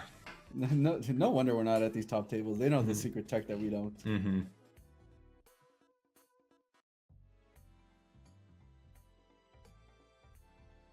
Oh, he forgot for the discard for the Sunamon draw. All right, which is mandatory.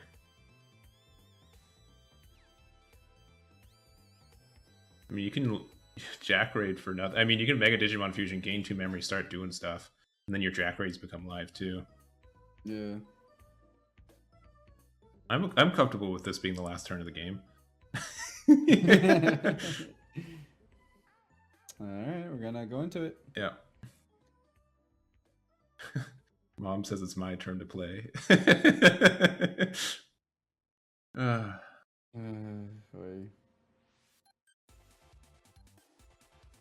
Alright, get him up, get him up.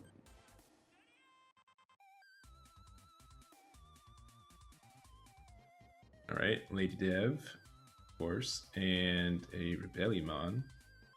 Swinging, thinking about it. Yeah, swing at the hand. Yeah.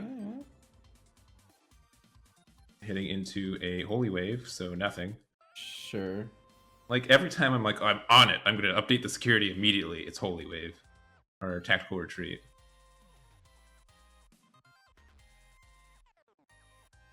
Yeah, the glare's not great, but luckily I'm here to tell you just how many how many memory he should have. So Jack Raid, he's going to Digivolve into Lilithmon on top of, Lady Devi.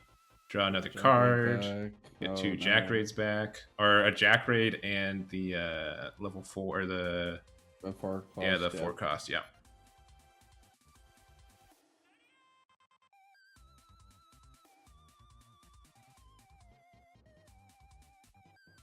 Well, this is exactly what you need to do, right? Mm-hmm. Put him in a position where he's got a bunch of small bodies, a big body, just kind of make it tough for Lucien here to be able to respond to everything all at once. Once again, tech in the all delete, you're golden.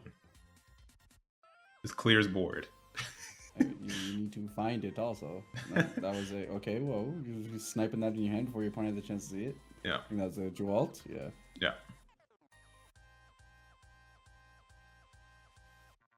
All right, Debbie. Yeah. On the flip side, this Joe and Izzy's getting you 2 more memory too, and everything else. Man, if it, I guess it wouldn't KO to bottom deck, but that'd be super funny if the Zord said that, so the analog would go off. Mm-hmm.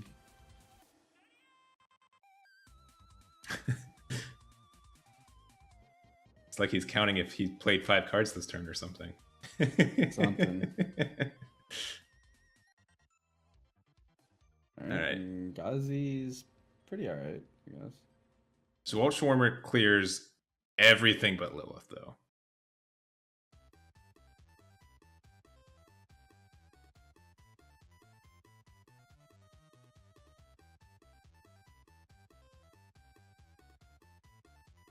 Block, right? Oh, no! Ooh, Oh. Omni into Omni. Omni to Omni popping the... Oh, that is not what you want. Yeah, hitting up that analog boy. I mean, but just like you said, here we could just swarm and then just call it. Yeah, you definitely should have... A little bit too late on that Debbie block.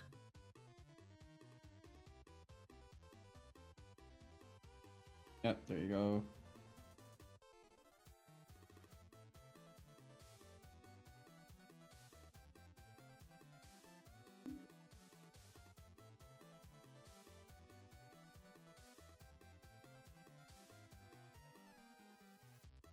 Gazi.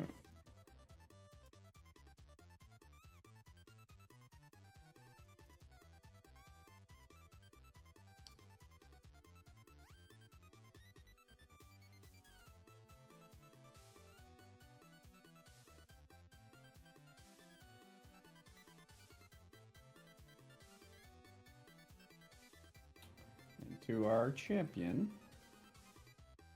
Digivolve into champion. You're definitely Orlando Eggman. I'm sorry. As much as you may try to deny it.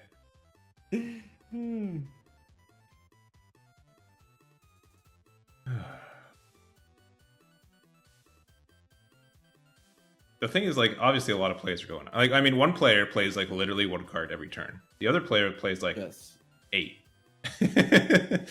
Average, right? Mm-hmm. But one is just like doing like 1 powerful stroke, the other one's doing a lot of doggy paddles, right? And that you get to the same spot. Effectively, yeah.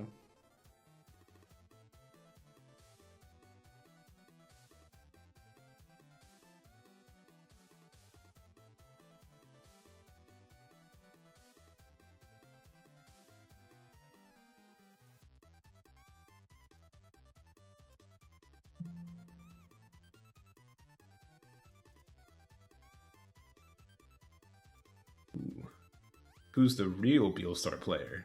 The one with the mat or the one with the, on the board?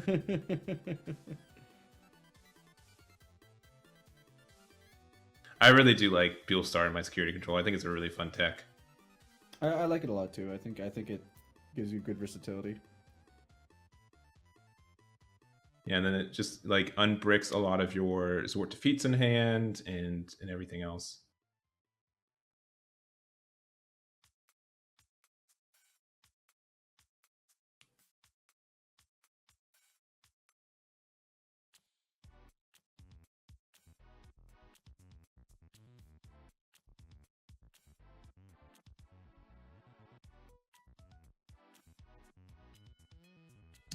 Not a lot of cards left in deck. Nope.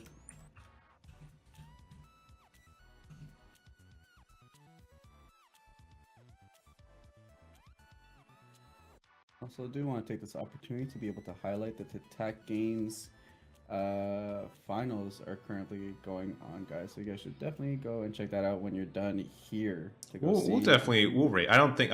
If this match ends before time is done, we'll just we'll rate read them over. Yeah. There we go. We'll read them over. Yeah, we'll definitely do that. I don't think there's anyone else on our side that we'd want to keep playing. So.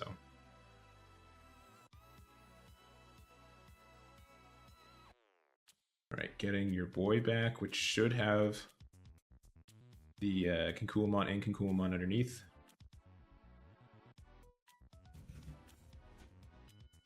Or you have to discard a card, right? Is that not done yet?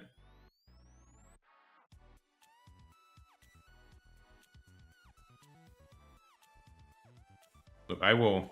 Oh, really? Nothing? Alright, well... I didn't update it. I didn't have to. Now I do. Yep. Alright, that dies. You don't get the extra memory yet. Oh, memory boost. Memory boost, okay. And I believe it's still 11k, so the Beelstar can pop over it. Not great. Is it 11? I feel like I see 12. Oh, it's 12. Is it? It's 12, so it will trade. It doesn't keep the boost it gets from its stuff, though.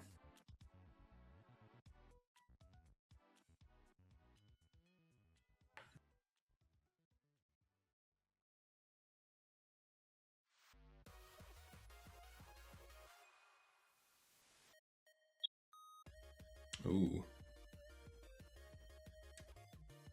I mean, you get one more memory, maybe, and an extra hatch. That doesn't matter. Yep. Well, I mean, you know, security is down to 2. Beelstar's 11? Okay, gotcha. Yeah, Beelstar's 11, but Tetamon's 12. Yeah.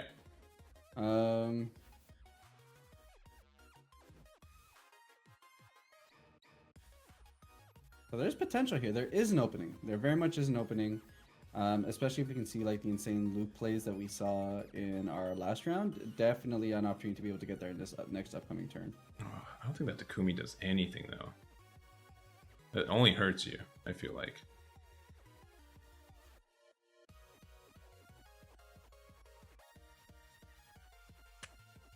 Yeah, why would you Takumi? You could have passed 1 instead of 3. Because even if he pops, like, with the feet, one of the 2 chambers, you have the other one, so you're fine? I don't know. I'm not sure.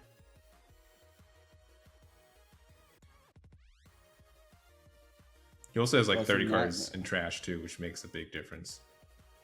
Well, now with the Takumi, he can justifiably move the memory boost into Solar Flare range, thus disorienting his opponent. You know, I hate to disagree, so I won't.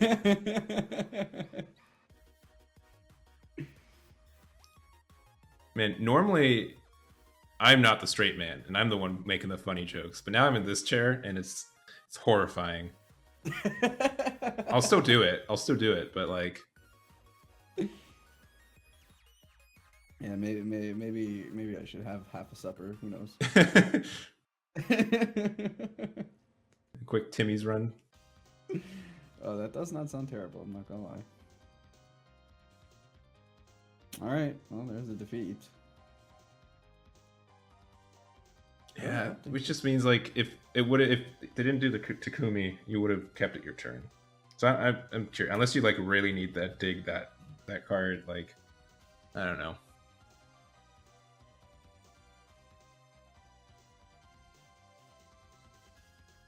It gives you an extra draw when you're potentially aiming to go into your loop turn, maybe. Like, that might be it. What do you think they're missing though? They've got like I don't know. Yeah.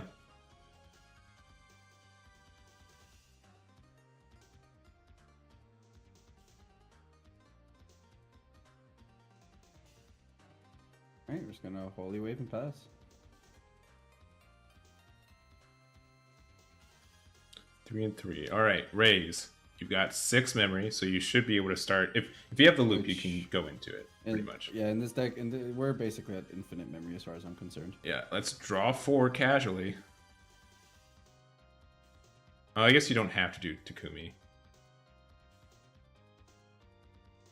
All right, Rebellion and something else. 2 cards in deck, so you pretty much have to do Mega Digimon Fusion if you don't want to die. 5, 6, well, 7, I mean, 8, no, you don't have 12, to. 13, 14, 15. Oh, yeah, you can just win this turn. What am I saying? What am I saying? I mean, you could also just not draw for the rest of the turn. Sure, but like, you want to go up to your chain, right?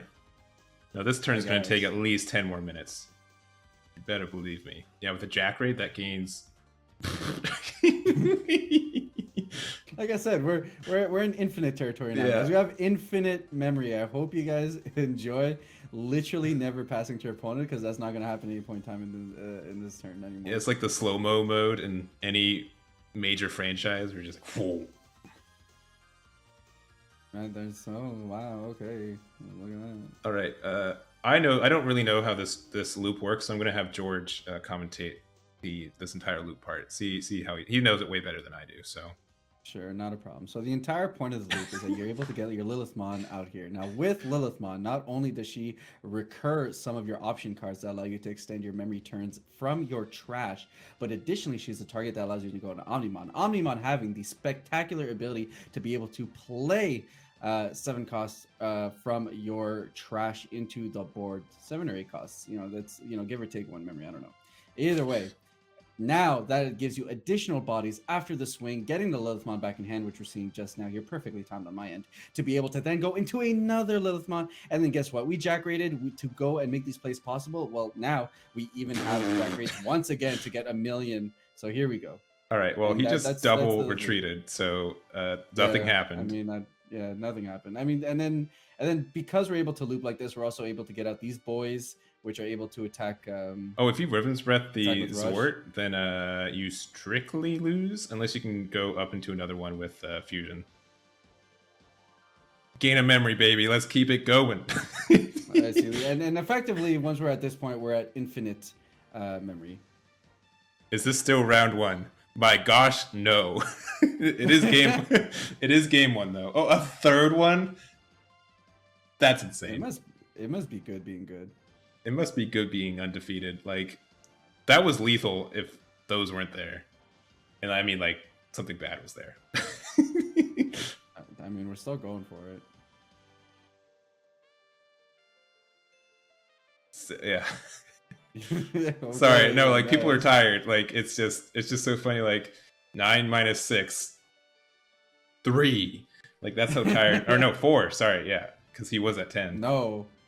Because of the analog. Yeah, 10. Yeah, 10 minus 6. Sure. Yeah, no, this is still game 1. We were halfway through the round. Okay, you want to see real speed? You think we're gonna raid TAC Games? No, they're gonna raid us at this point. At this point, yeah. Oh, All right, man. we found another Izzy and Joe. If you can do 2 more I know. damage, you win. What now? I mean, you can go into Lilith again. Nope. What? No, What? so no. This is the game because you can go into that for free, and now it has rush. I mean, Okay. Here's a defeat. And then double Jack Raid into your stuff, and you win. We know the Jack Raids are there. They have not used one. So these are Jack Raids for 4. Oh no, but he does not have to play. Don't have it. Oh, All right. So Well, effectively, guys, this is how you burn 20 minutes off your opponent's clock, to then, if the scores are keeping, a tie is better than not a tie. True. A draw is better here. But yeah, those holy waves they're not holy waves. Those tactical retreats saved about 3 of those back to back is crazy.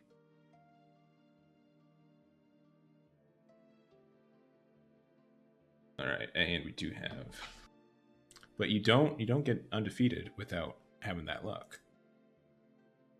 It is a part of it. It is a card game at the end of the day.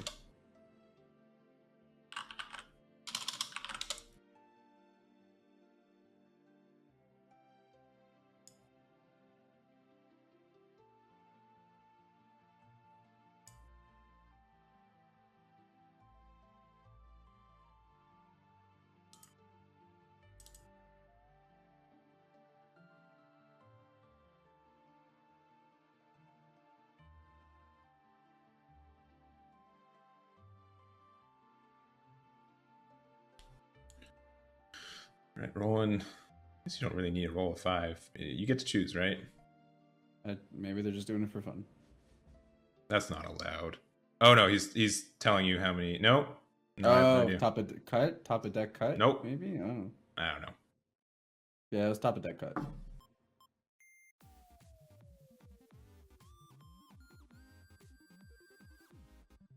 It's the brightness settings of the lamp next to you, out of 4.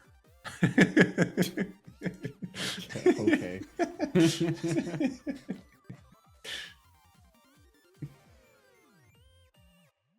If one of his rushers died, I think he had the game, which is weird. So he lost because he was too strong. Yes. Happens all the time. Yeah. Also, thank you for chat. Make sure this could be the last round that you see from us for like 12 hours. So make sure to get that hydration. Make sure to get your posture all sitting up and right. Make sure to kick over your food plates. You know, the whole procedure. We have food plates? Well, I guess mine's more of a bowl. Oh, right, because you ate. I did eat, yeah. Busted.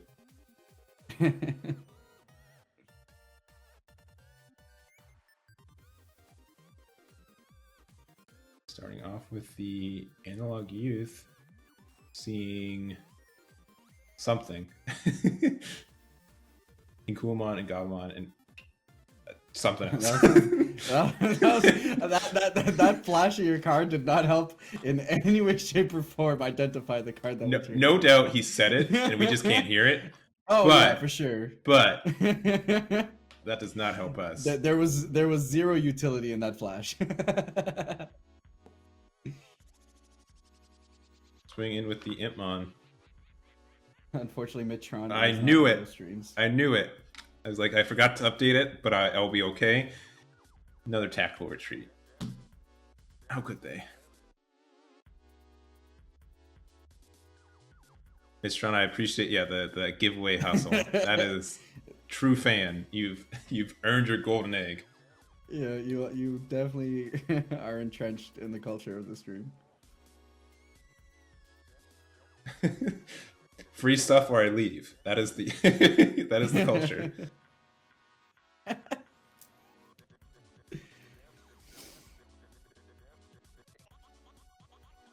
All right, Manoa.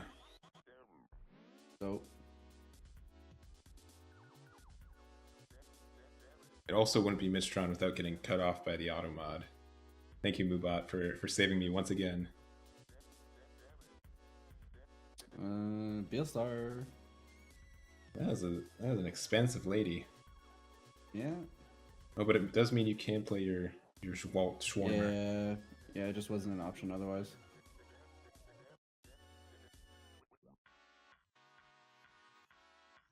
Going into purple Gabu.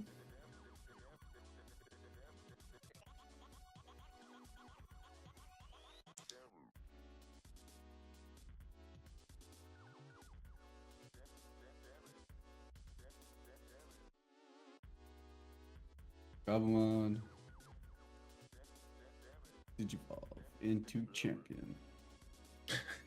Careful. We only so many of those words aren't copyrighted when they're together.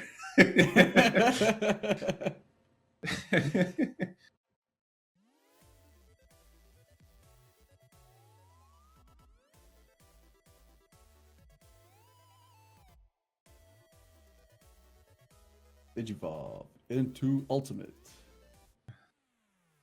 Just like the lawyers are just like sweating profusely, like, oh, be quiet.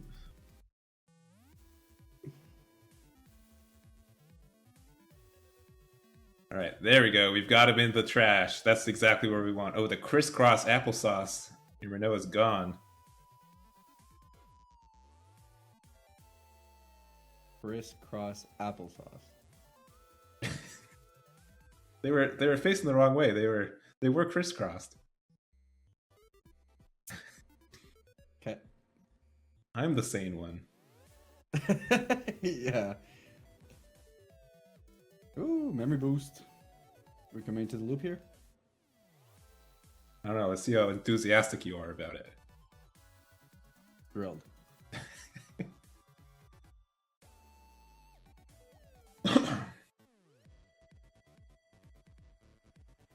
Come on, Diego, what you gonna do with that boost?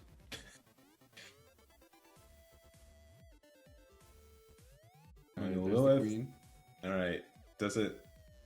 I think there was like 8 in there, so you don't get the memory boost back or anything. Oh, you're doing the swing though. Draw one, discard one, and then drawing another one, and like, I think that's it because there's not Kinkuum underneath it. But then you draw one from Tsunamon. There we go. In the check. Nice. Okay. Okay. Wins. Okay.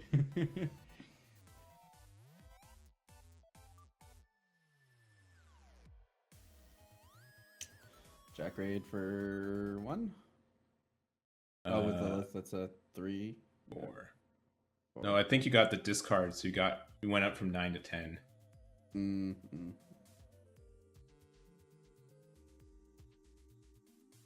Does Jack raid include itself? Nope. No. Yeah. Nope.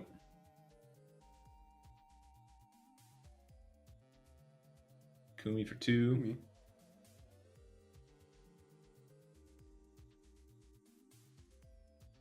One, 2, 3, 4, 5, 6, 7, 8, 9, 10. Ish. I don't know. Ballpark. Well, Lilith's probably dying. But then you get that sick 1 memory. Yeah, over or under on that happening.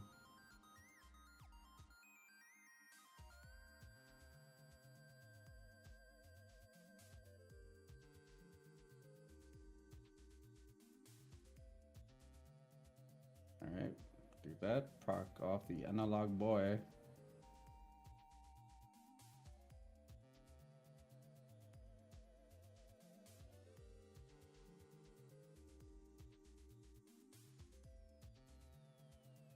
And there we go.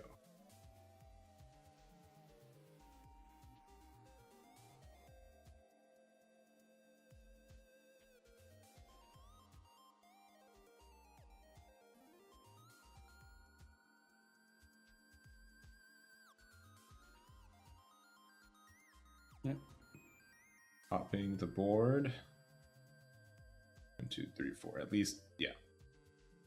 At least. Starting over once again. We will rebuild. Ghazi. I mean, you can pretty much go into 6, so. We did not catch any Black Royal Knights on stream, no. We did see some red ones. Sure. Okay.